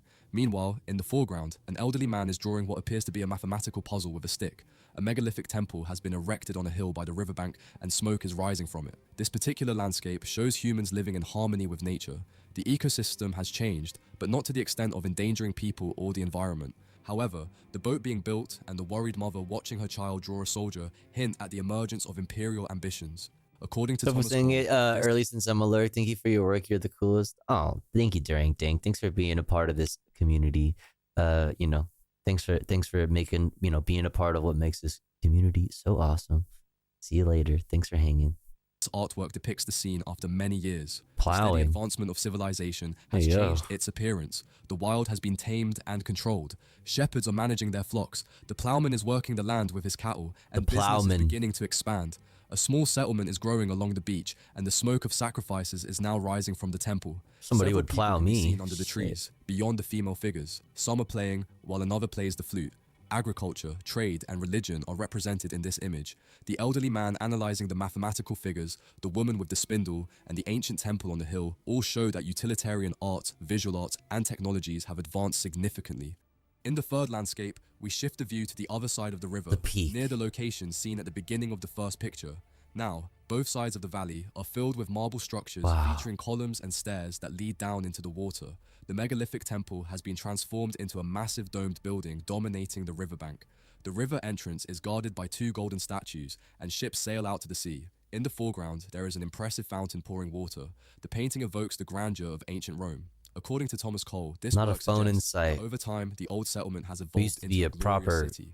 Now country, the villa has crossed the bay. planet. The view extends along both sides. It has become a major port with two golden statues guarding the sea entrance. Numerous buildings rise from the ocean, temples, domes, and columns. It is a festive moment. A procession crosses the bridge in the foreground. The victor, dressed in purple, rides in a carriage pulled by an elephant, surrounded by foot prisoners and a large entourage of soldiers and legislators. Portraits and golden objects are presented to him. He is about to pass under a triumphal arch adorned with flowers. Draperies hang from the columns, and under the sun the golden awards shine, while smoke rises from the silver censers. In front of the temple to the left, an altar with incense stands, and a group of white-robed priests gathers on the marble steps. The figure of Minerva, holding a triumph in her hand, rises above the caryatid structure, alongside musicians with trumpets, cymbals, and other instruments. This painting shows the pinnacle of human splendor. The architecture and decorations demonstrate that wealth, power, wisdom, and taste have reached their highest point. However, this celebration is merely the prelude to the fatal fate awaiting this civilization. Before we continue, I want to remind you that on our website, you can also have this painting up on your fucking wall in your man cave, dude. For a low price of fucking. This landscape shares a similar viewpoint with the previous painting, But here, Cole has pulled back slightly to offer a broader view of the unfolding events, positioning himself almost in the middle of the river. The scene captures the looting and destruction of the city as a storm looms in the distance. A group of enemy warriors seems to have breached the city's defenses, sailing upriver, and are now looting, killing the inhabitants, and attacking the wall. The bridge where the triumphant procession once crossed has collapsed, really hit the and the fan. temporary pedestrian bridge is giving way under the pressure of troops and refugees. Columns are shattered, and flames engulf the upper levels of a castle by the river. In the foreground, a statue of a legendary hero stands decapitated. In the dim evening light, That really the dead says a lie lot where about they fell, society. in pools of blood and on monuments that once celebrated the civilization's prosperity. In the lower right corner of the consummation of empire, two young men, possibly brothers, are shown fighting. One dressed in green, the other in red, the colors of the opposing forces' flags in destruction. Wait, you just hinting put at that. an How do impending you? Where civil did you war. get brothers? Now, as adults, one triumphs over the other, but both You seem just to made that reflect up. the high cost of victory. The red and green flags are on opposite sides of the river in the painting, with the green near the temples and the red closer to the palace, possibly symbolizing the ongoing battle between tradition and modernity.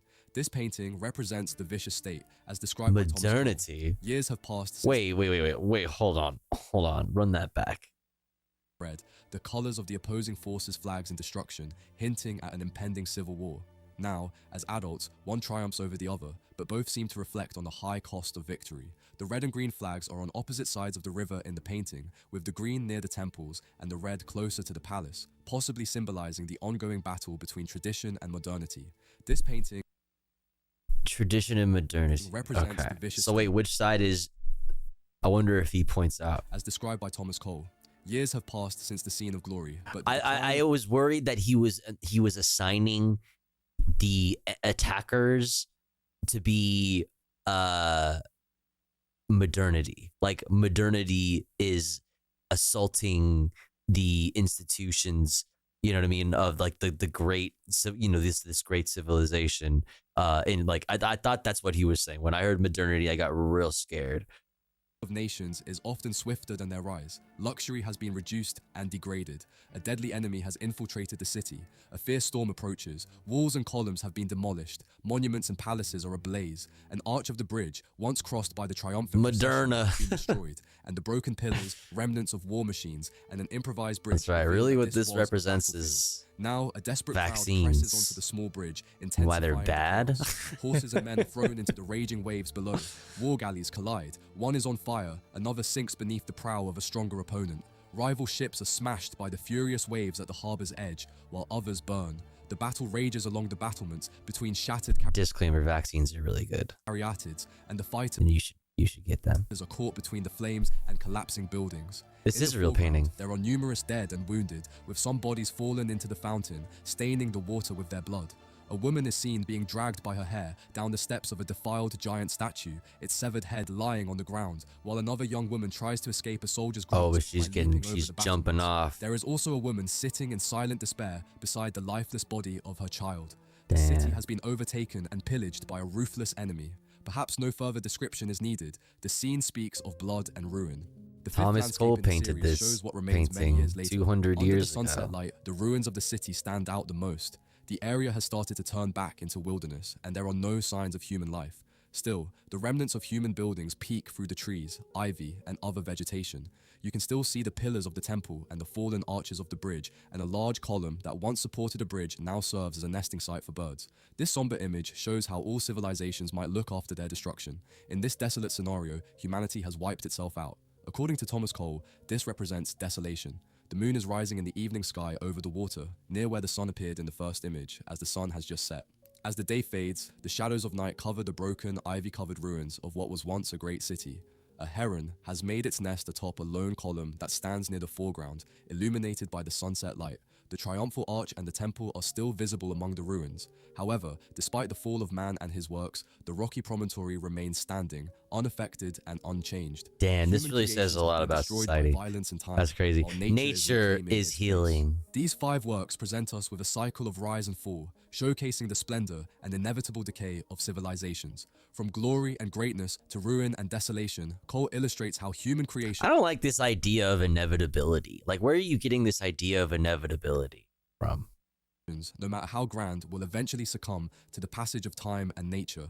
This cycle prompts us to reflect on the fragility of our own creations and the transience of power. Looking at our current society, where do we fit within this cycle? Are we at the peak of our greatness, or are we already facing signs of our decline? Tag yourself. Chat, tag yourself. I'm so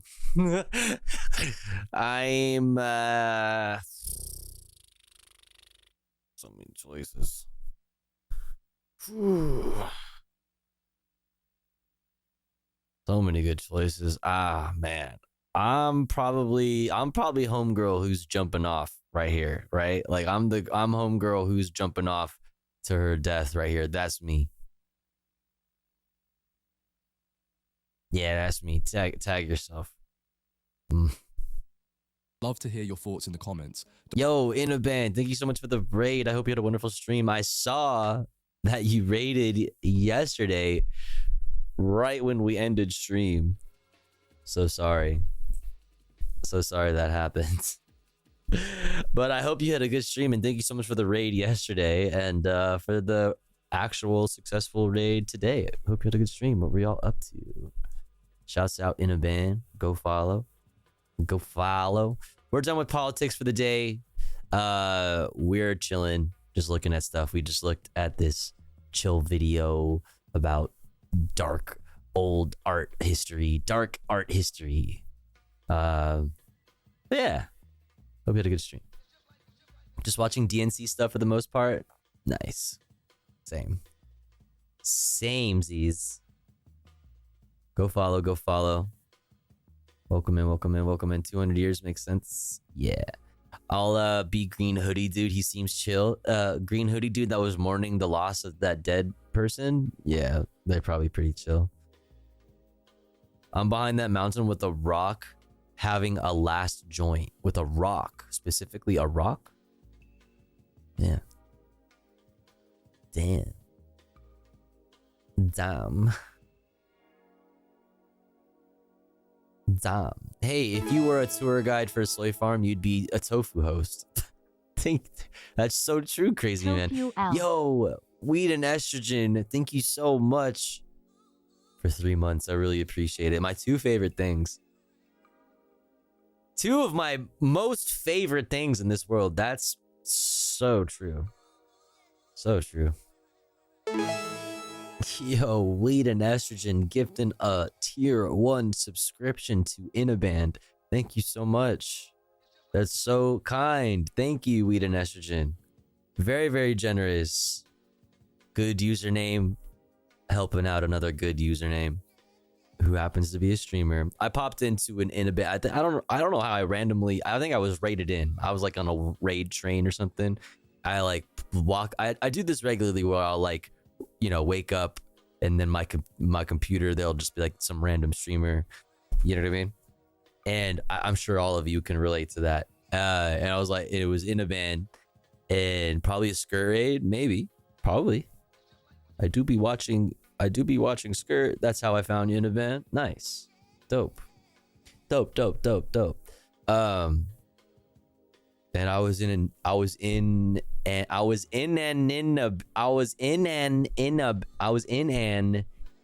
band stream. I was starstruck when you came in chat. Haha, skirt the homie. Oh, come on. I'm just a little old block of tofu. I found like all the streamers I watched from skirt pretty much Lamau. Legendary. I mean, can't go wrong there. Skirt's fucking legendary. Skirt's a legend. It's an icon.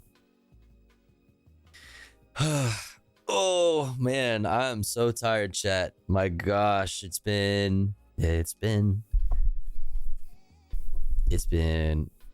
what has it been? Oh my god, has it been 6 hours? That's crazy. And because I started late and it's already almost 6 a.m. Okay, that's bonkers. Okay, that's bonkers. Chat, it might be about that time. I didn't realize it was 6 a.m. Goddamn. That's insane. Sorry I started so late. Sorry we didn't get to do more comfy content. But in order for me to make sure that I am a productive human being somewhat, I need to be able to get some sleep and then go, you know, do my shit tomorrow and then go live again. Okay? And I hope to see you there. I hope to see you again tomorrow, aka later today, for more news, more politics, more comfy reacts afterwards. Thanks for hanging out with me. I hope you enjoyed the stream. Let's see. Who should we raid? Who did we raid yesterday? We raided Marcus Struggle 4 yesterday. Who else is at the dunk? The dunk. Who's at the DNC? Gremlo's live. We got Lucid Fox live at the DNC also. Doop doop doop doop doop doop doop doop. Doop doop doop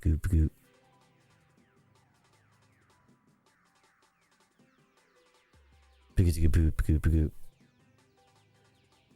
Let's see.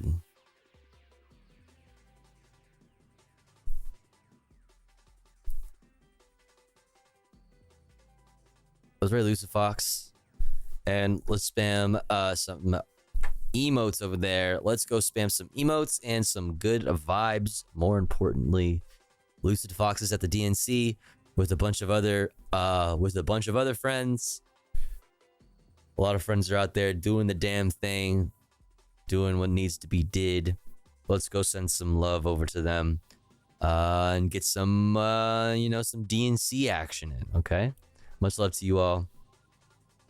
Come hang out with me again tomorrow. Okay, any last minute gifters? Didn't quite hit the sub goal today. Pausers, mod check. Take your meds, chat. Drink some water. Stay hydrated. Take care of yourself. Be kind to yourself. Be kind to others. Don't be a dick. But also don't be a pussy. Much love, everybody. See you guys tomorrow or later tonight. Whatever the fuck. Bye, everyone. Bye, bye, bye, bye, bye.